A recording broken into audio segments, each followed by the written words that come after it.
There we go. We, last time, just picked up the obsidian goblet, the ancient-looking goblet carved from pure obsidian, found in the old museum in the Silent Hill Historical Society, where we now stand. That eerie foghorn off in the distance.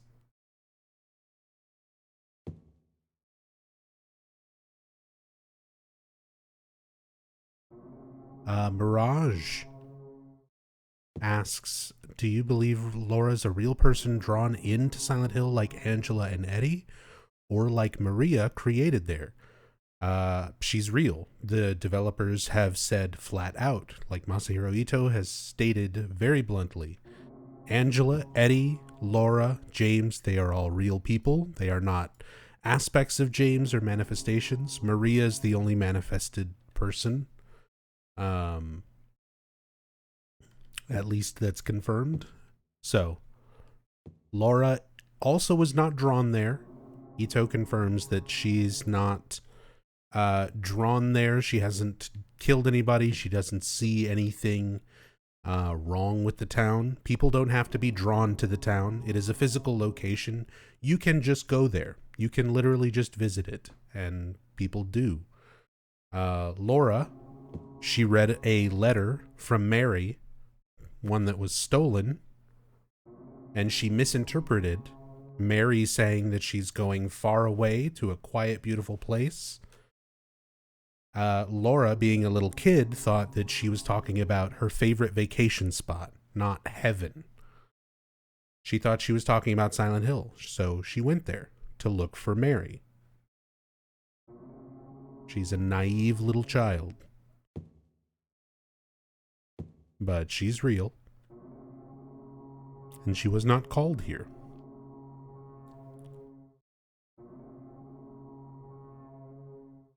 Nothing useful written on them. Nothing particularly special about this photograph. See, and even in the original, these textures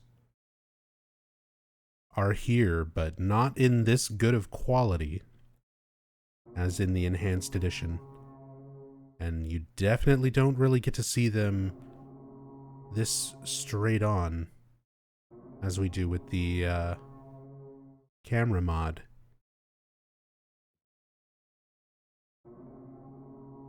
That is the outside of Brookhaven for sure.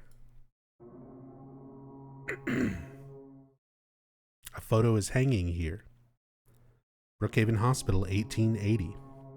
This hospital was built in response to a great plague that followed a wave of immigration to this area. It was originally little more than a shack, but it gradually grew and grew.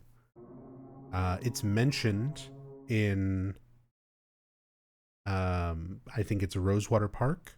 There's a statue that says, in memory of the 67 who are, lost to illness.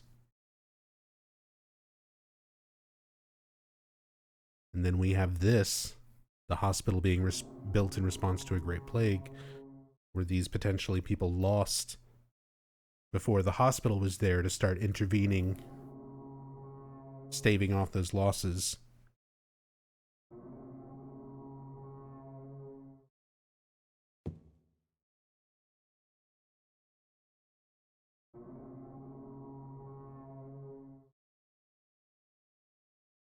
A photo of the director of the old Brookhaven Hospital. Looks like he was a famous person in town. They really, really expand on this for the remake to the point where you're hearing like messages and things from the Brookhaven director. They even go so far as to recreate this photo.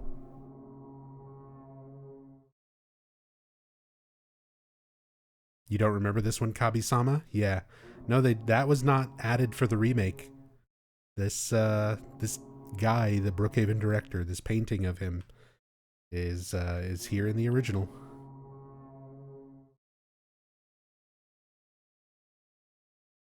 There's a photo of a deep, deep hole. What could this be?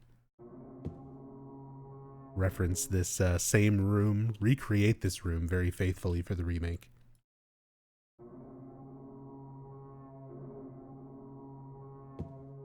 Isn't he also in Silent Hill 3?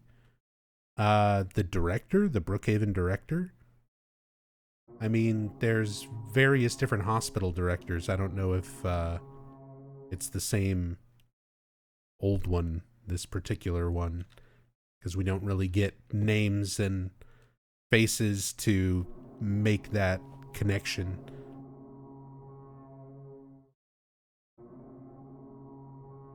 I mean, even Kaufman is the director of Alchemilla in Silent Hill 1. And I think in Origins, he says he's not a director yet. So by the time Silent Hill 1 happens, he's only been director for like less than 7 years.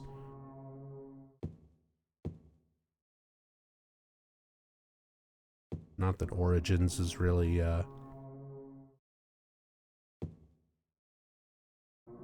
satisfactory point of lore.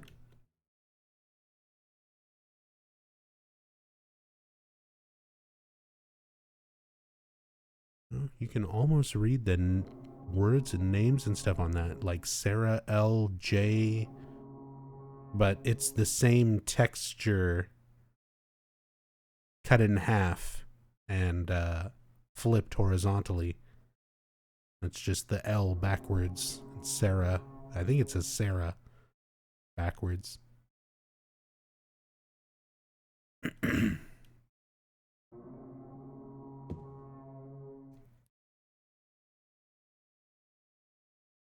This charred, blackened hole opening up from the Historical Society into this stairwell with that ominous foghorn just going on in the back. And eventually, you know, we wind up reading about the little Baroness.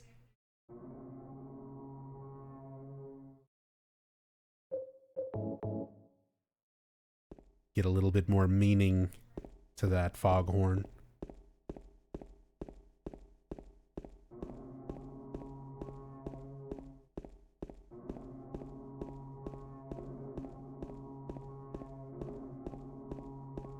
Experience the full staircase in first person. One of those things where if you have a fully free cam where you can take the camera through the wall and zoom out indefinitely, this entire staircase from top to bottom is rendered. They're not pulling a trick. They're not like de-loading it behind you and loading it in front of you the way a lot of other games typically would. The entire staircase is one long continuous hallway that's all rendered. You can look at it from the side as just this massive area.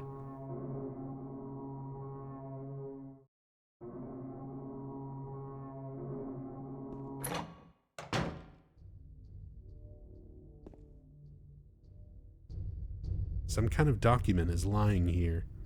September 11, 1820. Prisoner number C221. I can't read the rest. What is this?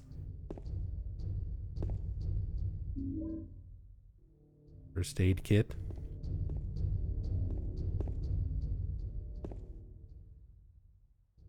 U.S. Penitentiary, all these inmates and employee counts.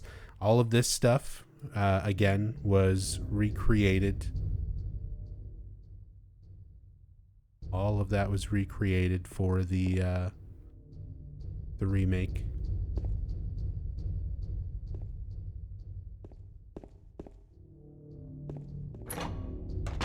It's one of the things that impressed me the most was how faithful they were in recreating so many of those very fine detail textures.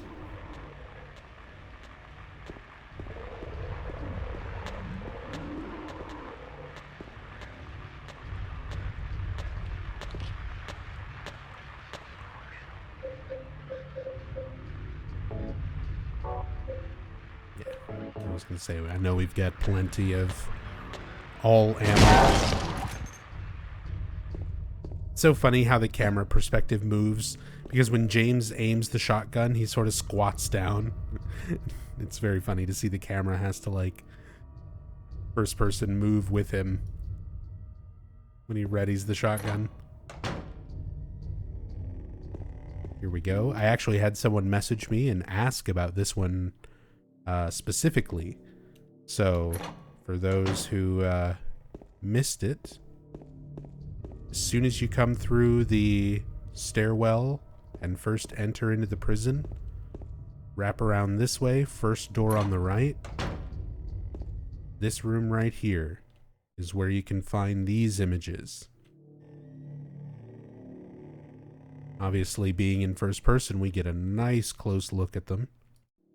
Let me switch to this so I can kind of aim and not squat down, kind of stay at eye level with them. But you can see these depictions of the cultists and prisoners, the prison and the boat docks itself, just an image from the outside, where we will, this is like the doors that we exit out of after the Eddie boss fight, once we kill Eddie. And that's the boat dock leading over to the rowboat that's going to take us to the hotel. So you can see the prison, the way that it looked in this area, whereas when we see it, it's just the historical society, like this part is still here.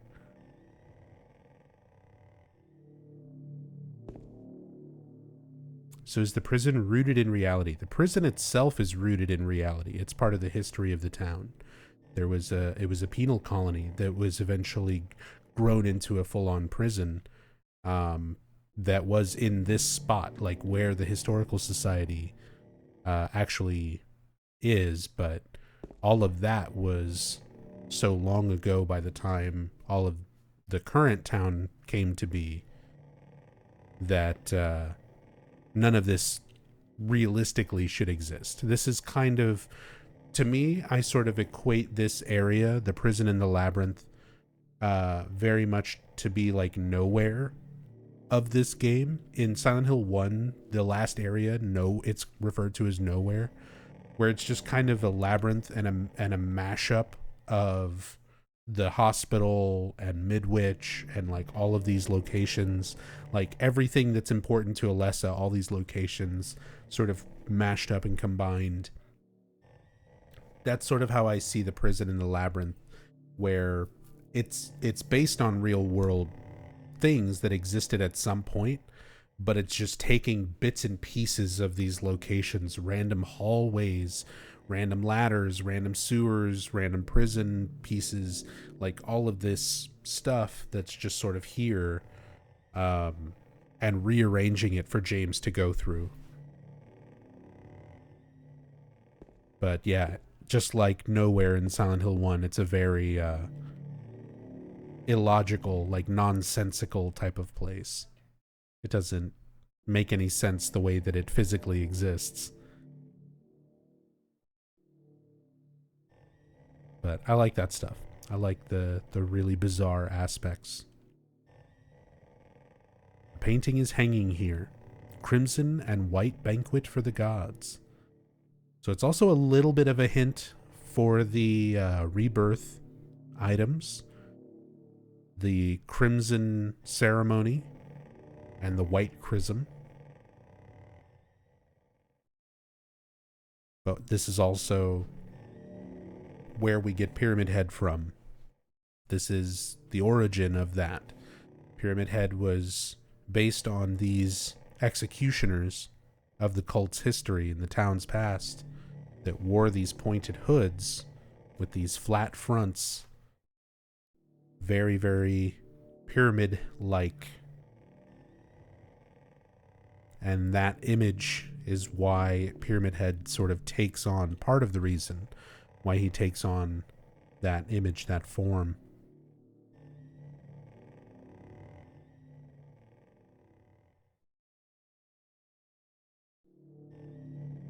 Photo is hanging here. Death by skewering. An execution at the prison. Death by skewering or strangling. To choose his death is the prisoner's last taste of freedom. Very clearly lying figures impaled on what looks to be like trees. It's not your typical spikes, you know, pike in the ground type of thing.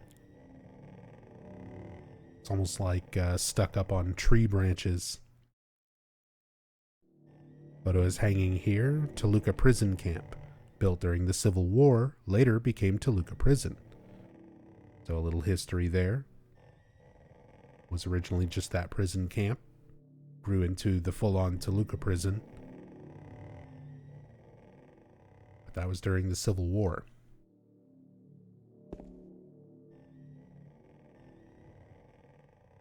The idea of prisoners choosing their death as a part of their freedom, referencing not only James and his sort of yearning for punishment, but also Mary herself. She didn't get to choose. She didn't have that freedom. James made that choice for her. She was robbed of that. And I feel like the image sort of references that, depicts that in a way.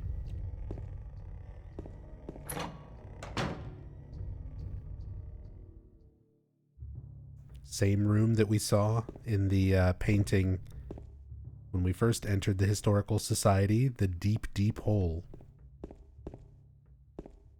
And even with first person, walking around trying to look down the edges, you can see like they actually continue that texture pretty far down too. But it still just goes down into a void, no matter how you look at it. The hole's dark and I can't see anything. Will you jump down?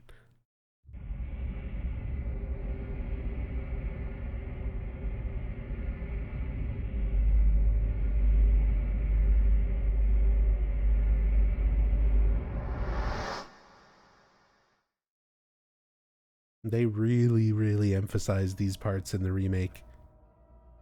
You have to like press X multiple times to get James to do the thing instead of just selecting yes and then like watching him hesitate. You have to like control his hesitation. It's a bit strange. Just a wall.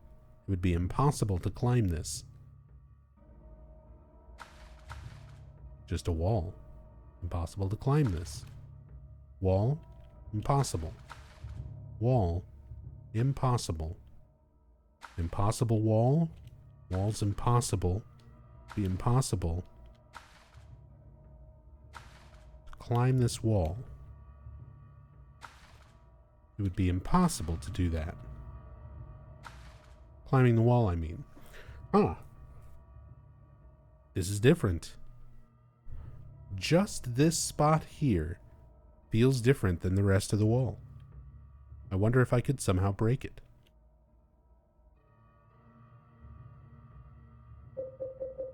So that's how you figure out how to get out of the well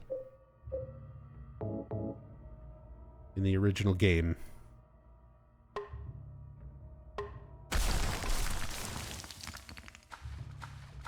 All of the walls are completely identical, but if you examine, eventually you get a different description.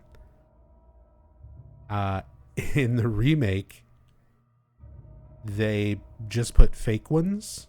There's like noticeable spots that you're supposed to break. And because you can just see where you're supposed to break the wall, they just put like fake ones. So now there's multiple spots in the well that you can break, and you just have to break them until you find the real one that has a door.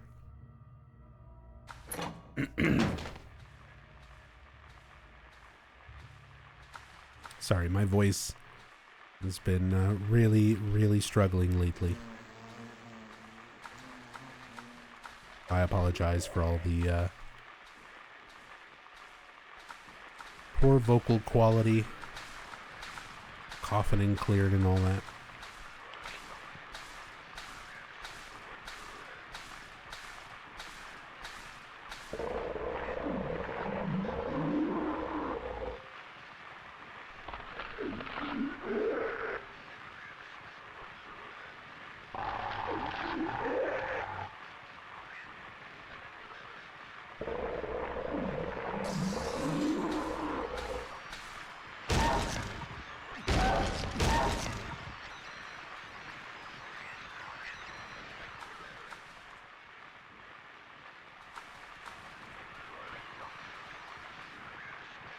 Dude, the water in Enhanced Edition looks so good.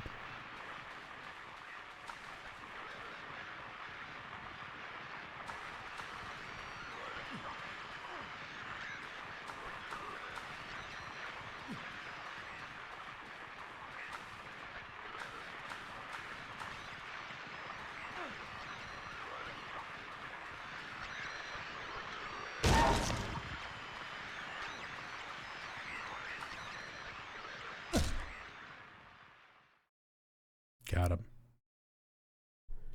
Oh yeah, and you can see the blood like seeps out into the water and then dissipates. Really nice attention to detail. Again, there's some little details that are in this game that are not in the remake. Like as nice and fancy as the visuals and things are, as many more tools and things they have at their disposal, there's a few effects they didn't do. I'm not sure if they do this one. I'll have to go back and check. The blood actually blends in with the water, like dissipates like that.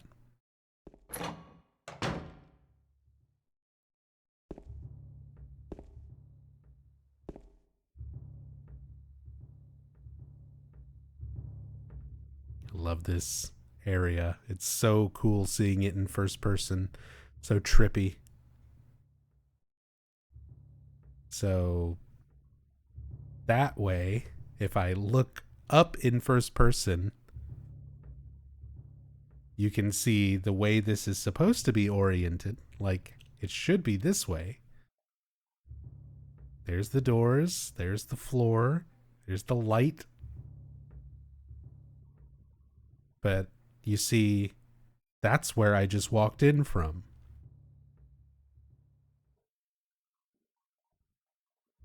I'm looking up. I'm looking forward. And that's down.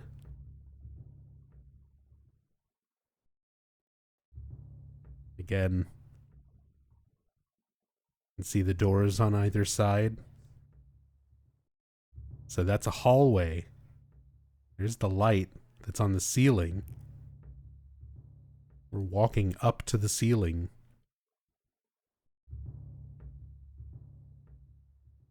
But I love this shot. This shot right here is so good for the mind fuck of this room, this area. Being able to look up and this looks normal. Your brain sort of gets used to it. And then you're like, okay, time to move. Oh, it like fucks with my head. It's still effective. Something relatively simple, but I like that. And they don't overdo it. It's not the kind of thing where they make a whole gimmick out of topsy-turvy world. Now everything is upside down and you're walking on the ceiling, and it's like one little spot where they're like, hey, fuck your perception of reality. And it's fine after that. It's the whole less is more concept. Bloober kind of did that with their rotating cube puzzle, but then having to do it like 3 times sort of cheapens that magic, you know? Where it's like, okay, time to walk on the silly rotating stairs again. Original, it's like, okay.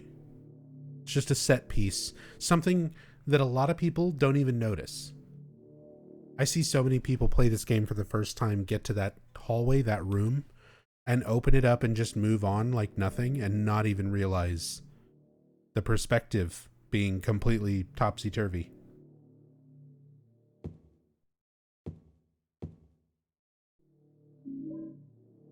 Got the spiral writing key. I like how we pull out of first person with the dramatic picking up of the key. Oh, the flashlight stopped working.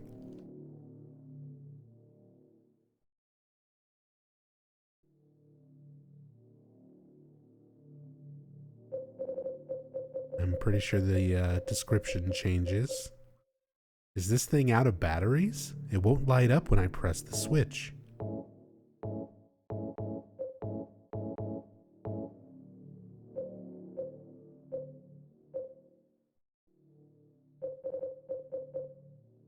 Dry cell battery, got it in the hospital room, just an ordinary dry cell battery.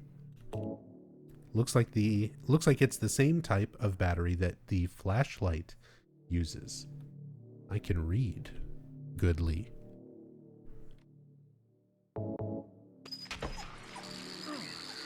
Now when we get pulled out of first person for the bug reveal, but then we're back in first person to deal with the bugs.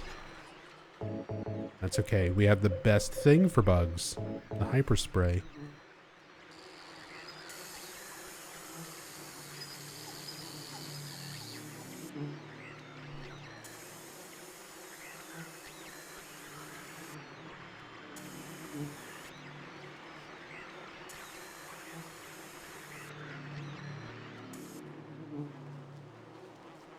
Oh yeah. You actually have to shake the can to reload it.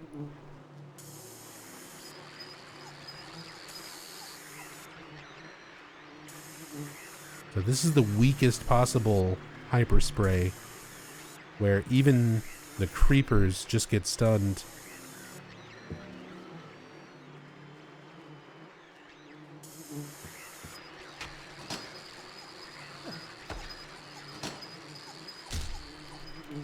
Oh my god.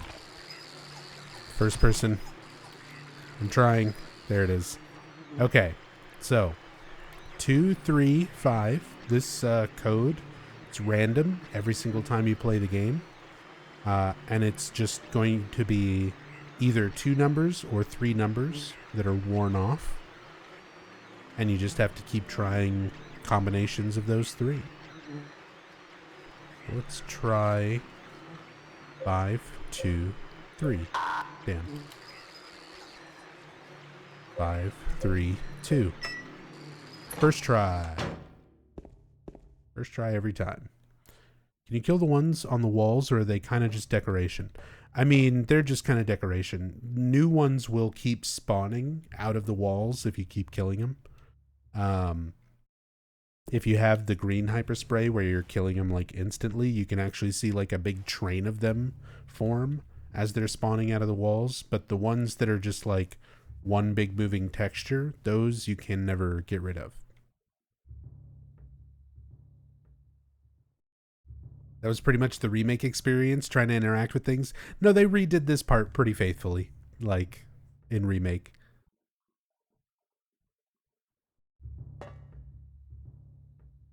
One more look at this trippy perspective. Again, we're playing the first person mod. Look at us in first person, looking forward right now at this normal hallway where there's a light at the end and some doors on either side and everything is normal and fine. That's up. That is up.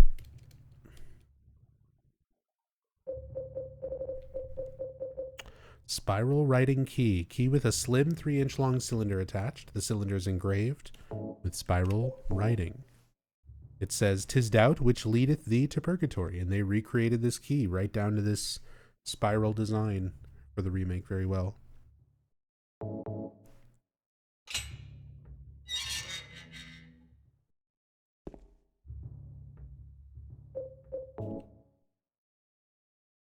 It's pitch black beyond the door. I can't tell how far the blackness stretches. Will you go down? We're here. Let's go.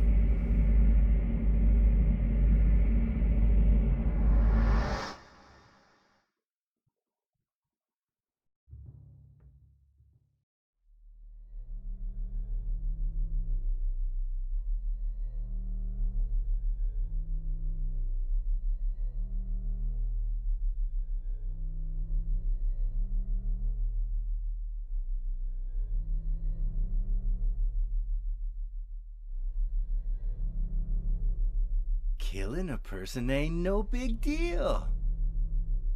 Just put the gun to their head. Pow.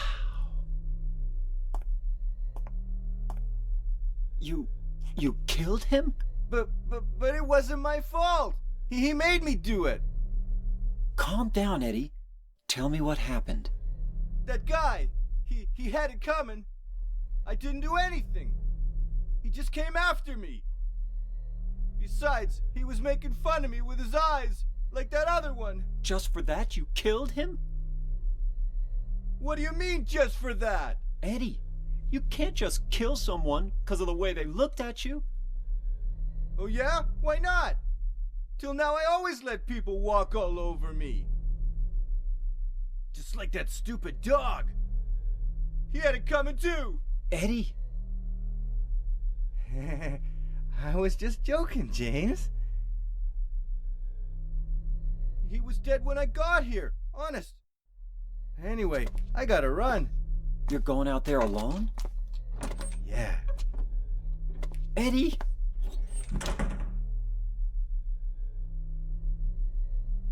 Yeah.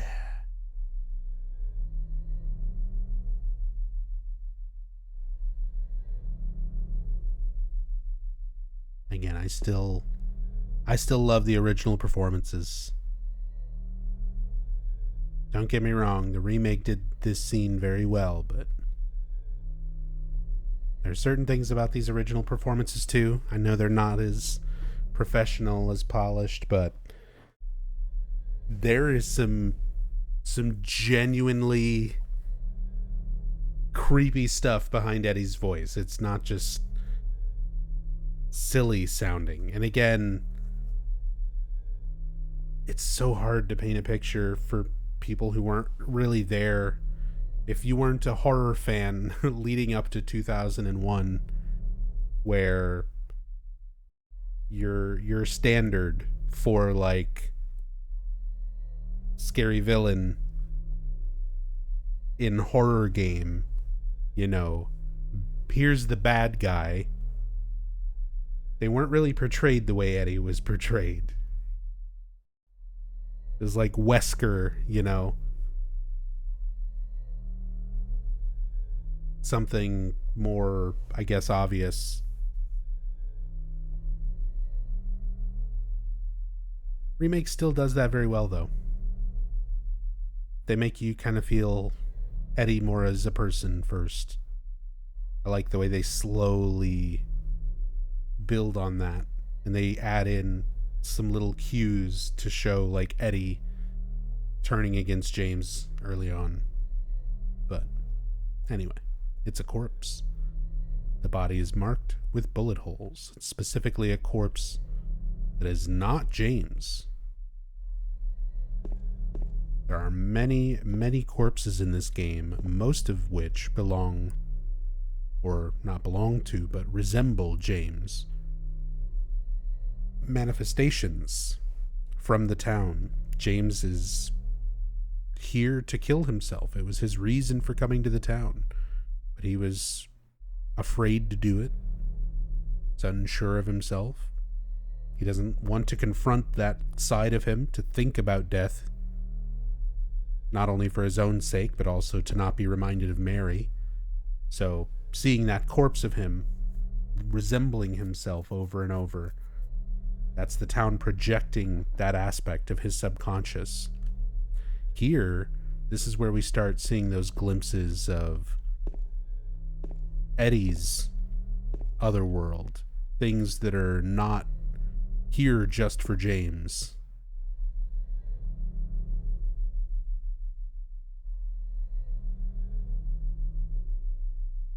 So not a loop then?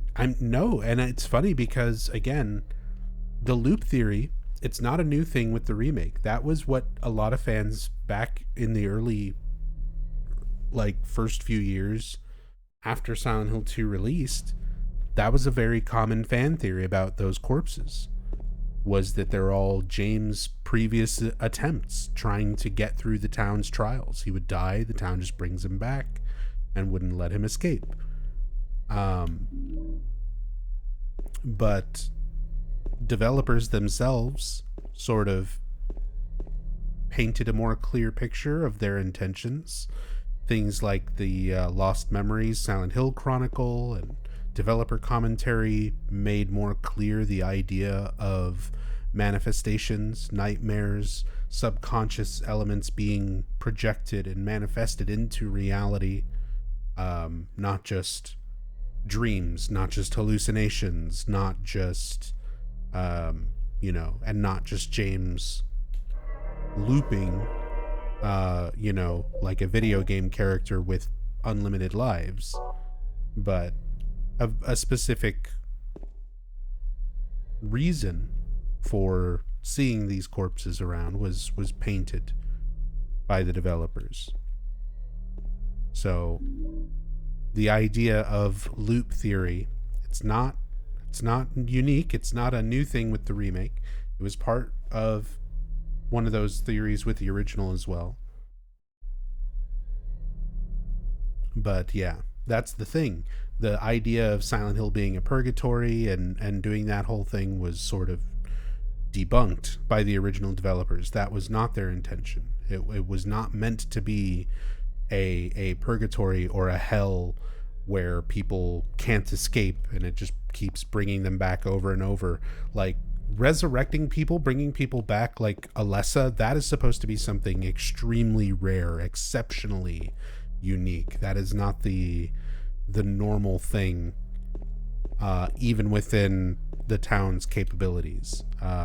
Things like Alessa being this constantly reincarnating entity of sorts is not something that you see a whole lot of.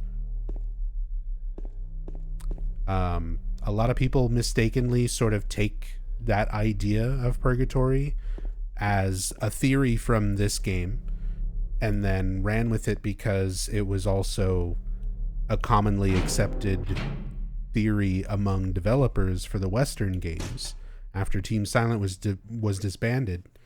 So those ideas wound up being used in things like Silent Hill Downpour, stuff like that. So it kind of, after the fact, laid more credence to purgatory and hell and loop theory being a thing, whereas originally the developers went on record saying that wasn't the case.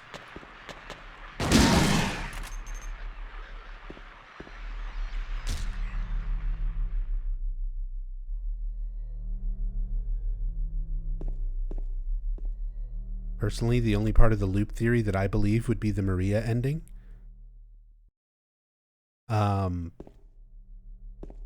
Masashi Tsuboyama, the director of Silent Hill 2, the original Silent Hill 2, commented on the Maria ending not long ago on Twitter. He's recently made a Twitter account. I feel like Ito pressured him into it so that he's not the only Team Silent dev answering fan questions anymore.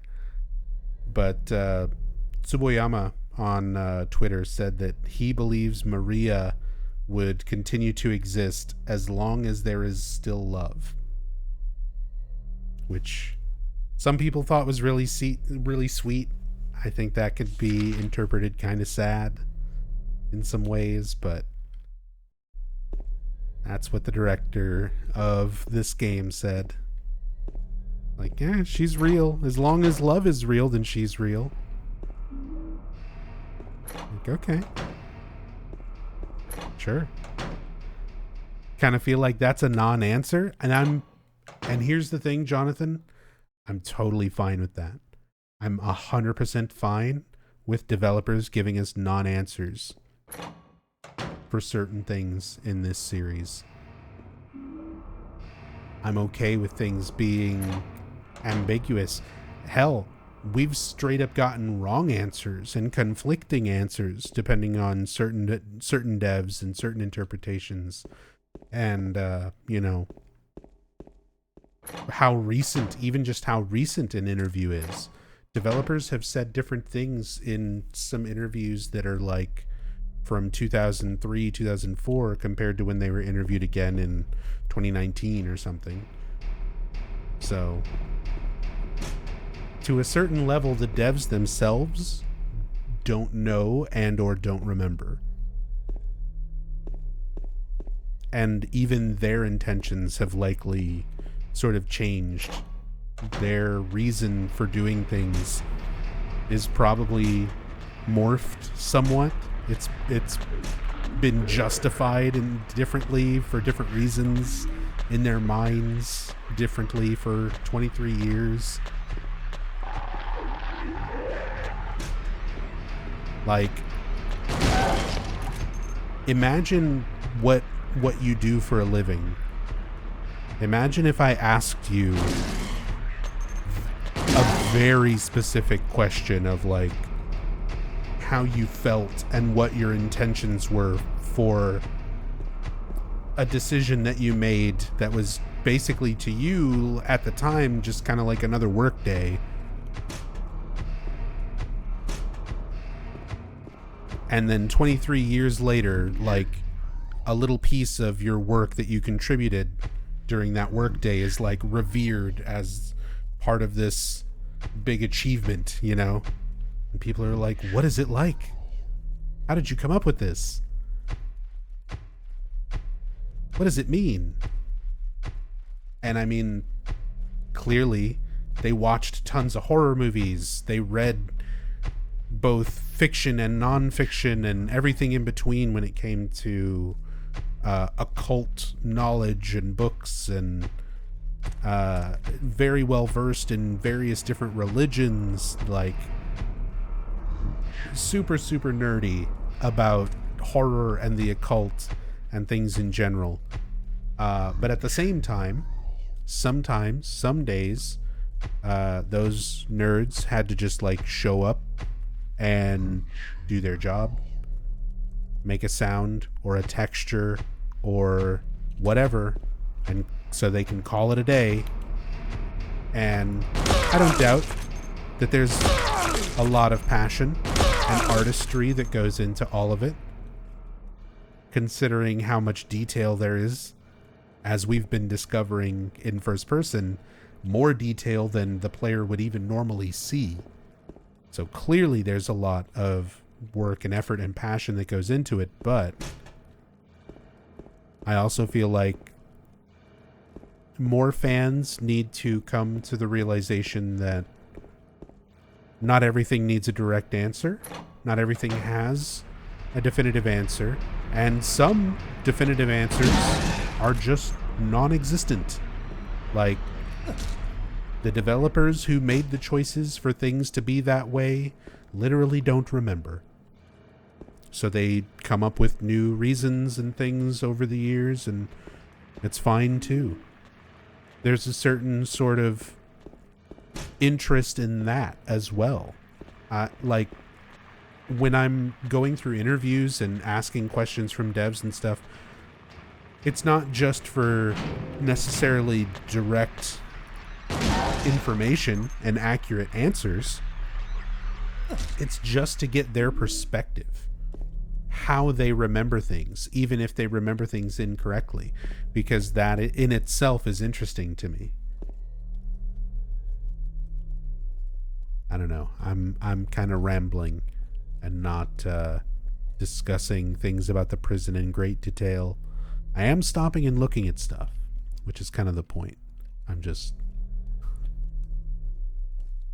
We've gone off on a tangent. We've got some textures that aren't rendered on that side, because with default camera angles, you would not normally see it at all.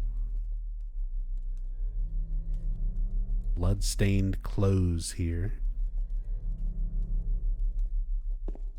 Always looked sort of like white robes. Could never really make out what these clothes are supposed to be. It doesn't look like, shirt, pants, dress, or anything kind of typical. Really looks like cult robes.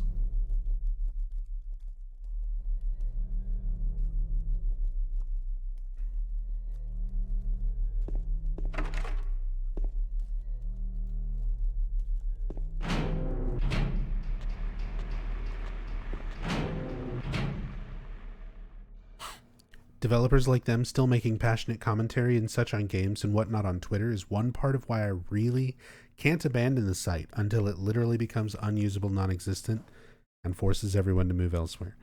Yeah, hopefully most of the people like that jump over to Blue Sky or alternatives, and because that is something I really am not a fan of social media in general, but it's here and you have to deal with it. But it was something that I was reminiscing on in the Discord, actually, where I was watching an interaction between Masahiro Ito and Masashi Tsuboyama, where Masahiro Ito was talking about Silent Hill 2 in the hotel, the Otherworld version of it being the fucked up version, and the real, or the Otherworld version of the hotel is where it looks normal and it looks nice. And the real world version of the hotel is where it looks all fucked up. It's sort of a switch on everything you've experienced up to that point, where the other world is like usually the more fucked up version of a place. And Ito was talking about it, and he talked about he tagged Masashi Tsuboyama to be like, hey, you were the person who came up with the hotel and wanted this for the setting. Why don't you talk about that on your own? Who would even think of doing something so disgusting? Hey, Tassadul, thank you so much for the raid. But yeah, so we had Masahiro Ito egging on Masashi Tsuboyama to talk about the history of how he came up with the hotel as a setting, and he eventually did post that, talking about the Winchester mansion and stuff like that he was inspired by, and of course stuff like The Shining, but that was one that he specifically mentioned. And it was really, really interesting to me, and I had that moment of social media really sucks 99% of the time, but every once in a while I'm watching the artist and the director for one of my favorite games of all time have a conversation about lore and history, development history, right in front of my eyes in real time, as it happens. And I'm old enough to remember 20 years ago trying to import a Japanese Silent Hill 3 guide where I was only barely still learning Japanese, but it was such a struggle for information, to get accurate information, to check a source. You had to find very specific things, and ordering stuff online and finding stuff like that was just so different back in that, that time period. These were the days where you still had video game hotlines, tip lines, and VHS, secrets type of things. So information was at a premium for games back then. And it was so much effort. It was so much effort to learn things about these games. And now it's just watching Masahiro Ito basically say to Masashi Tsuboyama, hey, why don't you just explain to these fans how you came up with this really cool shit? And then he did. That's the internet now. You don't have to buy a guide and hope there's an interview, hope it's translated or that you can translate it.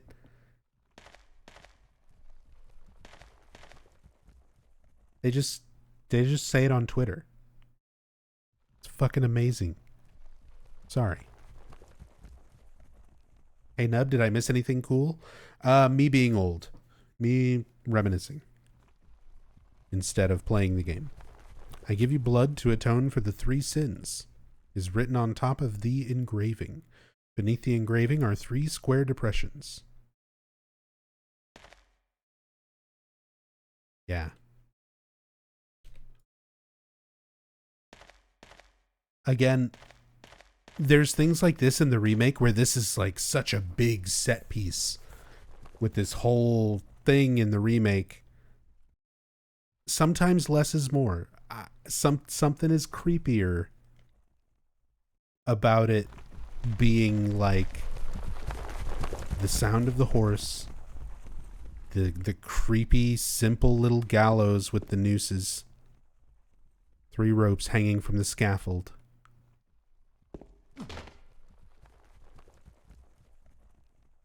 The depiction of someone hanging, the 2 pyramid heads, and just nothing else around you.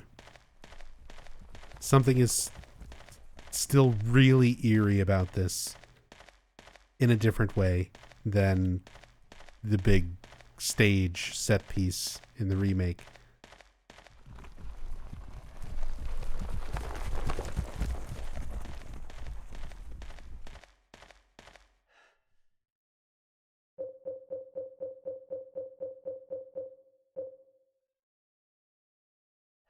Well, we've only got the gluttonous pigs so far.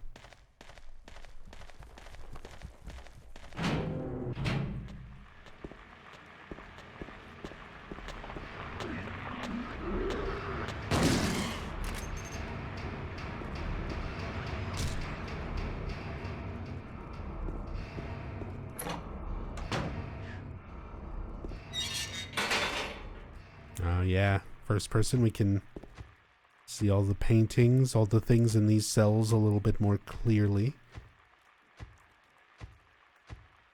Woman in flight. Burning man.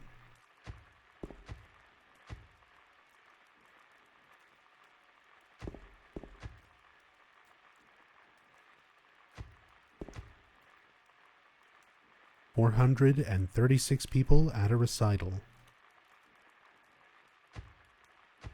All of these images were recreated in the remake as well. I always used to think this was another painting sitting back behind this, but it's flipped around. I realize that's just the texture for the back of the frame. Or the canvas, rather. There is one there. Yeah, ritual. Has anybody ever counted how many people are actually present in the recital painting? I'm sure somebody has. Pause the video here and let me know in the YouTube comments. You'll know something I don't know. Won't you feel smart?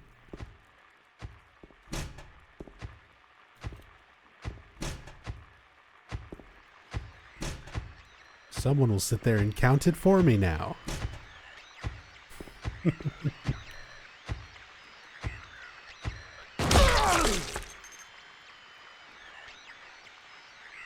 I do miss this interaction with the prisoners. I like that they kept the ritual sound still in the remake in one particular cell, but you don't see it. You can't interact with it really.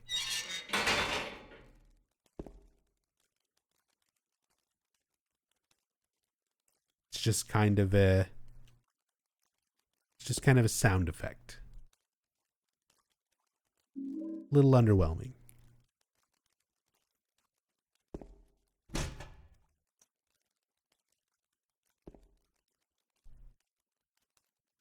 You can see images,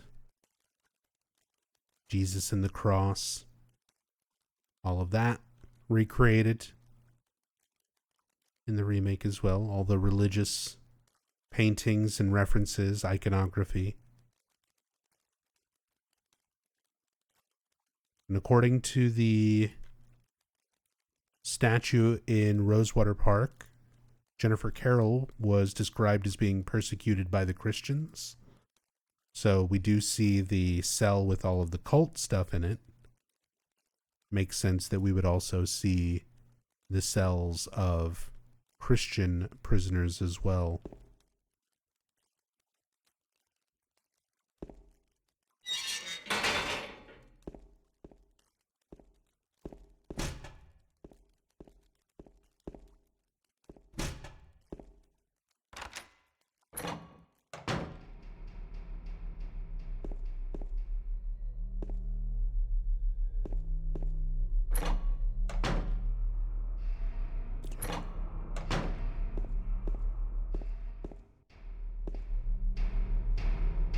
$60 people in the recital. Did you really count them all?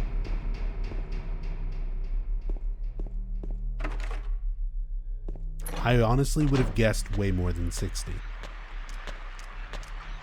I'm terrible at those, like, guess how many beans are in the jar type games.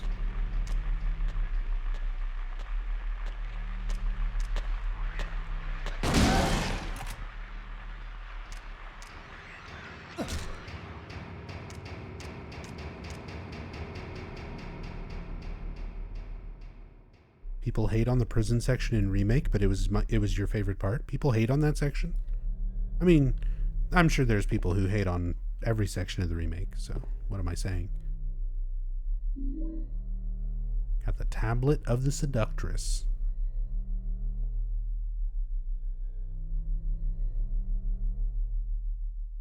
Like, my main issue with the prison is just my main issue with a lot of the game, which is the combat.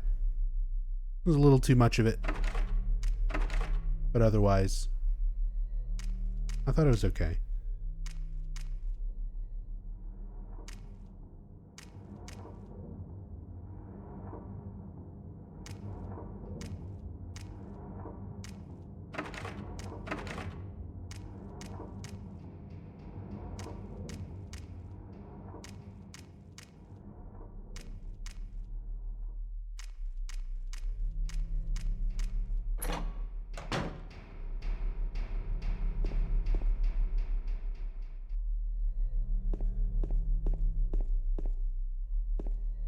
There's actually not a whole lot to the prison area here in the original.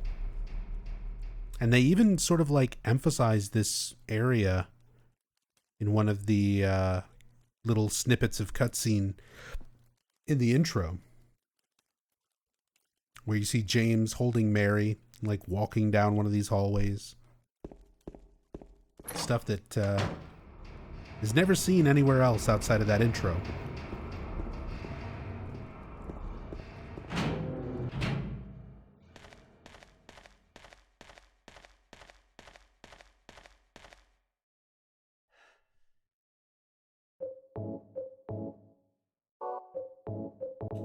Whoops. Well, there's two. I messed up on the third one.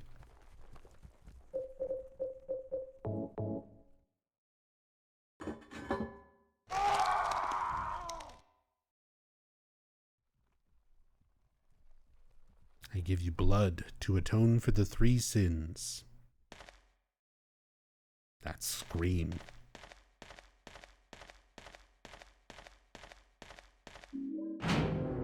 Just goes to show how important sound effects and stuff like that are too. Like, that's a creepy, blood-curdling scream. Hearing the, like, HD collection version of that, or even the remake version of this. I don't know. I'm just so used to hearing this one. My brain is too biased. I can't separate things in a fair way. But the new ones, like HD and remake, they sound like Halloween CD screams, if that makes sense. And the original Scream sounds scary. Sounds scarier to me. Sounds more real.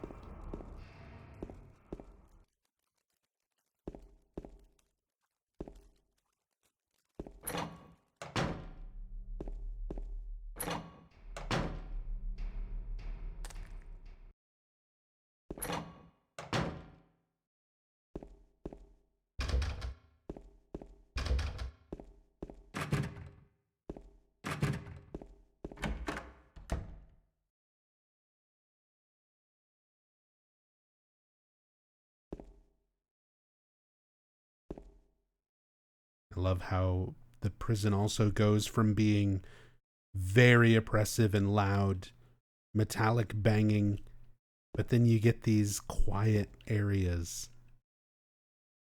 where you can just appreciate the silence in the toilets. I knock on the door, but there's no answer.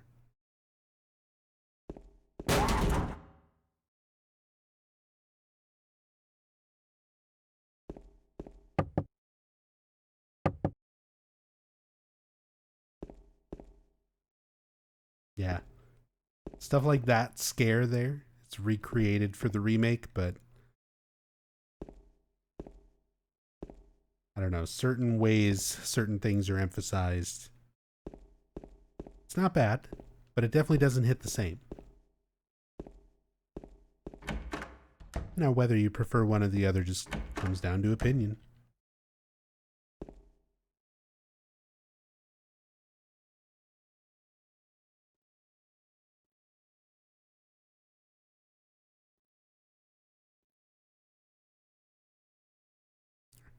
I don't know if remake had the shit piles in the urinals like this. Keep our eyes open for it next time we're playing. Should be tomorrow.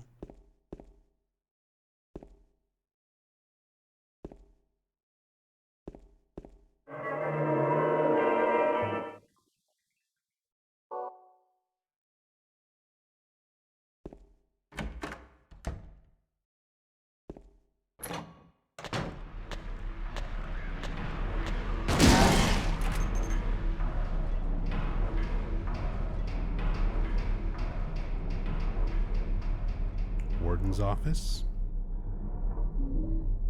Got a first aid kit. Ampule. There's cookie and butter cake.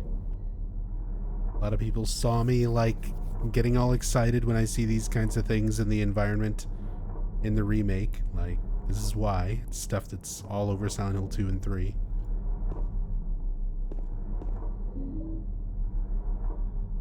Things that I'm glad they kept in. There's a magazine here. I've never seen it before. It's probably a locally published magazine. Toluca Lake, the town's main tourist attraction. This clear, beautiful lake has another side as well. It may seem like just a typical ghost story that you might find in any number of old towns across the country, but in this case, the legend is true. On a fog-bound November day in 1918, the Little Baroness, a ship filled with tourists, failed to return to port.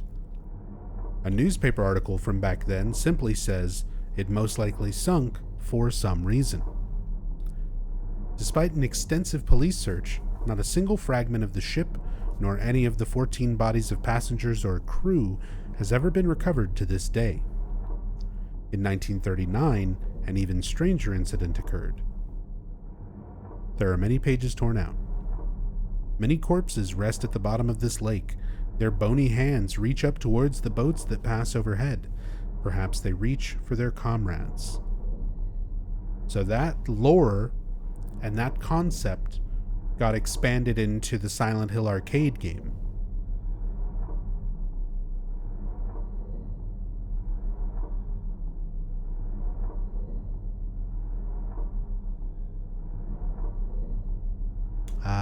Have I shown the prison masks yet? They are right through this door when I pick up the rifle. We'll get to those in a moment. Have I seen all the remake endings? I've looked them up and seen them, but I haven't like played through and gotten them all myself yet. But yeah, in my research, like I've seen all of the endings. I've also seen all of the variations that are in the 1.0 version that was on the physical release of the disc, which was interesting to see some of the things they changed like very last minute. Prisoners do not feel remorse. In fact, they do not feel themselves to be villains at all. Even the most uneducated brute will use what little words he knows to justify himself. And such trifling dreams they have, flourishing even in the darkness. Prisoners, too, are no exception. No matter how foul nor loathsome one's own life and existence may be, human nature is abiding. The dude abides.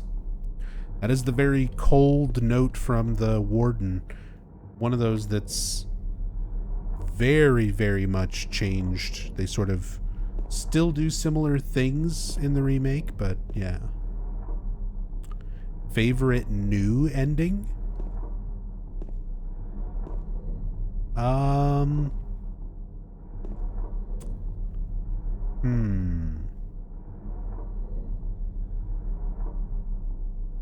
Hard to pick a favorite, especially because I've only seen all of them once, maybe twice.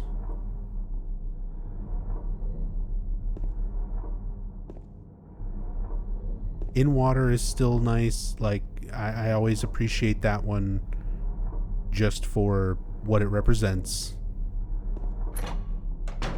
Rebirth is interesting. Hey, there's our masks. Jonathan Joestar. But this was something that I was really excited to see in the remake, because the default camera view in this room is normally the camera is like up in that corner of the room, pointing down this way, and it's completely static. Like, you can't turn the camera to look at this wall. This whole wall right here, you can't see this. You can just barely see this right here where there's handgun bullets. But this you do not see normally. So there's these weird masks in this display case over here next to where you pick up the rifle. And Bloober didn't just look at the original game and copy what they could see. They knew these masks were here. So they watched a video, or they had access to the original level files and textures or something. Because like they knew this stuff was here and still made all of it, even if it's not normally visible in the original. So that's one of those details that I thought was really, really cool.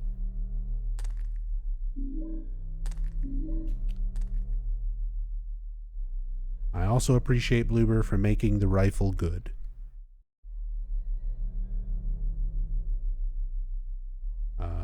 Because the rifle's actually not great in this game.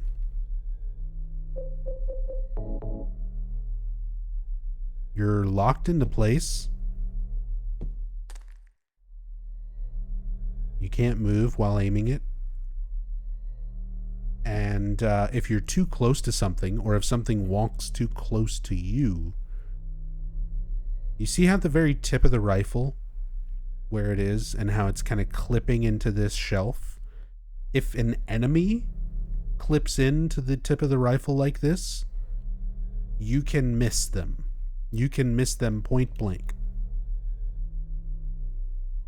So the rifle kind of sucks because you're locked in place, you're aiming, things are moving towards you to attack you, and then they can get right up in your face, you shoot, and then miss.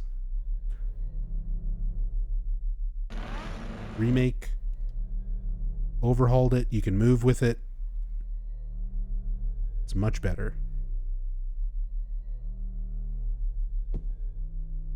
Also, the scorch marks on the wall next to where the candle and stuff were lit at one point. I really like that detail there.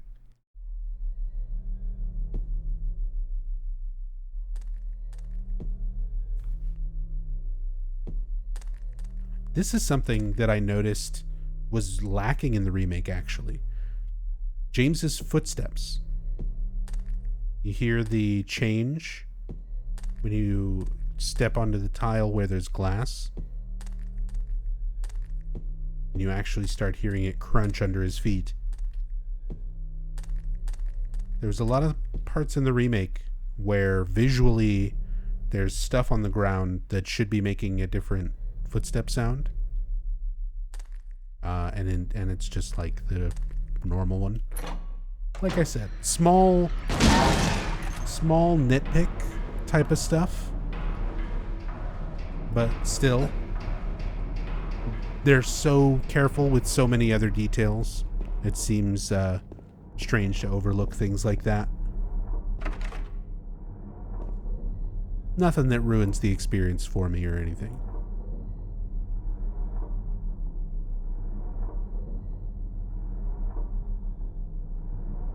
Looks like a prison with the courtyard. How it would have looked in the past.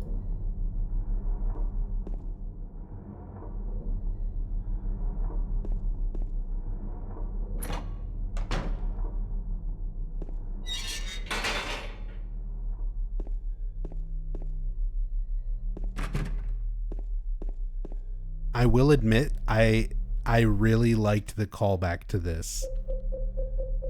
So this puzzle. We've got a cover on the ground, but we can't open it. There's only a depression left where there was probably once a handle. And if you can do this step by step, can't do anything with just this.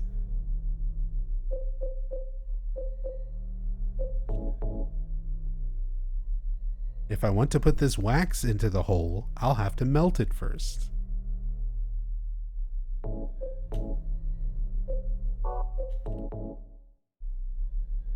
There's no point in just melting the wax. So you melt the wax into the hole and then stick the horseshoe in.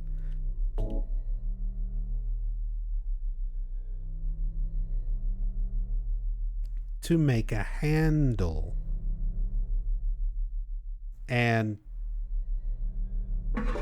it works. Because of course it works. It's Silent Hill. It's survival horror logic. We're in a completely topsy-turvy, non-existent prison from the 1800s. Of course the horseshoe in the wax works. Not supposed to make sense. But what's funny... Has anyone tested this out? Yeah, I'll get Mythbusters on it right away. I'll reunite them just for this.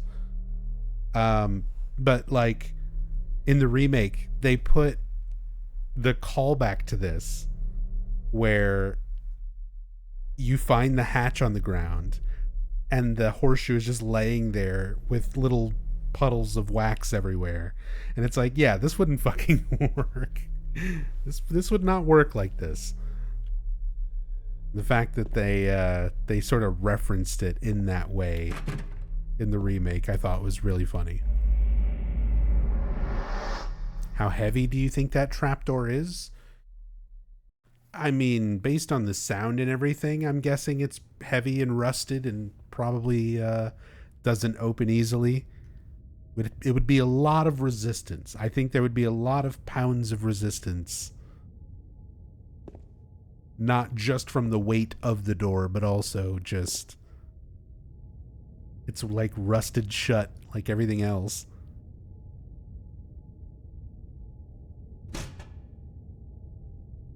drop down the hole. I like how there's even stairs here. Like, you could have just taken the stairs. It's fine.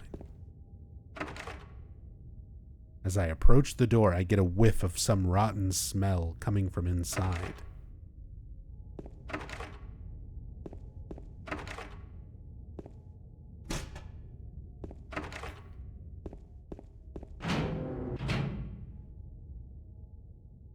Yeah, apparently I missed a thing in this part in the remake because I was too busy looking at other stuff.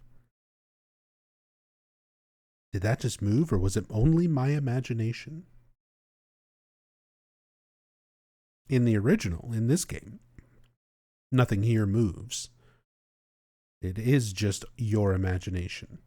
But by reading that text, being creeped out and playing this game, you'll swear you saw something move. Think you saw something move. Corpse smells nauseatingly of rotten flesh. My God, in the hole. I didn't see that. Still not seeing it. Even from James's perspective, because we don't normally get to see these things this close. Normally we gotta pay extra to get this close to the toes.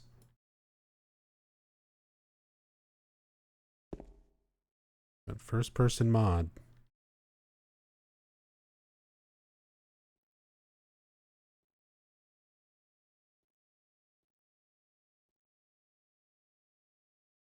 It's a relatively simple thing, but just the imagery is so creepy.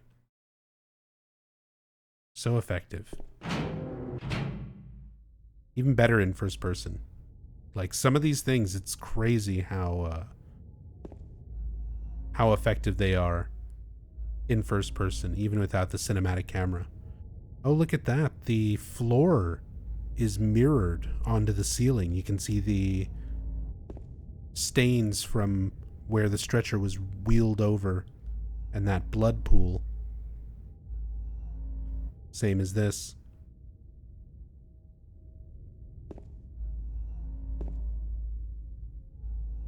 It's another thing you don't really get to, like, look up in these areas. This corpse into this hole.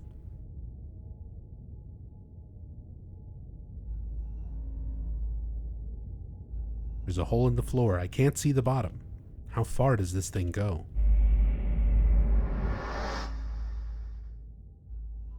I like seeing James hesitate less and less. He's getting used to it. In Remake, he never gets used to it.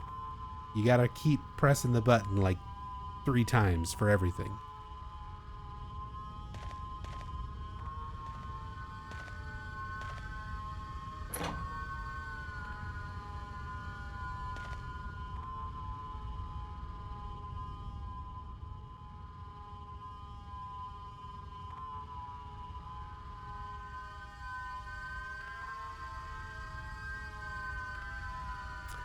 I will say, like, some of the architecture, the way these supports and stuff look, it's starting to be kind of reminiscent of the hotel before we even get there. Another hole. Do I really have to drop through it?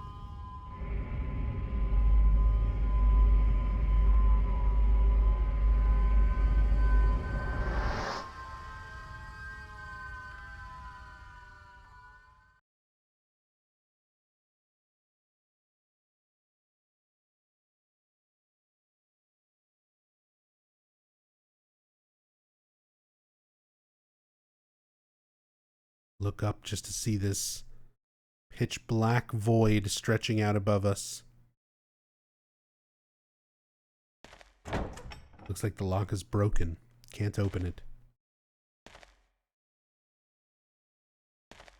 This elevator is scarier in the remake? You think so? I mean, it's like sparking and going crazy. You're not really sure if it's going to fall or not. It's more of a theme park ride for sure.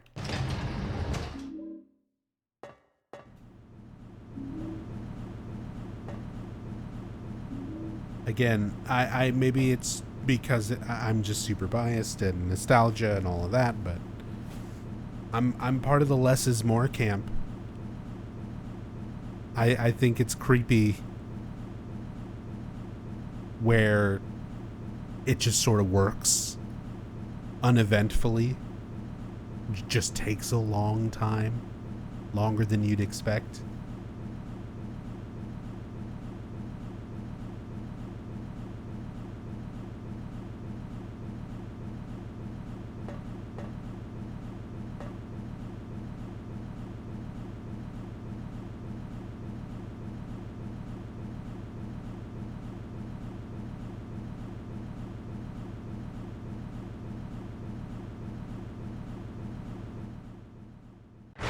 Long way down.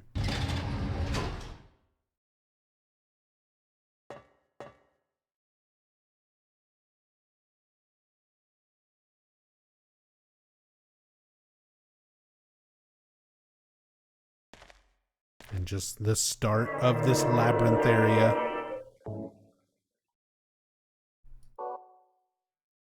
Before liminal spaces became a popularized sort of horror genre unto itself. Oh, and we can see the last little bit of the elevator shaft going up there.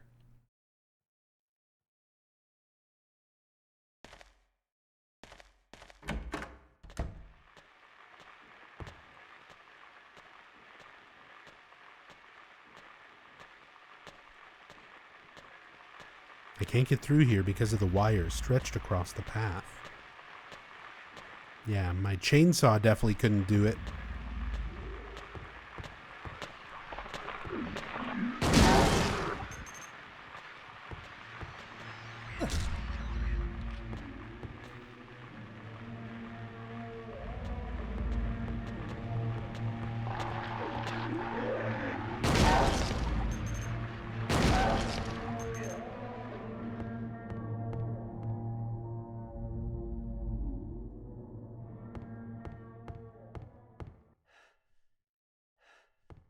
I do like the music sort of coming and going with enemies being present at this point in the game. You get this eerie silence after you kill things. Like, the game, even at this point, is sort of making you think about killing even monsters, even manifestations.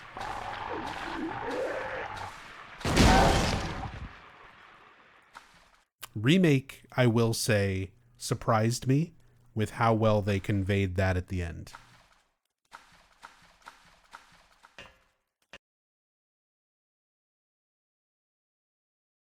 And here's where the original is clearly superior to the remake, because in the original, this puzzle works. Haha, got 'em. Got 'em. You had to patch your game because everyone was mad that you fucked up this puzzle. Made it so that nobody could get through the labyrinth for like 2 days, 3 days or something.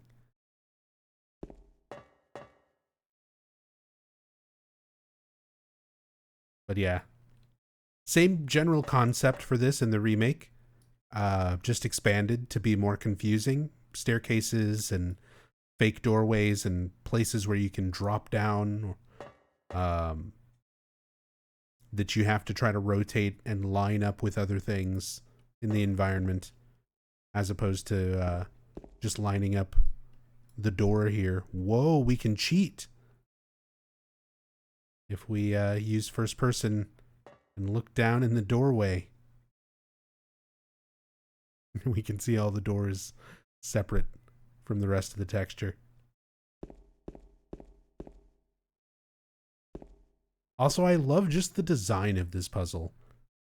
Like, I want to 3D print a miniature one of these and just keep it on like on the mantle.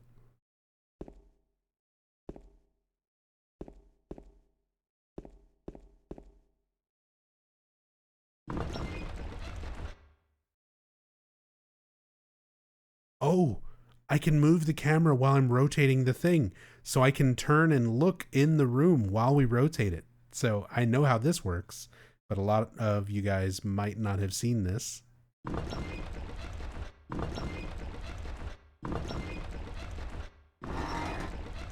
It's rotating in real time.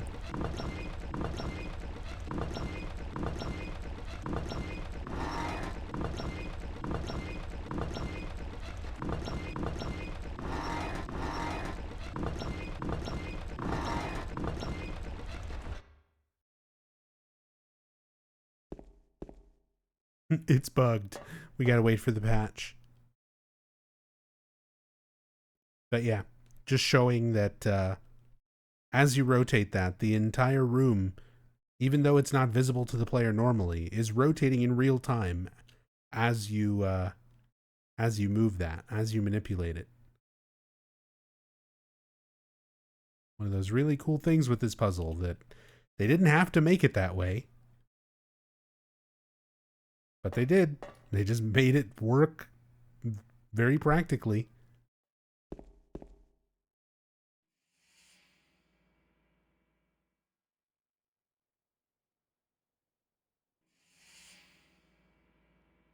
You're alive! Maria, I thought that thing killed you. Are you hurt bad? Not at all, silly. Maria? That thing, it stabbed you. There was blood everywhere. Stabbed me? What do you mean? It chased us to the elevator, and then James, what are you talking about? just before, don't you remember? James, honey, did something happen to you? After we got separated in that long hallway? Are you confusing me with someone else? You were always so forgetful. Remember that time in the hotel? Maria? You said you took everything, but you forgot that videotape we made. I wonder if it's still there. How do you know about that? Aren't you Maria? I'm not your Mary. So, you're Maria? I am. If you want me to be. All I want from you is an answer. It doesn't matter who I am. I'm here for you, James. See? I'm real. Don't you want to touch me? I don't know. Come and get me. I can't do anything through these bars. Okay. Stay right there. I'll be there soon.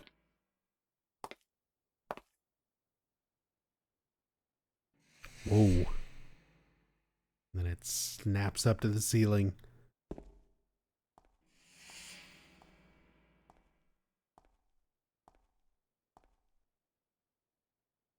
Monica is acting her ass off here, and Guy can barely keep up. Yeah, you definitely notice the disparity in acting talent between Guy and Monica in these scenes. I think Guy does fine. I think Guy is a fine voice actor. He is, in my brain, the quintessential James, love it or hate it. But Monica Horgan's performance for Maria, especially in this scene, I've yet to see anybody else top it. Like, Mary Elizabeth McGlynn certainly didn't do it in the HD collection. Salome Gunner's daughter, I feel personally didn't hit that mark in the remake. This, there's just so much subtlety to her, just her tone, the little ways that she says certain words. It's not just changing the pitch of her voice, like this is my sweet voice and this is my mean voice. There is ways that she enunciates certain words as Mary that sound different from the way she says them as Maria. And there is something about James, Guy, as much of a non-actor as he is, you sort of are right along with him with that confusion, with like, what are you saying? It doesn't sound all cool and gruff. I thought you were Mary. No, he's fucking flabbergasted at this point. I thought that thing stabbed you. There was blood everywhere. What are you talking about? Now you're saying stuff like my wife? I like that. I like, as much as the acting quality doesn't come through, I like Guy Seehey's portrayal of a more just taken aback performance, as opposed to Remake that definitely does things much darker. It's a darker tone. A little more serious.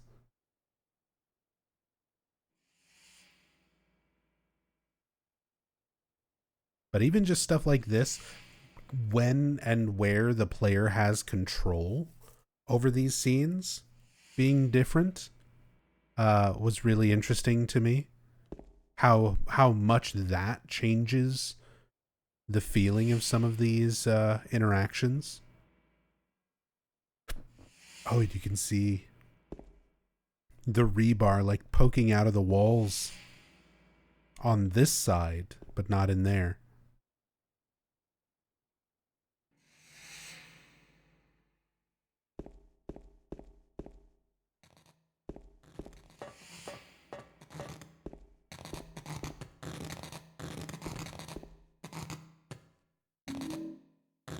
Wire cutters.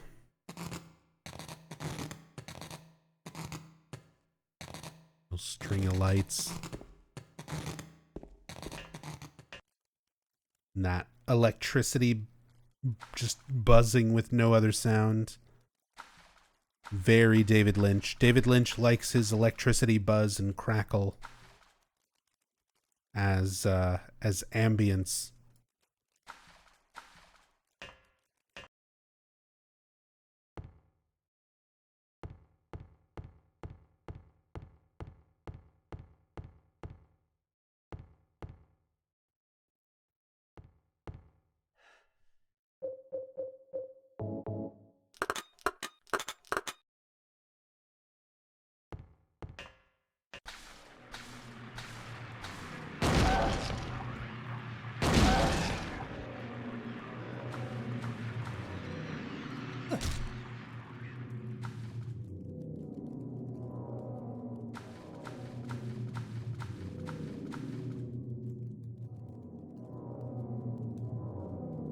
Yeah, being able to look up and see like how tall everything is around you. You still kind of get the sense of that from the static camera angles that are normally during these parts, but it's like a mix between static and dynamic.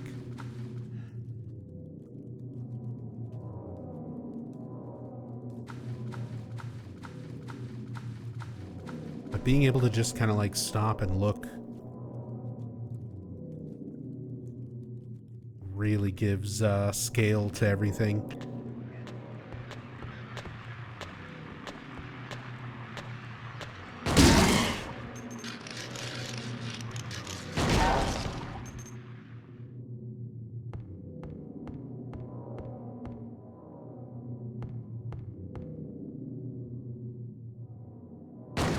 Whoops. Trying to ready so that I can look around. And accidentally shooting.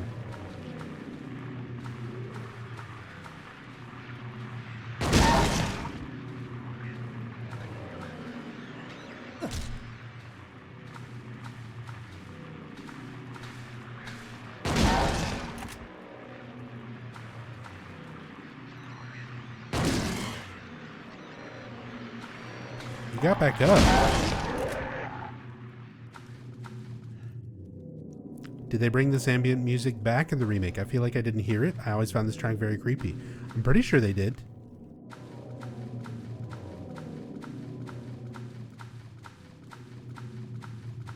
I'm fairly certain this track made it back into the remake.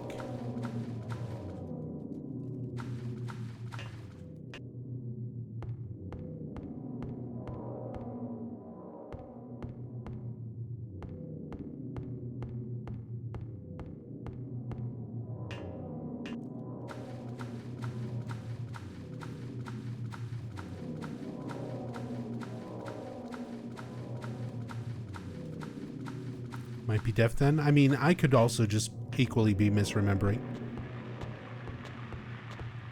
I've been doing my research and stuff on the remake, but I'm not super familiar with it yet.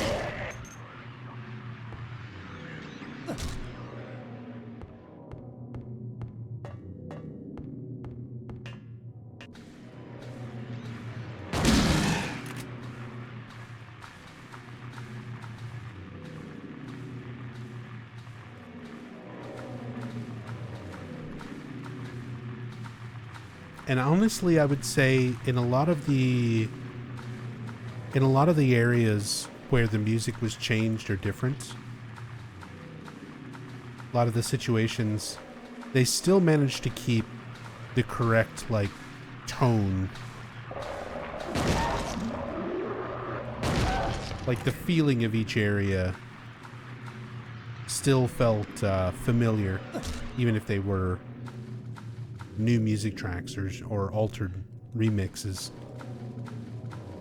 Have I picked up the OST on CD yet? Not yet.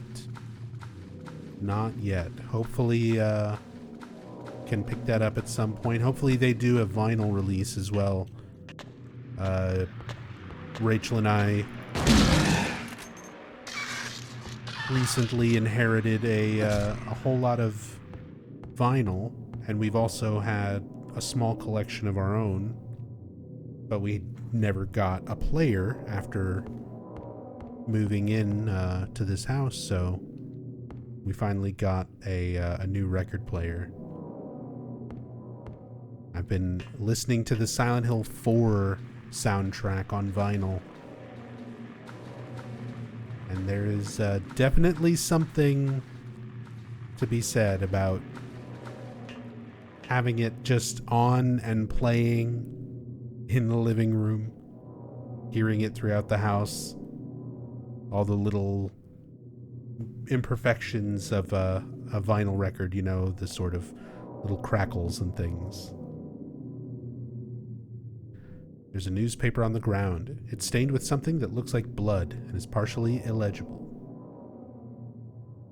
The body of a man later identified as Thomas Orozco, lumberjack, age 39, was discovered in the front room lying face up. The probable cause of death was multiple stab wounds to the front of the neck and left side of the torso by a sharp-edged weapon. The estimated time of death was somewhere between 11 p.m. and 12:30 midnight. Due to signs of struggle in the room and the lack of a murder weapon, police are considering this a homicide and have opened a murder investigation. Furthermore, given the fact that the cash in the room was untouched and Mr. Orozco had a history of drunkenness and violence, the police suspect that the motive was not robbery, but rather a crime of passion. So, newspaper where there's no way to unblock those like blanked out parts of the text. You can find them in the game files. However, just getting some detail on Angela, her father, Thomas Orozco, who was a lumberjack. He was found dead, stabbed multiple times. Angela's knife. The blade is stained with something red. So more hints alluding to Angela's abuse, her killing her father and running away.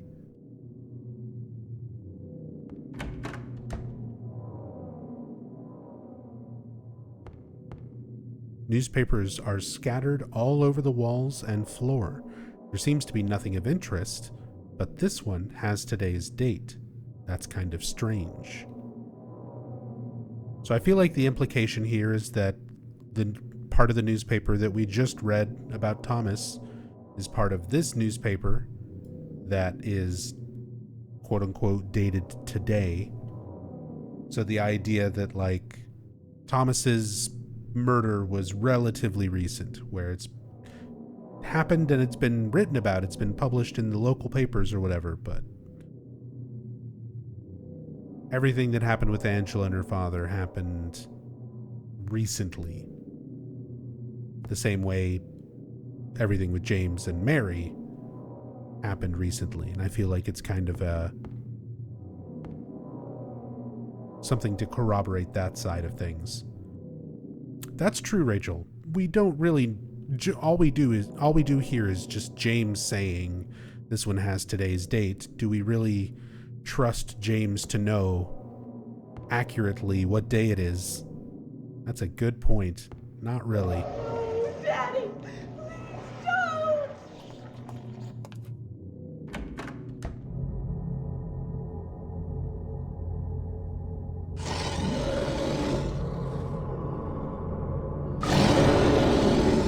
Oh boy. First person daddy.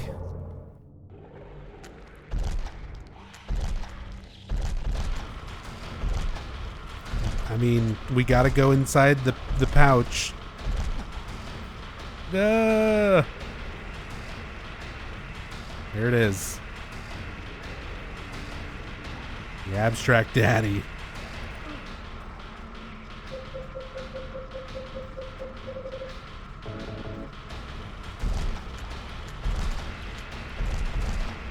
You good? Yeah, I definitely like what the remake did with this boss fight. This was already so disturbing and fucked up, but it is ramped up in ways I would not have expected. Somehow without being too like tasteless, given the subject matter.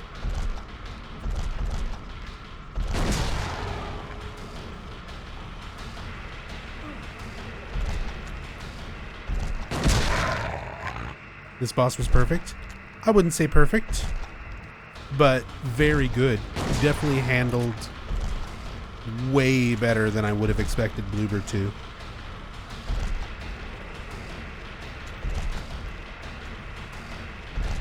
I'm a police officer from Bram's, the next town over. Oh, the death animation. Eric, thank you for the 23 months.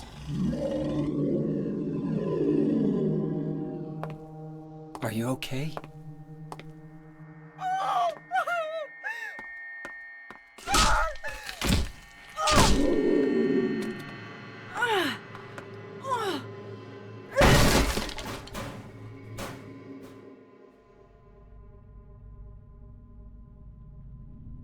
Angela, relax. Don't order me around! I'm not trying to order you. So what do you want then? Oh, I see.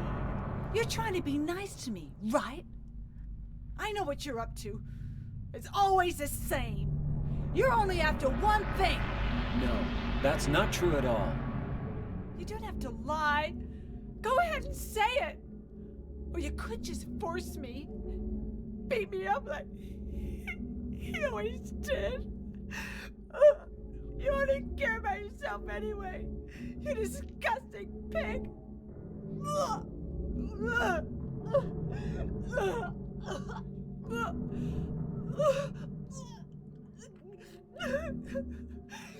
Angela. Don't touch me! You make me sick.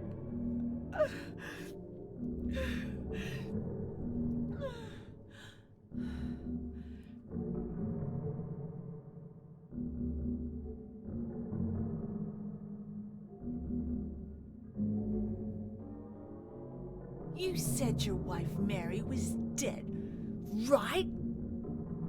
Yes. She was ill. Liar!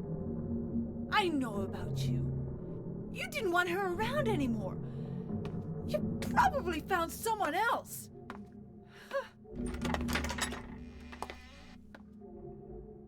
That's ridiculous. I never...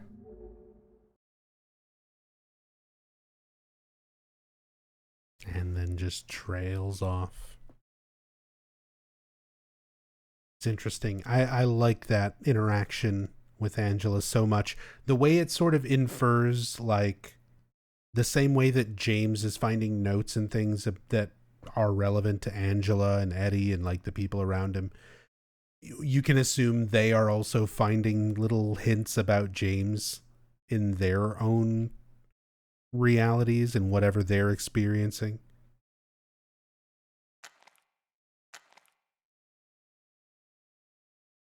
The fact that they just leave the body here for you after the fight, they do that in the remake as well, and you can just keep wailing on it.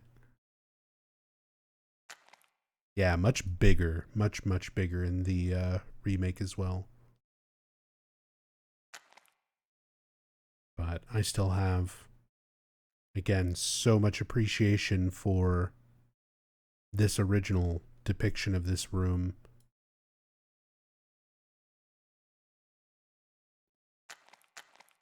Right down to the squishy sound of your footsteps.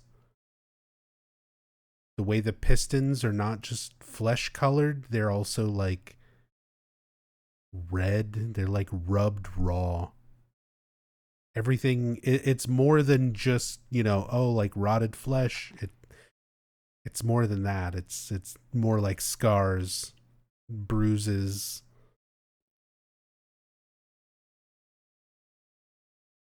You're really getting the sense of, like, trauma manifested. Like, no sugarcoating Angela's sexual abuse and how that is just being projected onto the reality around her here.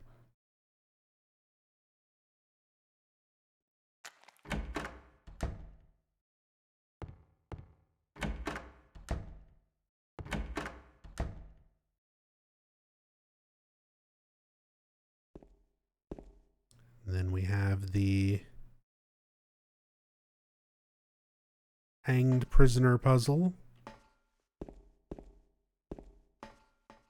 which is interesting because this is normally a static camera angle, so the ropes are only rendered to show from that very specific angle. So when you're looking at them in first person like this, one, it's cool just getting to see them up close, like with this kind of detail. And two, they're just kind of floating there like they're out of Death Stranding. Hey, Mizzy.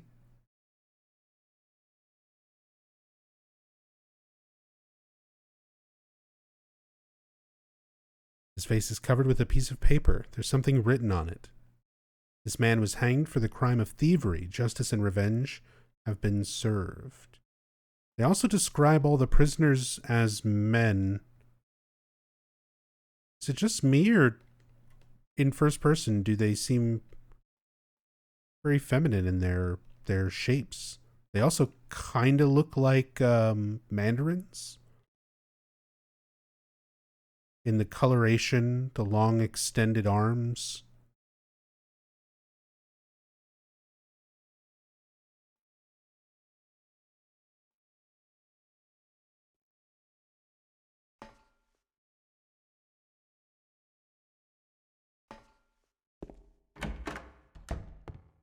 We'll come back to this.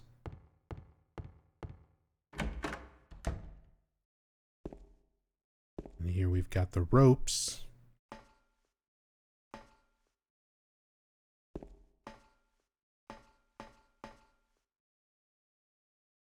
Explaining our floating bodies. Dead men, swinging in a tree. How many dead men do you see? Tongue turned blue and face gone gray. Watch them as they twist and sway. The first one killed the butcher man, then cooked him in the frying pan, served him to his hungry guests, and gave them seconds on request. The next one, with his smile and sweets, stole poor children off the streets. To men who dressed unsavory, he sold them into slavery. Breaking into a home at night, the thief he had a nasty fright, filled his foolish head with ale, woke in the morn in the county jail.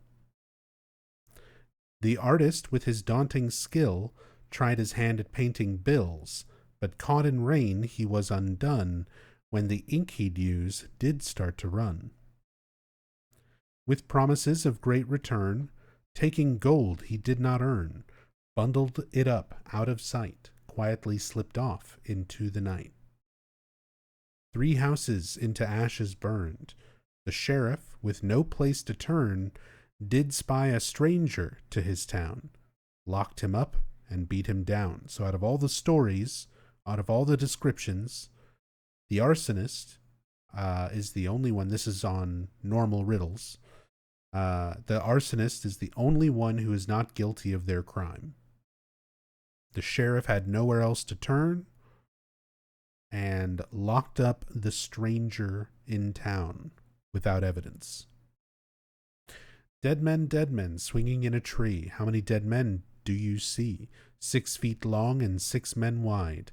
Round their necks the noose be tied.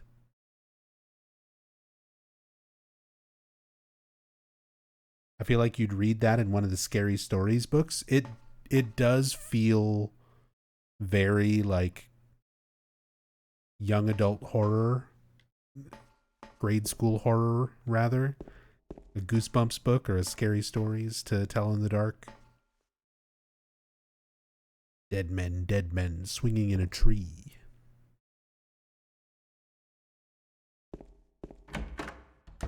We're looking for the innocent, and there's this one other notice. Only the sinless one can help you here. Mistakenly pull on a criminal's rope, and your reward will be returned to you in a shape most wondrously strange. They made this sound so much more interesting. The way that's a wondrously strange if you do the wrong thing. It spawns some enemies. There's some lying figures in this hallway if you pick the wrong one.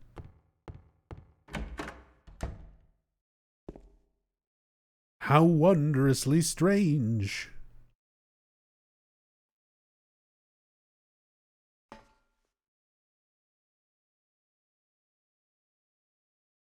So this is the arsonist. Perfect RNG, by the way.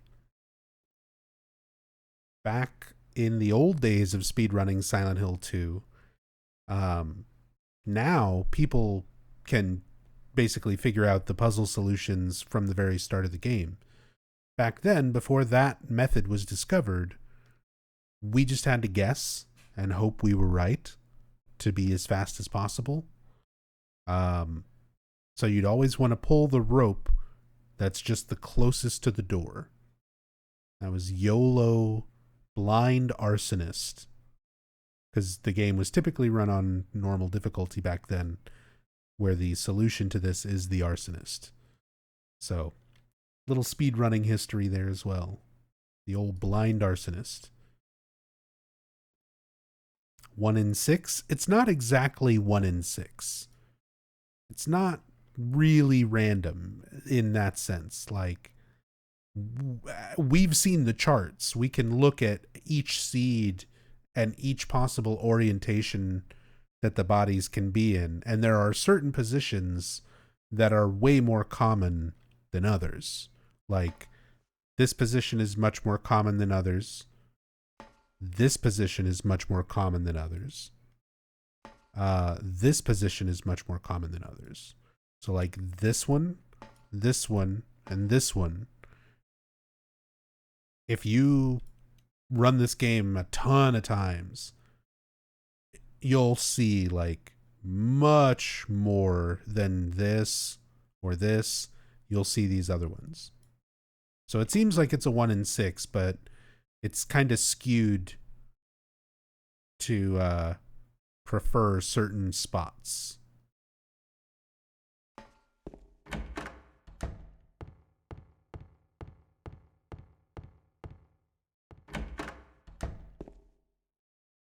There's a rope hanging from the ceiling. Pull it.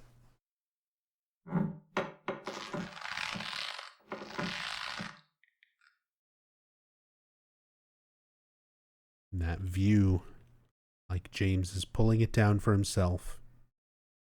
Again, just ways that the town constantly reminding him, you came here to end your own life. You got to think about that. You need to face that.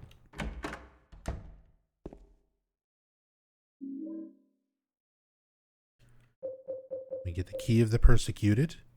Key left by prisoner who was wrongly executed. Hey Nub, did you get to find the hidden rope nostalgia room in the remake? I'm trying to remember if I had to look that one up after. I think I had to look that up after. I don't think I found it in my first playthrough. There were a few things I missed. Quite a few things that I missed in my my first playthrough. Yeah, Rachel told me I missed it, and then I had to look it up later. That's right.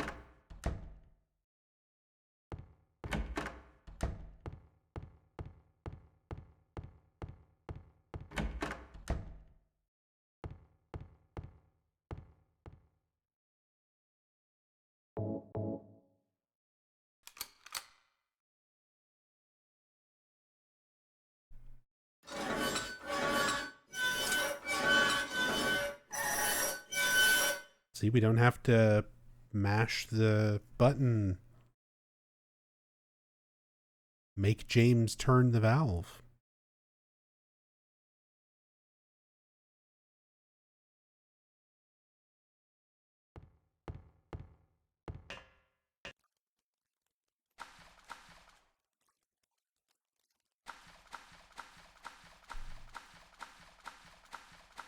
Last little parts of the labyrinth.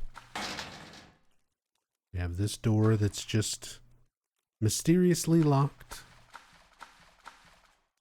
And then this door marked 208. A recurring number. Although the significance is still somewhat unknown. A lot of people who guess and theorize. But nothing official on what 208 could be. Their hotel room is 312. But could maybe be Mary's hospital room. Could maybe be a significant time. They use 208 repeatedly throughout the game for significant locations. Including this one. Maria? Maria? Maria, no! What happened to you? Why? Why?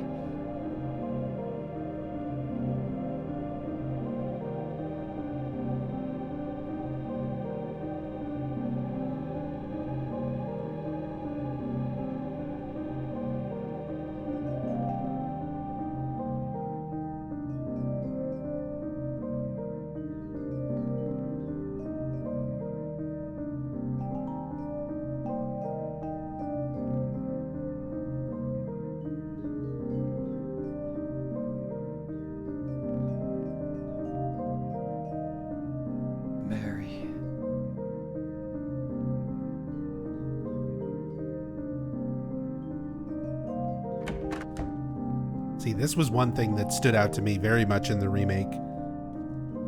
In the original, once that scene is over, like, it puts you out here. And if you try to go back in, there's nothing else for me in this room. The remake just lets you have control in there. Nothing more that I can do here. I don't want to, but I'll have to just leave her here like this.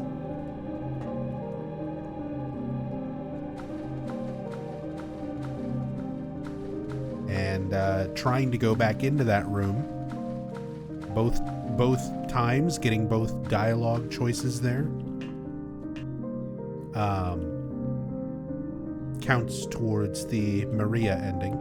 Although I'm going to be showing some New Game Plus endings.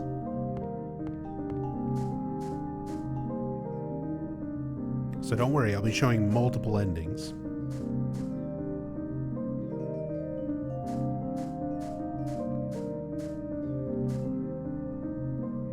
The name on the tombstone is too scratched up to read. Of course, we have this graveyard. Recreated most of this in remake as well, including Miriam K, the traitor. Another one of those things that is still not answered. We're not entirely sure who is Miriam K and why is she a traitor. There are two main fan theories that are like the most credible but still have flaws. One idea is that it's a typo and it's supposed to be Miriam L, as in Miriam Locane.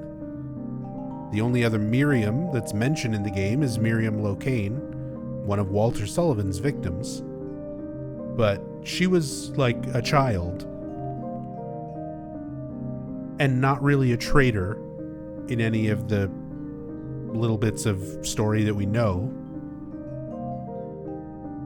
There's also another theory that Miriam K is a reference to a Hawaiian princess who was known as Miriam K, who died under mysterious circumstances. It was rumored that she was malevolently prayed to death. It literally says that in her Wikipedia page. But yeah. Princess Like Like, Miriam K.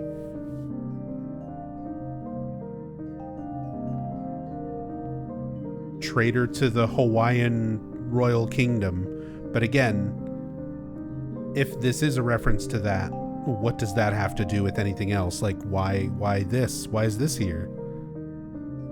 Did she betray Hawaii and move to Silent Hill? So, outside of those two theories, it's a little girl, in which case, why would it say traitor? And it's a typo. Or it's a Hawaiian princess, in which case, why? Just in general, why? Outside of that, very mysterious. Still don't know. Walter Sullivan.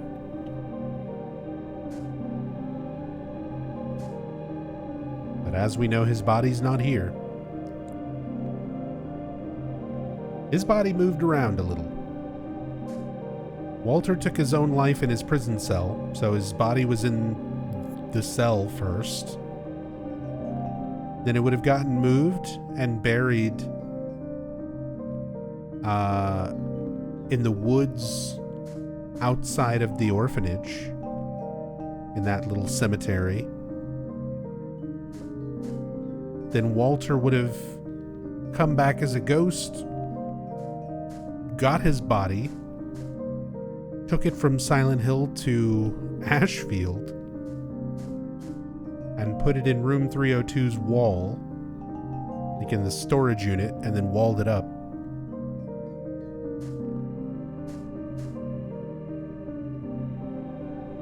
An epitaph is inscribed here. This felon drank one last bottle of ale before he was executed and laid here to his eternal rest. Name on the tombstone, too scratched up to read. Most of the tombstone's missing. Could be random political reference, same as the gun in the shopping cart. Possibly. Something that someone just felt particularly strong about, or maybe was relevant to them at the time.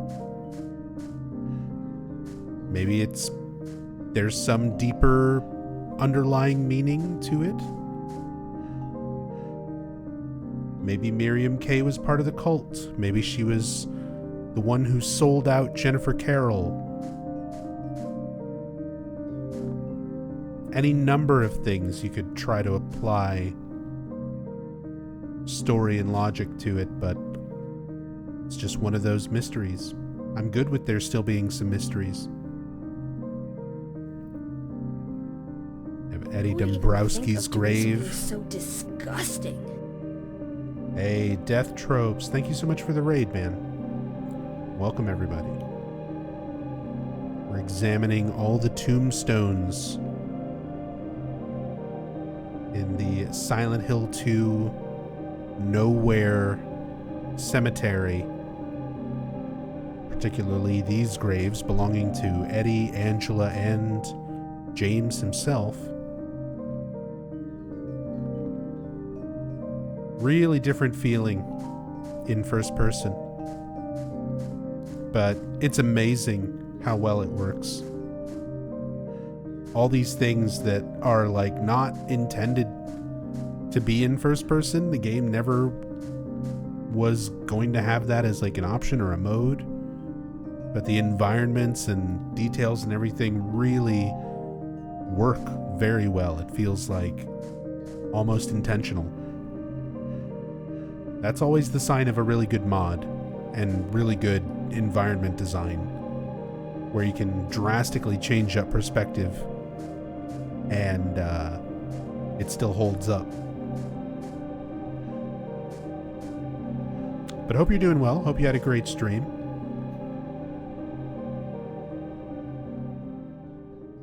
We're about to go be the last bully Eddie's ever going to shoot at. James is kind of a bully. Gotta admit.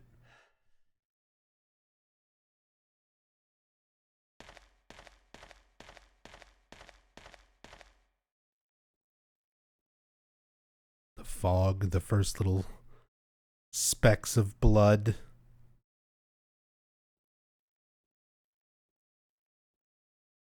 Before you can start seeing everything just drenched in red.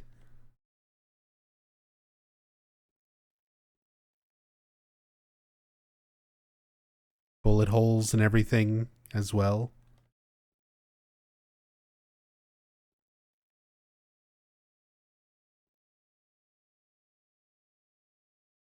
It's like Eddie's just been going on a absolute massacre.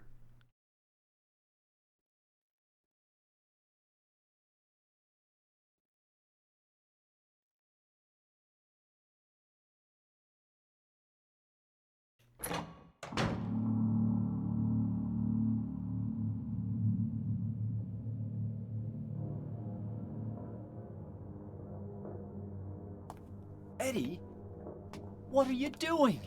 What does it look like? He always busted my balls. You fat, disgusting piece of shit. You make me sick. Fat ass, you're nothing but a waste of skin.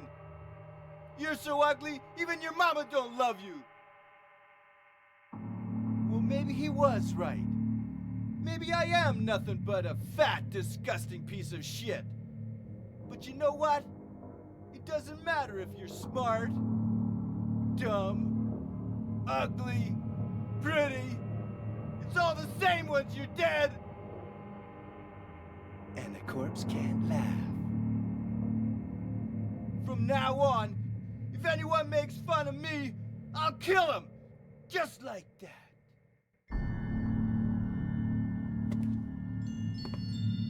Eddie, have you gone nuts? I knew it. You too. You're just like him, James. Hey, I didn't mean anything. Don't bother. I understand. You've been laughing at me all along, haven't you? Ever since we first met. I'll kill you, James. Punch him. I can see why they changed that, Because it is really kind of confusing. Like, what happens? Does he get shot? Does he miss? Like, realistically, in the world that they're in, what happens there?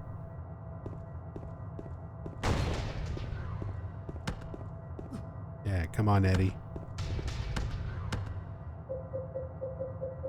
Bring it on.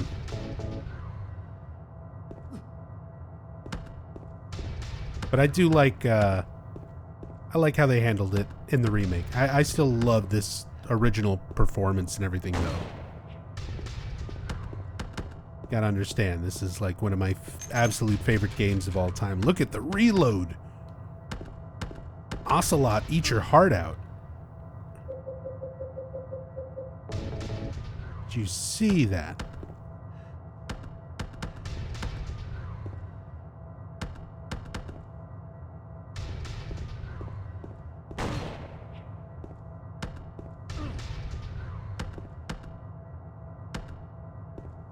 I just want to see him reload again.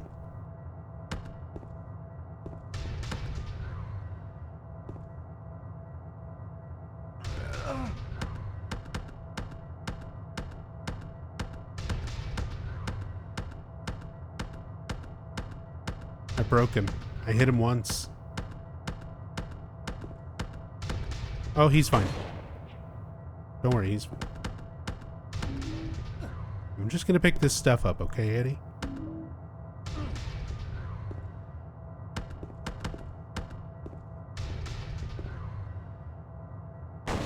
Did you notice all these guys look like me?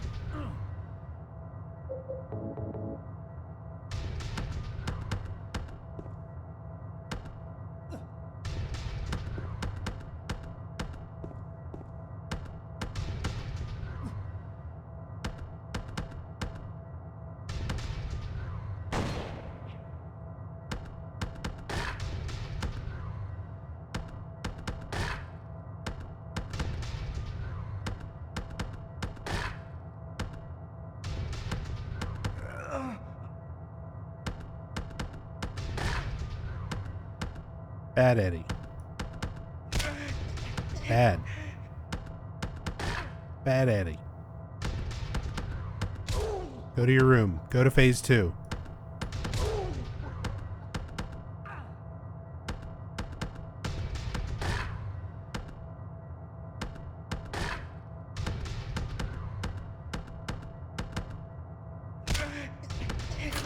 Thank you.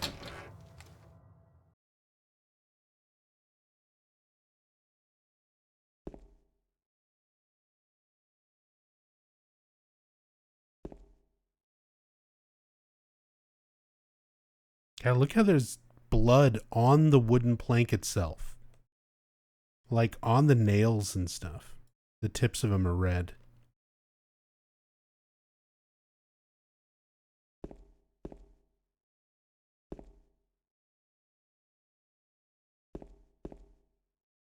And yeah, of course, we have more James corpses. Representing that aspect of James, that desire for punishment, the suicidal tendencies. He came to the town to take his life. It's all being projected, the subconscious being projected onto the town around him.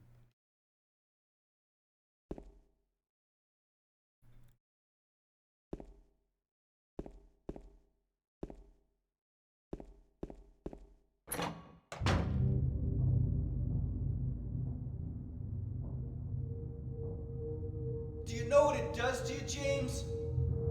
When you're hated, picked on, spit on, just because of the way you look, after you've been laughed at your whole friggin' life.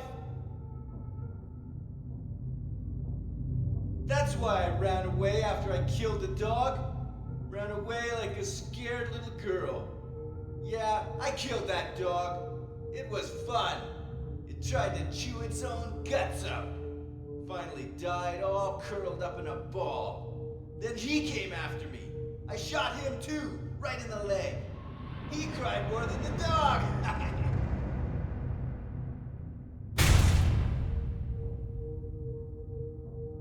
He's gonna have a hard hard time playing football on what's left of that knee.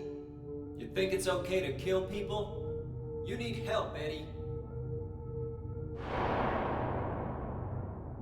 Don't get all holy on me, James.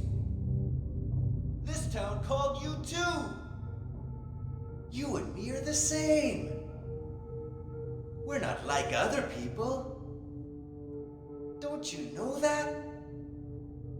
Let's party! Remake Eddie doesn't party. Good actor, good performance. I like the way they changed stuff up for this fight. No party.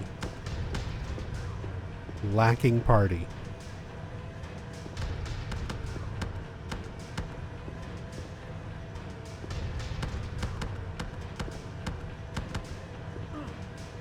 No ball busting. No ball busting, no party. Yeah? You wanna...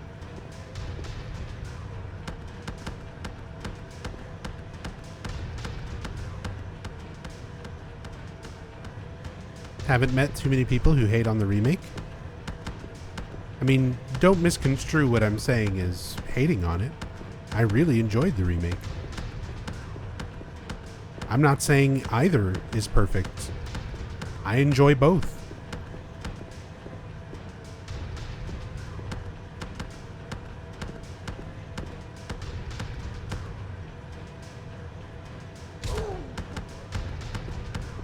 I mean, the original is definitely not perfect, and the gameplay is on the screen right now in first person so that we can look at it in all of its goofiness. Like, this game is not perfect.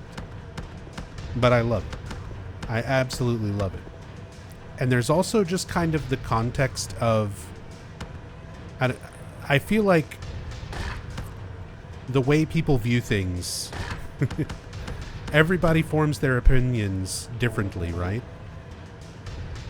And for me, like, my opinion takes a lot of things into consideration that maybe other people's opinions don't. I take into consideration when the game came out.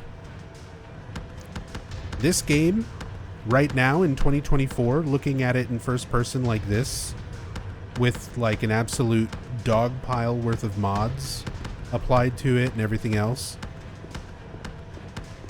is very different from how the game was seen and played and perceived in 2001 on PS2. Like, we experienced this in a very different way because there was nothing like this at that time. The performances come off as goofy and cheesy in comparison to something like the new remake and modern standards. But in 2001, your standard was Resident Evil 1 and 2. Like, yeah, the performances in Silent Hill 2 are kind of cheesy, but compared to like what was around at the time, what the standard was for the genre at that time, this shit was fucking Oscar worthy. These were amazing, realistic, human-like performances compared to survival horror by that point of 2001.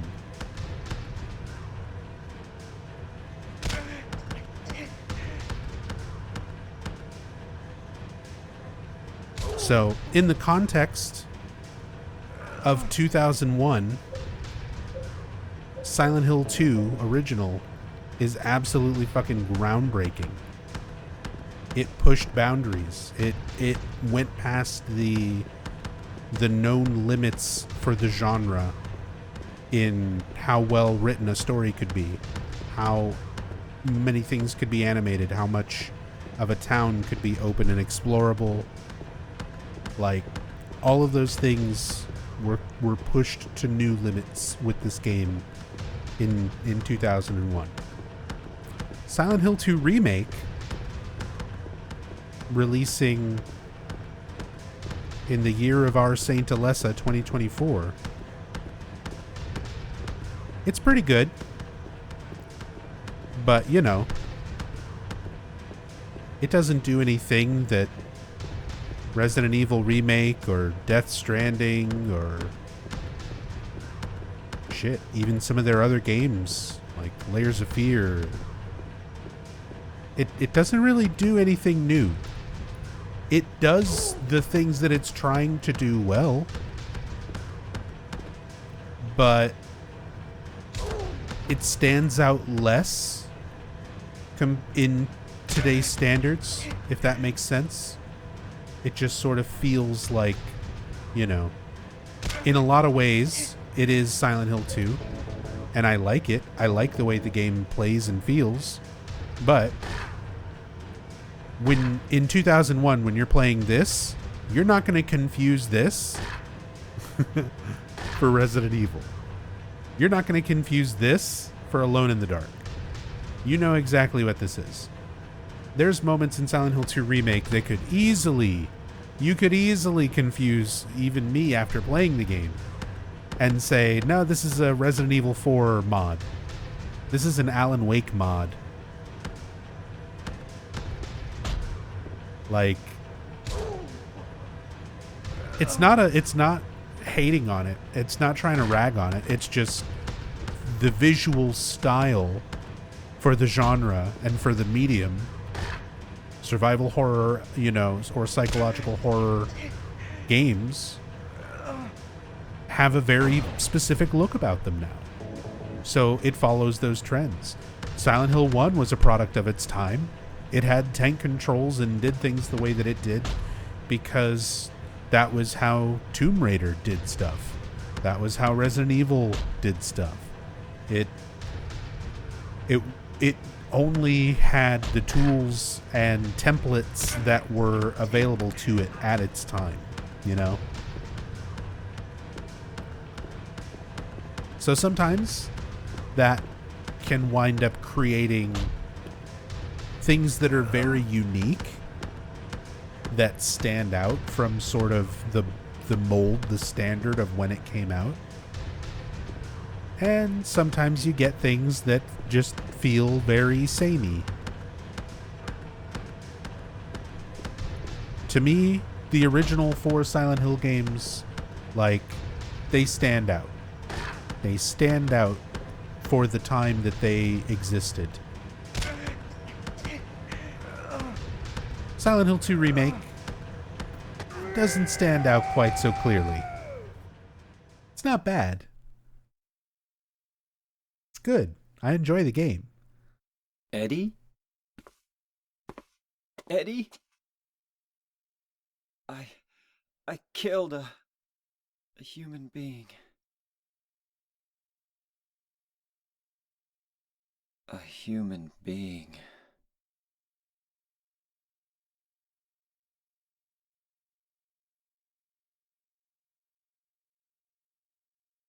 They took this line out too.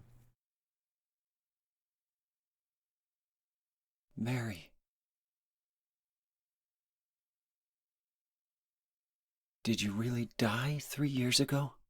Big difference here, seeing Eddie's face and not seeing Eddie's face. Yeah, I mean, like, we see the model just kind of sprawled out here, but I really did like that detail in the remake. They really let you focus on Eddie. His hat falls off, and they make you, like, stare him in the face. I still wish James said the thing. I wish he would say the human being line. But it's still good. That's exactly it. That's how I feel about the remake in general. There's a few little personal preference, nitpicky things where I'm like, I would have preferred this or that, but nothing that ever ruins the game.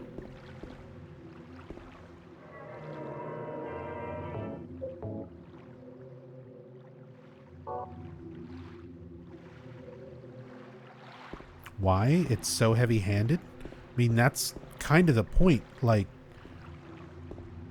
James has been very, very specifically, vehemently denying the truth, the reality. Having a moment where he's saying it out loud, where he's admitting to himself, I am a killer. I feel like that is an important part of his character. And I just prefer having it depicted this way compared to what they do with the remake. With the remake, it is he's in the starting area bathroom. It's shortly after, spoilers, he killed someone, and he's rubbing his hands. So after the Eddie fight, he rubs his hands in the same way. And it is more subtle. There are certain things like that that are changed to be less obvious. And some situations, I would agree that that's the call to make. There were also things that were made more obvious, more blatant.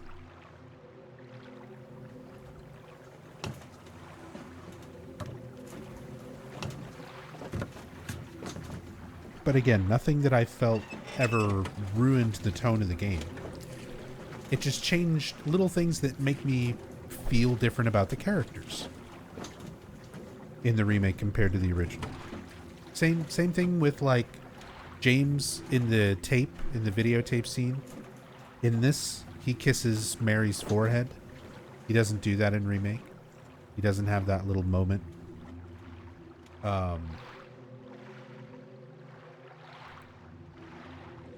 And it's like, oh yeah, some could argue that that's like, oh my god, I have to row in first person?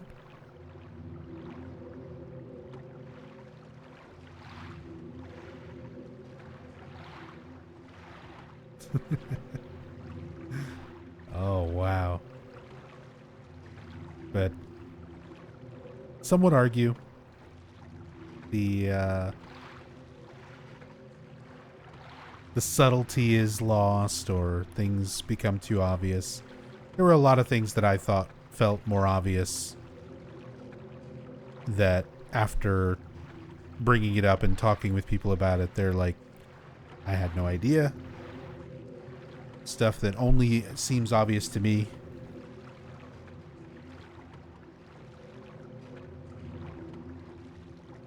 And then there were other things that I thought were changed to kind of feel more subtle, that other people picked up on more clearly, more deliberately. It's a mix of things. It's really, really hard to judge, you know, how one perceives something, what is obvious or not, from one person to the next. It's going to be wildly different. We're all different levels of observant.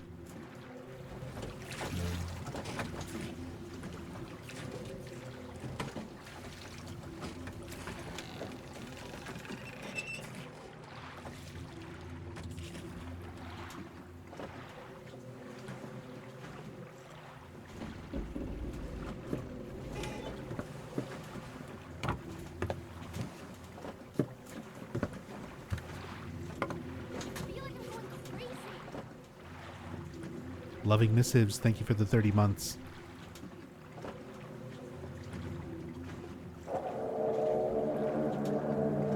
That menacing tone. This place hasn't changed at all in 3 years. They give you that very menacing tone, trying to hint to the player that the hotel, having this nice appearance that hasn't changed at all, is the Otherworld version. The real world hotel is burned and flooded and abandoned in a horrible state. So what we're seeing right off the bat is the Otherworld version of the hotel. And Masahiro Ito actually said that he was frustrated that so many fans didn't pick up on this fact with the original game, that they added some things to make it more obvious for the remake. So in terms of like subtlety and things being obvious, even the original developers had things they felt needed to be more clearly communicated. There's a fountain in the shape of a bird. No water is coming out of it right now. What's your least favorite part of replaying this game if you had to choose? Least favorite part of replaying this.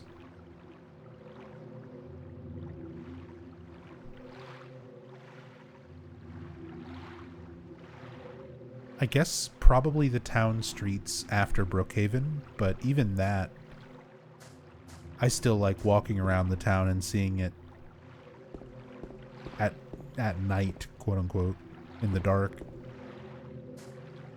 It's just not a whole lot going on. It's just kind of running around and grabbing supplies. But even then, I said I find there's things that I find interesting about even that, so that's what I'm saying. I love this game. This is one of my favorite games. Silent Hill 1, if you ask me that question about Silent Hill 1, I can be like, oh, the sewers. I have a quick, easy answer. Silent Hill 2, I love this game. It's hard. There's definitely parts that are less favorable, but not anything that's unenjoyable. I would say that goes for the original and the remake, by the way. There's parts of it that were less enjoyable, but nothing where I stopped having fun, where I stopped enjoying the game.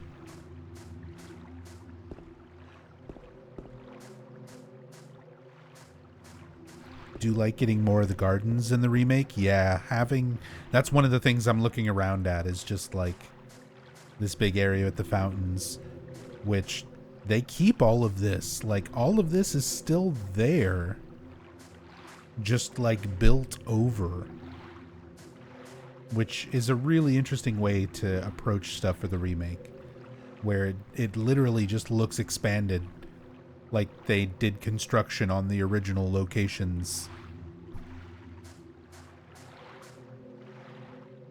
Still haven't played the remake. Looking forward to it. It's worth it. It's good. Worth your time.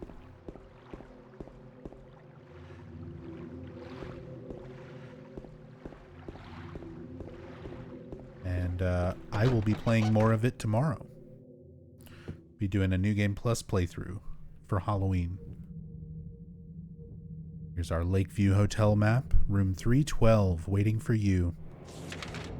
Even that same style of handwriting they managed to replicate. I'm a police officer from Brams, the next town over.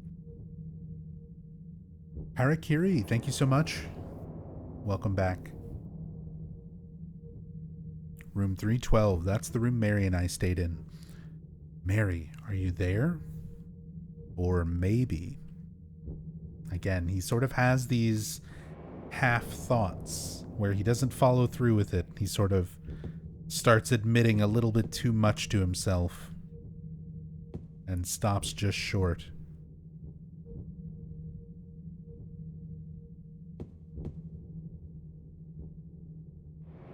Toluca. Open at 7, close at 10. Fire hose, extinguisher, kitchen.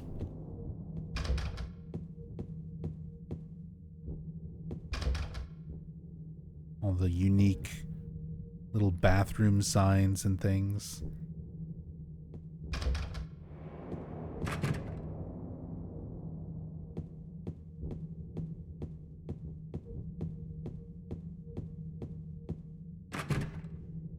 Staff only.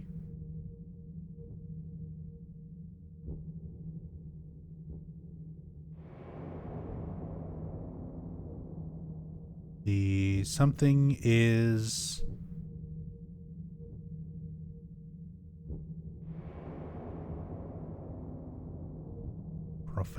professional, space. Please don't enter. Something. Hard to read some of these low-res textures. Information, map layout. Future generations playing Silent Hill 2 Remake after watching Silent Hill 2 YouTubers in the movies. It's so funny. The fandom, so many new people getting in, starting with Remake, are reacting and coming to the same conclusions and theories that people were in 2001, and it's very, very endearing. It's very awesome to watch everything sort of full circle. What did you think of Angela in the remake? Angela was one of the weaker parts of the remake cast for me, but her performance and her character definitely grew on me. She's the one who has the most scenes where there's little things that could have maybe been directed a little bit differently, that I think could have come off a little bit better, but again, nitpicky minor stuff. Overall, I really enjoyed her performance.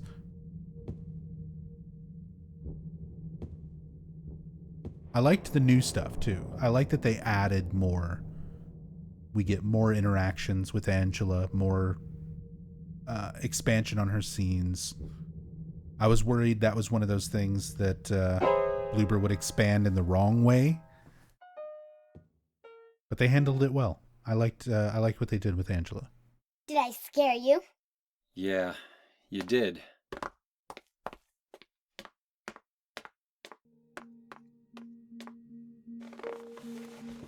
You're here to find Mary, aren't you, James?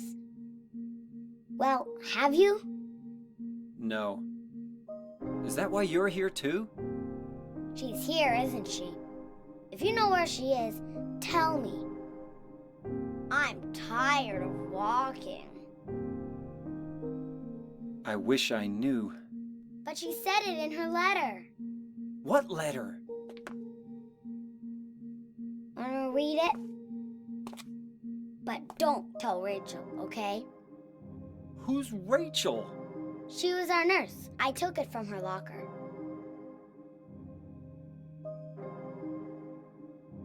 Who's Rachel? My dearest Laura, I'm leaving this letter with Rachel to give to you after I'm gone. I'm far away now, in a quiet, beautiful place. This is where Laura got confused and thought she meant Silent Hill, so she came here to look for her. She's not manifested or called to the town or anything like that. Please forgive me for not saying goodbye before I left. Be well, Laura. Don't be too hard on the sisters. And Laura, about James, I know you hate him because you think he isn't nice to me, but please give him a chance. It's true he may be a little surly sometimes, and he doesn't laugh much, but underneath he's really a sweet person. Laura, I love you like my very own daughter. If things had worked out differently, I was hoping to adopt you. Happy 8th birthday, Laura. Your friend forever, Mary. Laura, how old are you? I turned 8 last week. So, Mary couldn't have died 3 years ago. Could she really be here? Is this the quiet, beautiful place she was talking about? Me and Mary talked a lot about Silent Hill. She even showed me all her pictures. She really wanted to come back. That's why I'm here. Maybe you'll get it if you see the other letter. The one Mary... Huh? I must have dropped it. Laura! I gotta find it. Laura!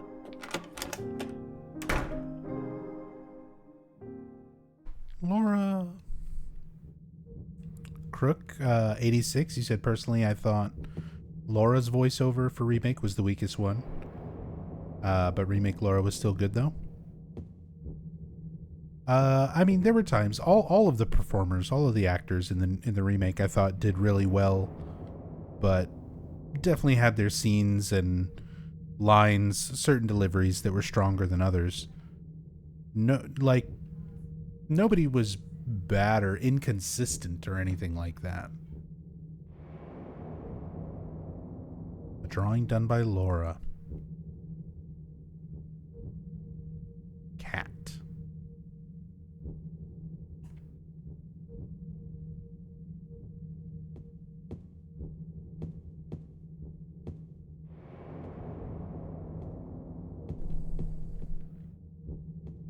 So does Laura see the damp, flooded hotel since it's the real-world version? I don't know. Masahiro Ito says that she doesn't see monsters and that she sees an empty town, but we don't know specifically what she sees. Like, how she perceives every location, how she perceives everything. Just thought about it. Is it ever stated why Laura was in the hospital? Just trying different places to look for Mary. She met Mary in a hospital wherever, that not in Silent Hill. They don't live here. They were here on vacation. Mary was here once. But Laura wouldn't have known, like, there was something wrong with Mary. She was sick. They were both in the hospital, so she knew that. So, being here in the town, trying to look for Mary, trying the hospital would make sense.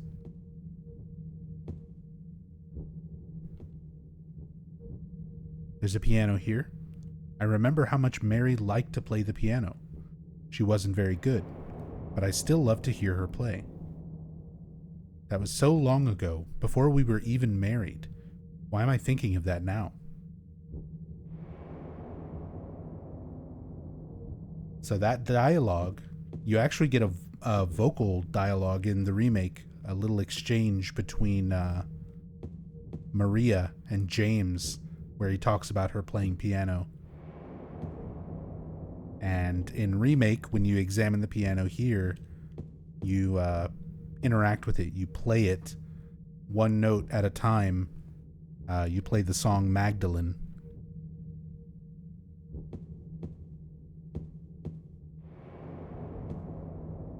A lot of little cool details like that in the remake. Stuff like that I really enjoyed.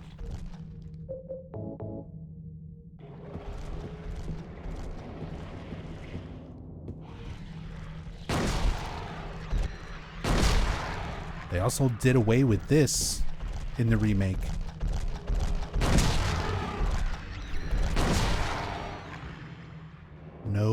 No abstract daddies, which, according to Masahiro Ito, this was actually a this was actually like a last-minute decision thing. They wanted to have another creature for the hotel that they didn't get around to designing.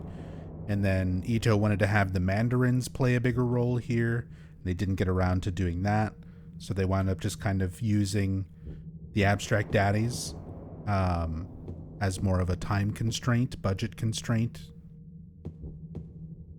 So for remake, Ito specifically mentioned like changing that stuff up, removing the abstract daddies, having more of an interaction with the mandarins. Is it's different, but it's more in line with sort of one of their original visions for the hotel area. So I'm glad that there is also stuff like that in the remake, that there are things that the original developers wanted to do that they couldn't originally and got to more fully realize it with the remake. I'm glad that they had original dev members involved. The Venus Tears bar.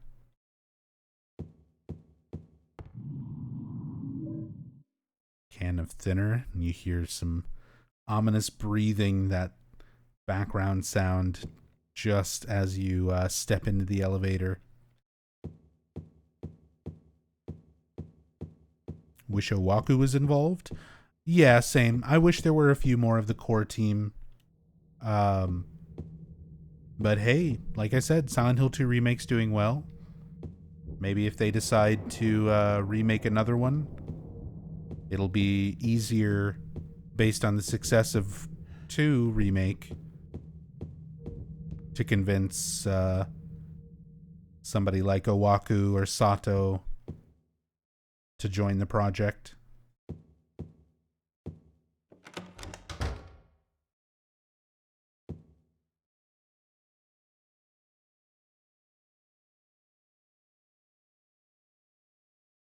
Calendars on the wall. May 5th. May 5. Although it just says 5 May. Like 5th month, because it wouldn't be the day. Obviously, you have your days down here.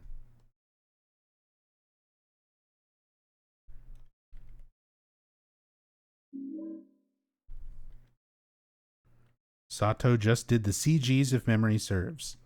He did a lot more than that. He did character designs and concept art. He helped come up with how characters acted, their motivations. Sato did much more than just CG. He had a huge creative input and role for Silent Hill 2 because for Silent Hill 1, he made such impressive CG work. To the point where he actually had to threaten to leave the project. Konami wasn't going to credit him properly. But, yeah. Something to keep in mind, especially for game development, even today, but even more so for games at that time period. Developers are not just their title, their role in the credits. A lot of people try to write off things that, like Sato has said in interviews, for that exact same thing. You know, he's just the CG guy. Who cares what he says about the story? People say the same thing about Masahiro Ito. They're like, he's just the artist. What does he know? Like, games are a huge collaboration. And all of those people, right down to the programmers, were allowed to have input. They were asked for input. They were allowed to give their ideas to help shape the characters and the story. People were not just left in the dark to draw what people told them to draw. They understood everything as a whole, because every aspect of it, whether you were an artist or a sound guy or a programmer, had to be on the same page. Everyone had to have that unified vision. So it's a little frustrating when people boil it down to just like, these people had their job credit and did that in isolation away from the rest of the project. Like, no, obviously not. Like, even if Sato was only credited with doing CG or something, clearly he had a much bigger role in the creation of the game, in the development process, in the creative process.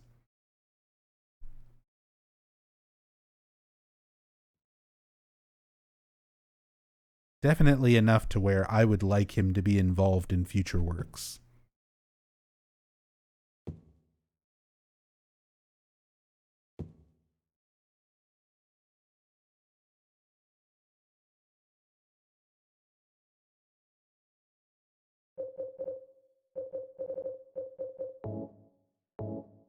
Fish-shaped key.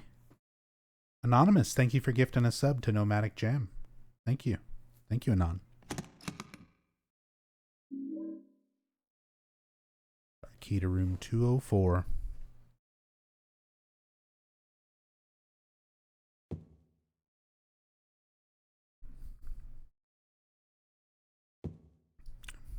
Always curious about some of these portraits and paintings, because some of them look like real people, or maybe based on real portraits or paintings.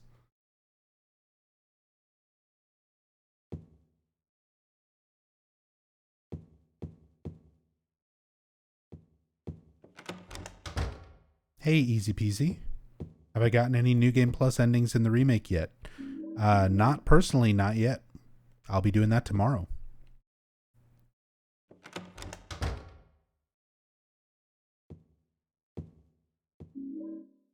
The reading room. There's a book open on top of the desk. It looks like a medical book. I've already read enough medical books. None of them ever did any good.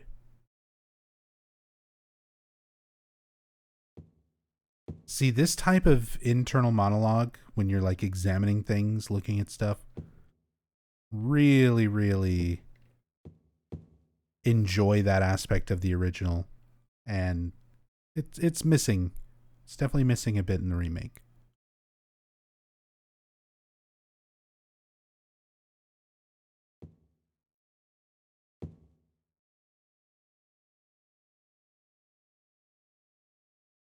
Enjoy complimentary.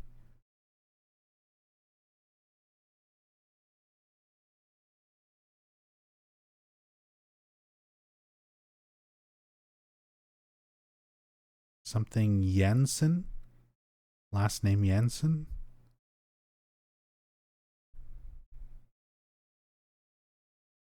Norit? No. N-O-R-I-T? No, Nokit in OK.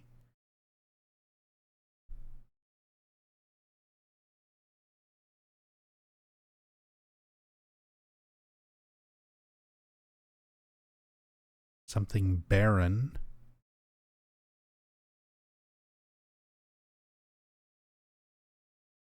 Just trying to see how many of these.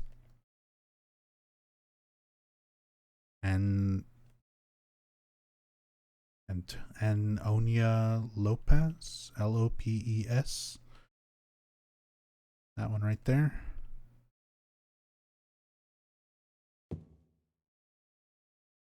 Eventually, I'll do a playthrough with a full-on free cam.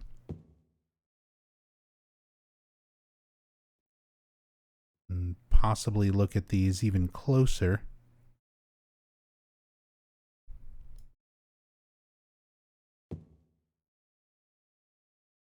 There's a book here. Doesn't look like it'll be of any use. Shotgun shells. All right.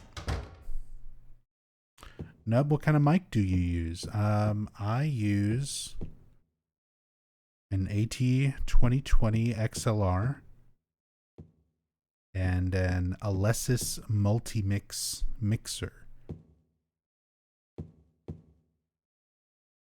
Can't go wrong. The old AT2020.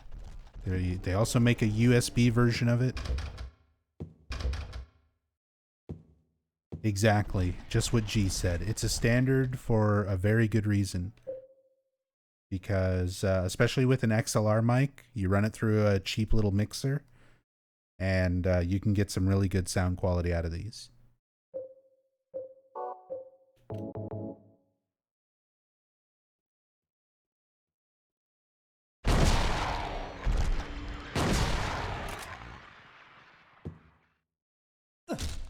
And I don't even have it set up the best way. I know better.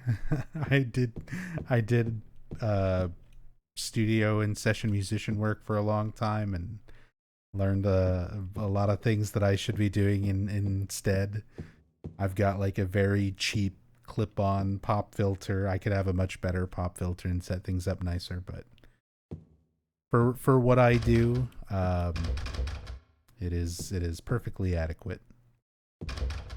And I am the I like to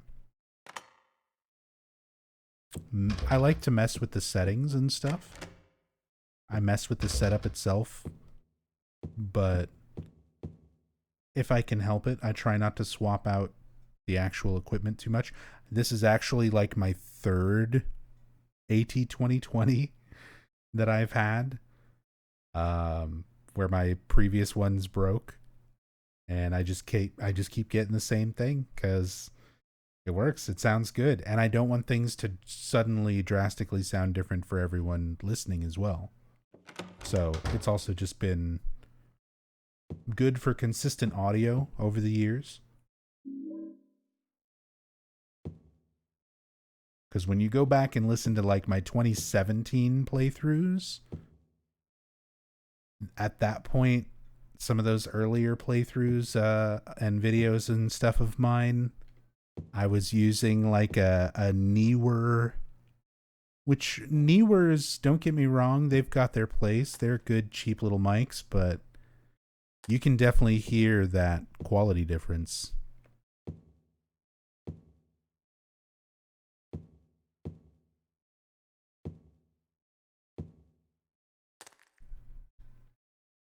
Photos are scattered all over the bed.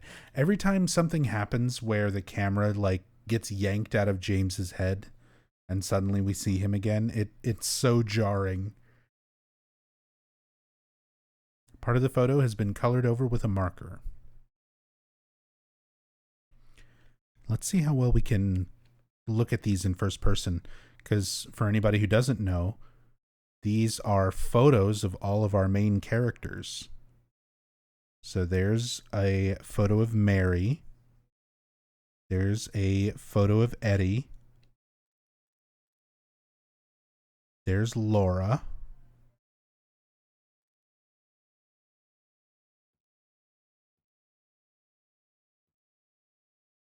So yeah, all of these photos scattered around the bed are all of our main characters, as well as a few of like lying figures and creatures.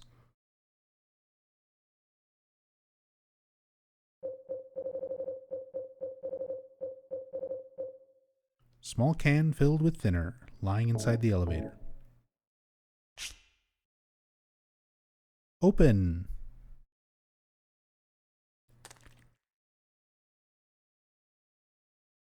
So usually I'll just guess what this is, but I figured it's been a while since I've shown using the thinner itself.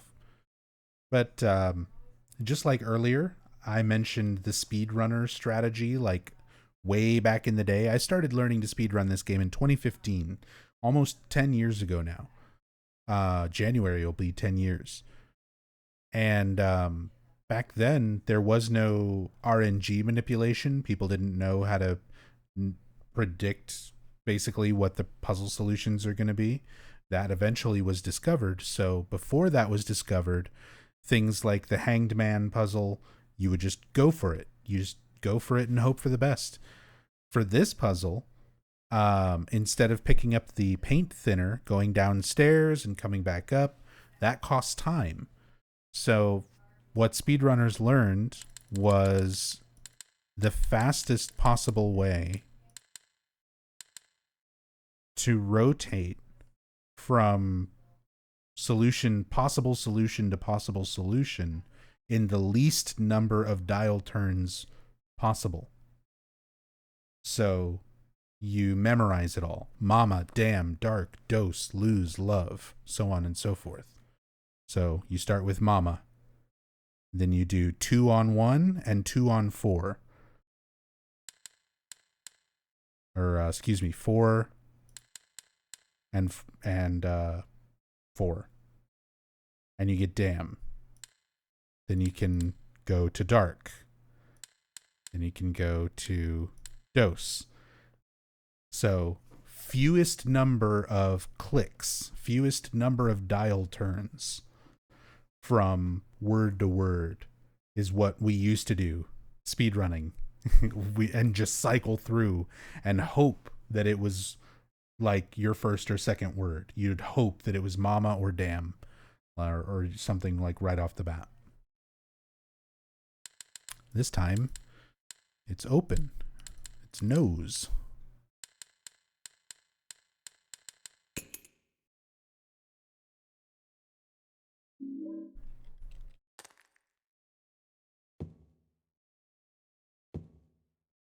Eventually, all the secrets were out there. Yeah. Then it got discovered. Somebody printed out a chart of all of the seeds. And a seed is basically a number assigned to a puzzle layout. So when you're very first starting Silent Hill 2, like when it's on the title screen and you select like your difficulty and everything, the very moment that you start your game is when the game determines what seed, what puzzle arrangement it's currently on. So as soon as the title screen starts playing, before you start your game, it's animated. So it's moving at 60 frames a second. So every second, 60 seeds, 60 frames goes by. So it was basically discovered that if you start the game in the exact same way, in the exact same amount of time, every time, down to the frame. And I mean, speedrunners did this without tool assistance, where you can consistently start the game at the same time down to a frame. People can do it back to back. People who are really good can do it back to back. So you would start the game in a very specific way with very specific timing, and you would know what seed you're on as soon as you got to the hotel or the apartments, because the clock, basically the clock puzzle, the hands start in a randomized position. The solution's always the same. Turn them to 10 past 9, but the starting position is random, quote unquote random. So a runner could do a bunch of runs, get used to what each seed looks like,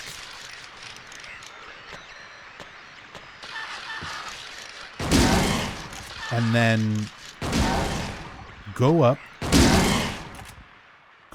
see the clock, and then from there know, okay, the clock hands started at 8:40. I know that I'm on seed number 136. And once they know that, they can look at a chart and they can see, all right, seed number 136. So the briefcase code is going to be Mama, and the hangman is going to be on noose number 1, and the Brookhaven passwords are going to be 7145. Like literally everything. Literally everything. It's determined from the frame you start the game on. So once runners figured that out, they started tracking those frames, and that's how RNG manipulation was discovered for Silent Hill 2 speedruns. People are crazy. Speedruns are insane.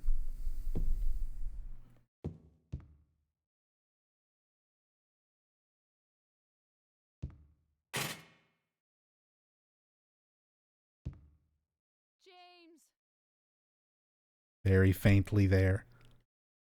I didn't like how they changed this in Remake. They made this very, like, obvious. Whereas here in the original, it's totally optional. If you try to come up here before you have the key, you have to examine the gate and try to get through. And then you very faintly hear Mary call out to you, call out James as you walk away. In the remake, it's like as soon as you touch the gate, she's like, James! It's like a jump scare.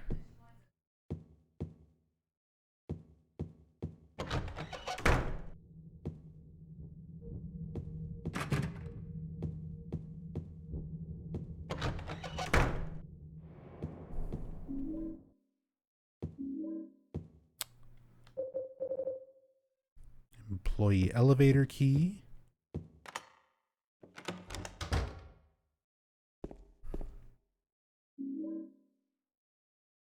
This was cool. I liked how they changed this part for the remake, where you try to get on the elevator, doesn't work.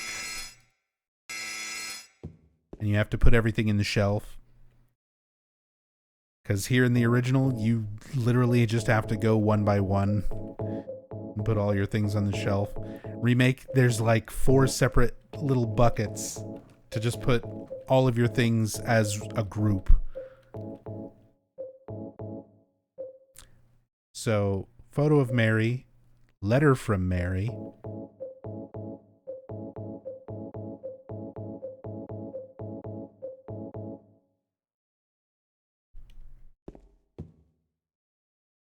You go into the elevator with these things. It doesn't go off. These are the only 2 items that do not set off the elevator.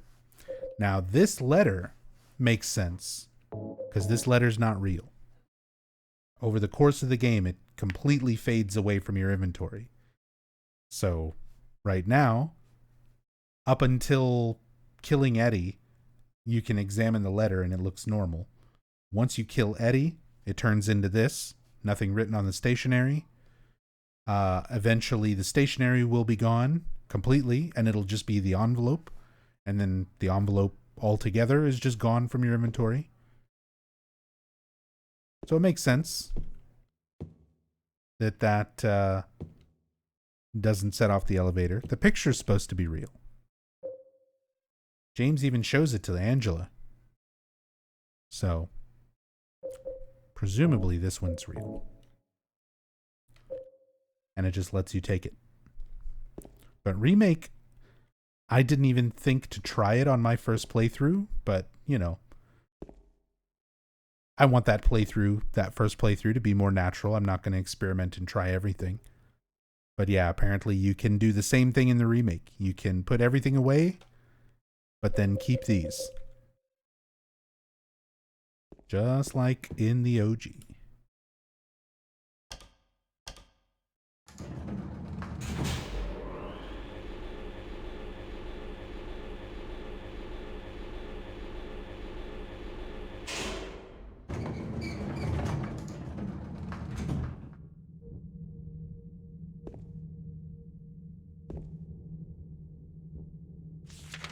There's our employee map. Shows all these different little back areas. Again, I love all the old photos, paintings, portraits.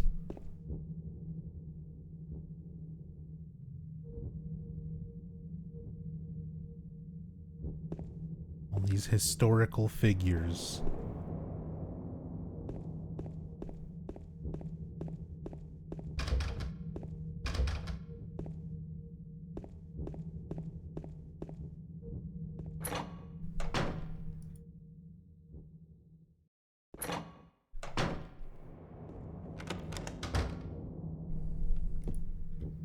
Nothing interesting on the shelf.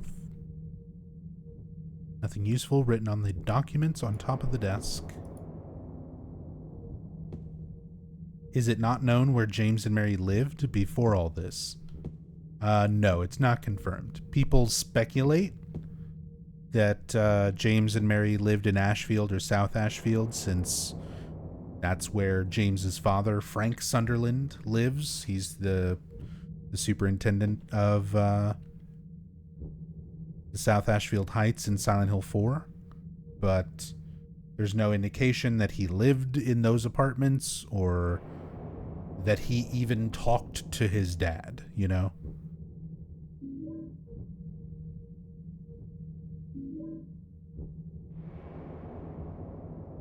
When's the next remake playthrough? Tomorrow. And thank you. I'm feeling better. I'm still dealing with some crud, but for the most part, feeling better.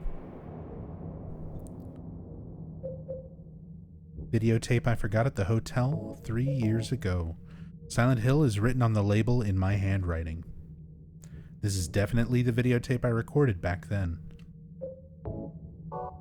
And our can opener. Rest in peace, canned light bulbs. The worst thing to possibly leave out of the remake.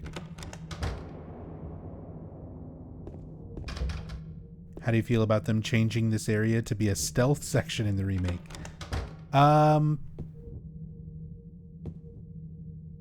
It was definitely an interesting choice. Not necessarily how I would have imagined it, but it was alright. And apparently you don't even need to be that stealthy. I treated it as like a very serious stealth section, and apparently you can just kind of sprint from door to door. Here's Johnny. He's one hot guy. This is the heater that people speculate burned down the hotel. This curtain hanging dangerously over it. And they even reference the heater in the remake.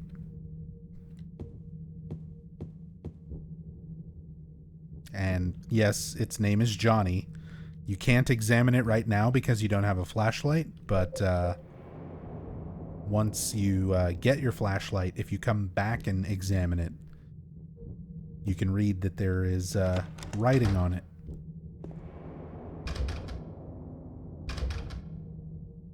Oh, it's the Manarger's residence.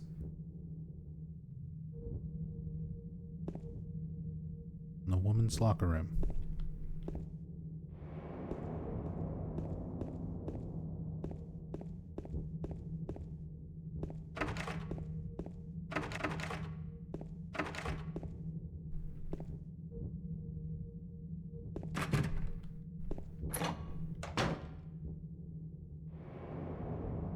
There are apples and pumpkins here. Yep, there's also a music box. There it goes. Snow White music box. The figure from the fairy tale Snow White attached, found in the pantry. We do get a memory callback to this. This little pantry here with pound cake and cookie and butter cake.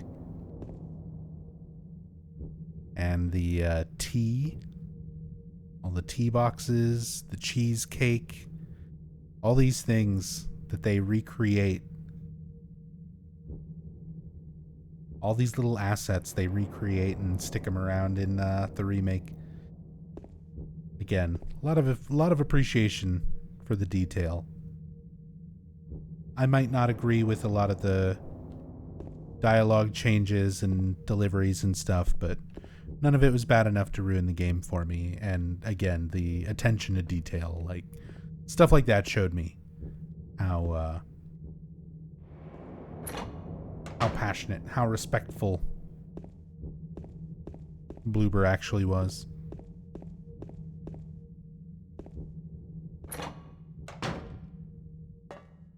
These were all textured in 2001. Most of them, yeah. There are a few things that have been up-resed or potentially replaced because this is the enhanced edition.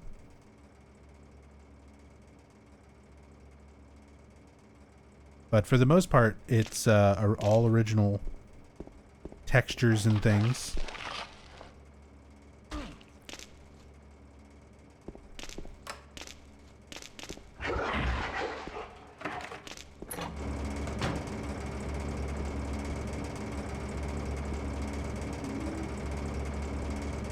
What if James burnt down the hotel to erase evidence? Yeah, what evidence?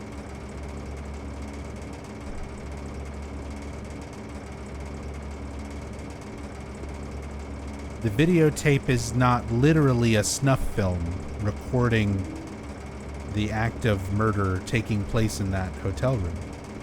The hotel room was where the last place where they were together before Mary got, like, noticeably ill.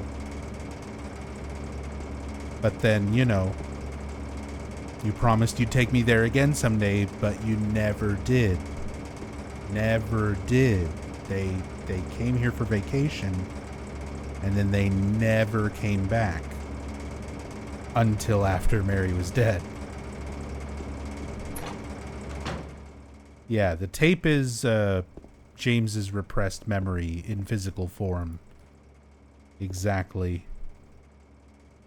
It's not literally a recording of what happened.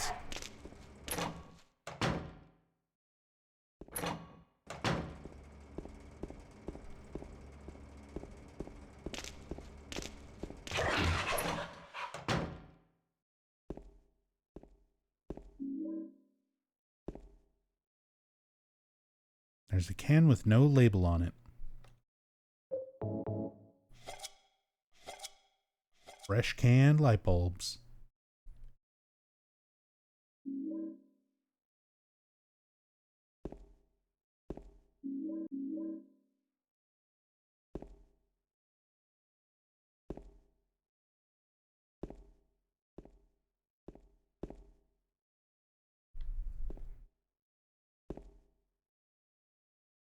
Can't believe they left the canned light bulbs out of Remake.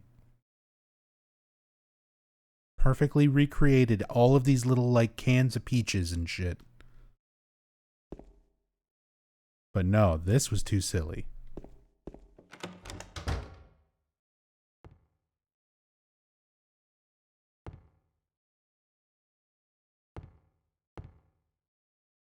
I did like how they changed up the bar. Had all the different little references on the beers and stuff that are on tap.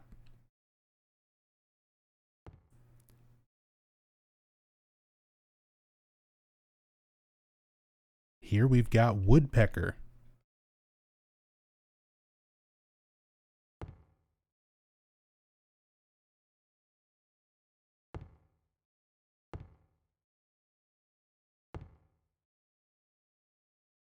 These little pictures and posters that all got recreated.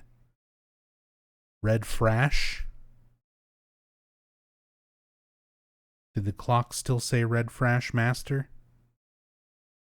I'm gonna have to go back and check. Like I said, I'll be doing a New Game Plus playthrough tomorrow for Halloween, so... New Game Plus of the remake, that is. So we'll compare. We'll check it out. The Lure Collection.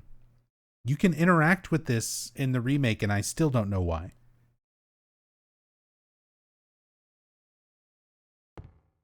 I've been doing so much research and finding out so much cool information about stuff around the remake. Nobody can tell me why you can interact with this in the remake.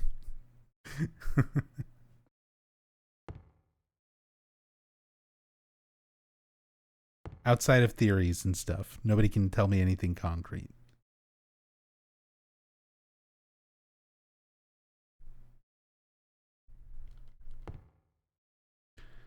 Catch me some of that brown trout. Lamp on the counter, but there's no light bulb, so I can't turn it on.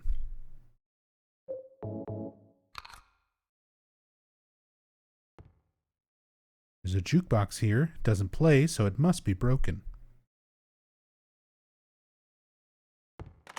Don't worry.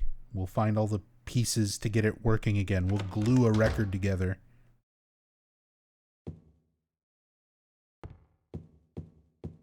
There's a lot of secrets and stuff in the remake I think would be nub approved. I mean, there's already a bunch of stuff that I saw that's nub approved. And the stuff that I've looked up now since finishing the game and just found out that way has also been really cool. So details in that like regard, they did an excellent job.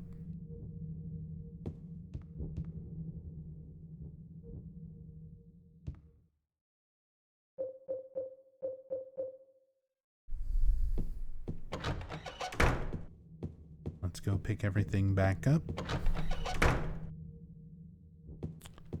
Dodge around the mannequins. Get smacked.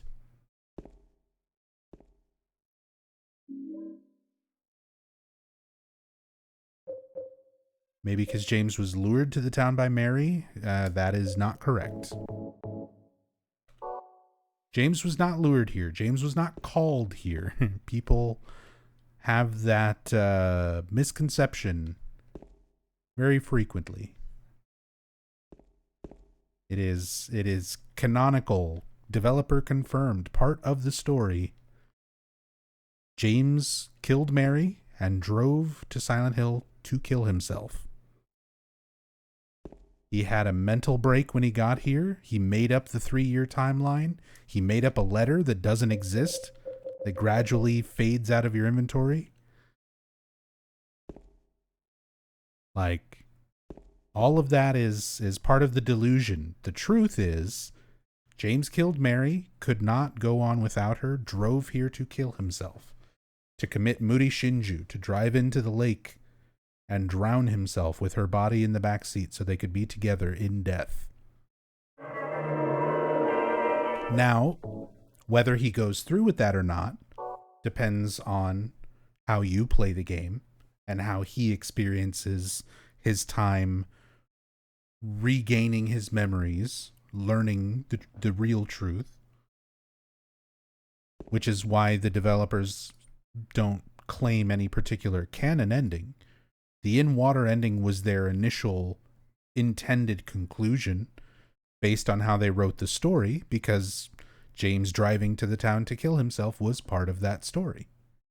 So the in-water was that original conclusion. He remembers what he went to the town to do and does it. All the other endings came after.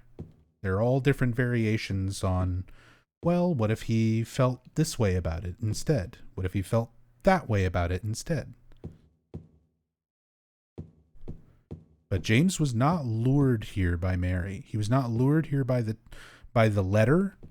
All of that appeared like the moment he arrived.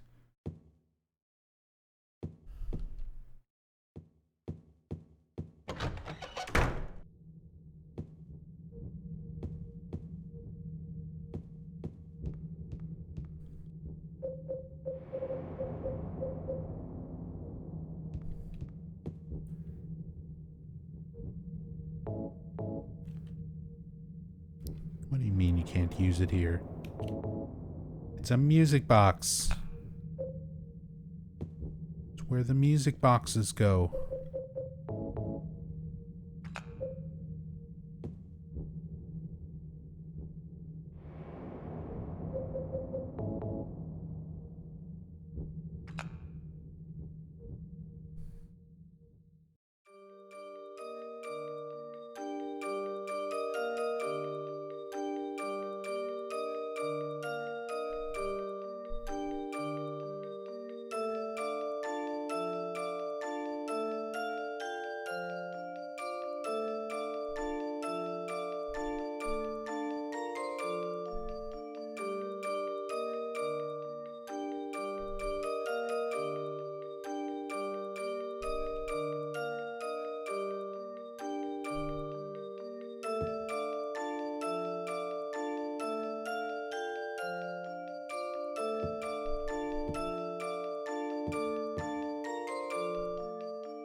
Key to room 312.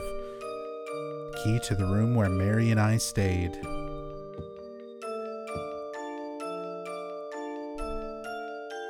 Little employee whiteboards and stuff back here, which you can't normally see.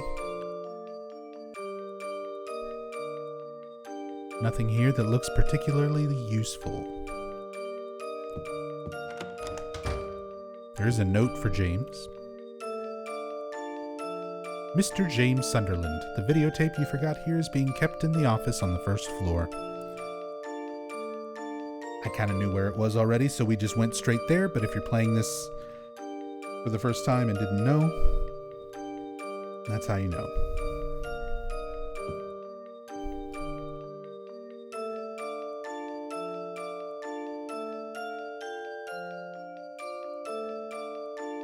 Interesting.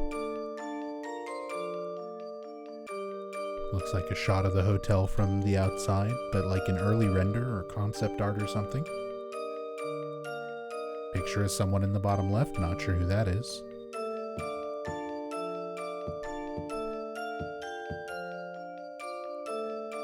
Nub in the bottom left corner, yep. There I was. That picture's of the hotel from The Shining. Is that the Stanley? That's a picture of Kubrick. I mean, it does look like a young Stanley Kubrick. And it does look like the Stanley. Yeah, you might be right on that, G. Yeah. It's not Cyrillic text. It looks like the symbol font. It looks like the Greek characters that they use on the coins. It's probably symbol font. Now, there is symbol font used in places that is just gibberish. Not all of it is an Easter egg like on the coins, like Tatsuki. Give me a second. I'm pulling up my...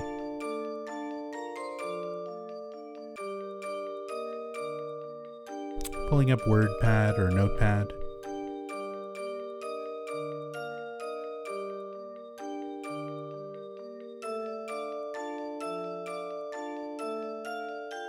Because I can really quickly just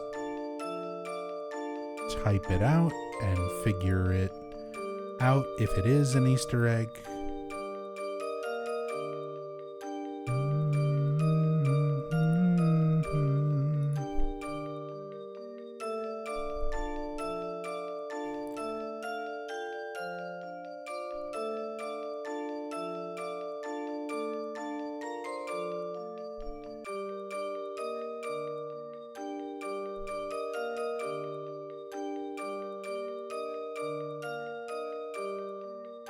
So H basically is just H.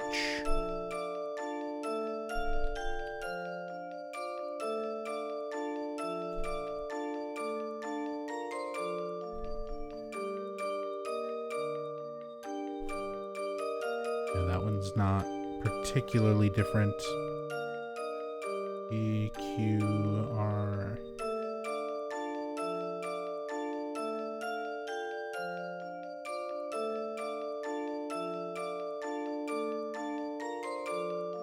R, so H, R.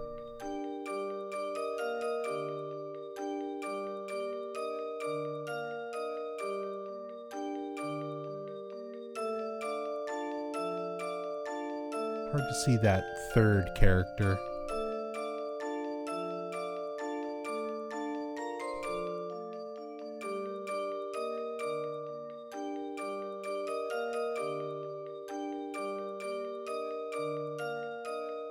Could be J.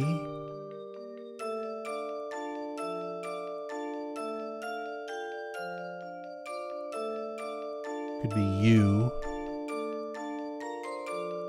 Be like HRU C. The X character is a C.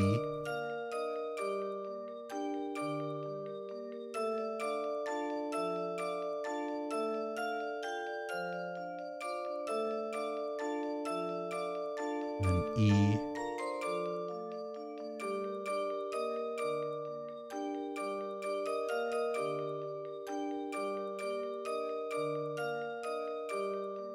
Yeah, it's just letters. I don't think there's any significance to it. Looks like Greek symbols. I mean, you're catching up to stuff we were just talking about. Tickle my fickle. It's symbol font. Symbol font. They use symbol font for other Easter eggs in the game. It's symbol font uses Greek characters, but it's not used to type in Greek. Like, if that makes sense. You use it for, like, mathematical equations that have Greek characters or symbols in them.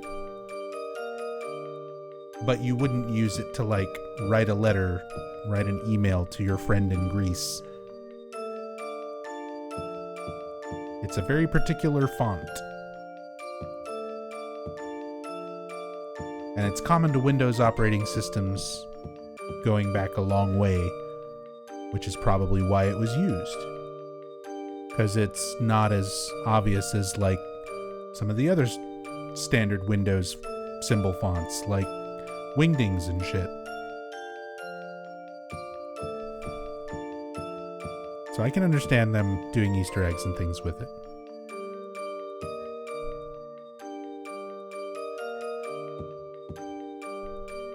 I can't leave this hotel just yet.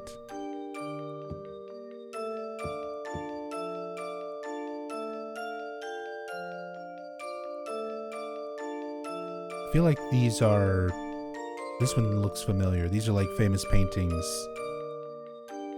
These like two women standing outside next to a window. Like a landscape castle, something reflected on the water.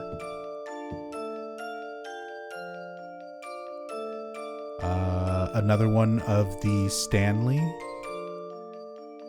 It is funny how similar. See, to me, that looks like the Lakeview Hotel. Because you can see the, like, fountains. You can see the, like, bird fountain over on the right there.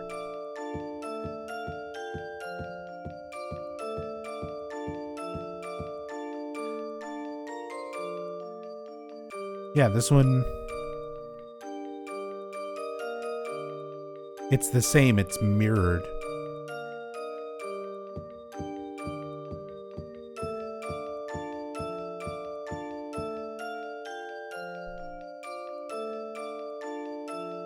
But that's the thing, like, it's clearly inspired by...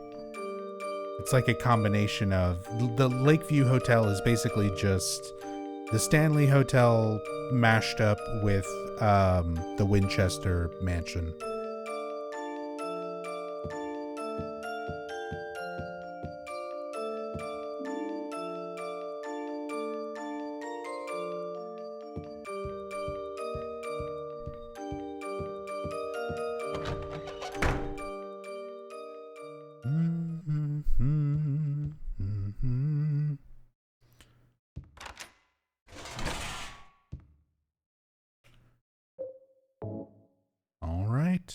Let's make a save.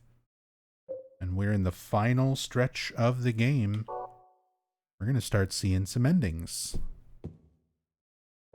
So first, been holding on to this dog key. Found inside of a dog house. No idea where to use it. And right next to room 312, James and Mary's room, it's a very mysteriously ornate observation room, the lock to which is suspiciously close to the floor.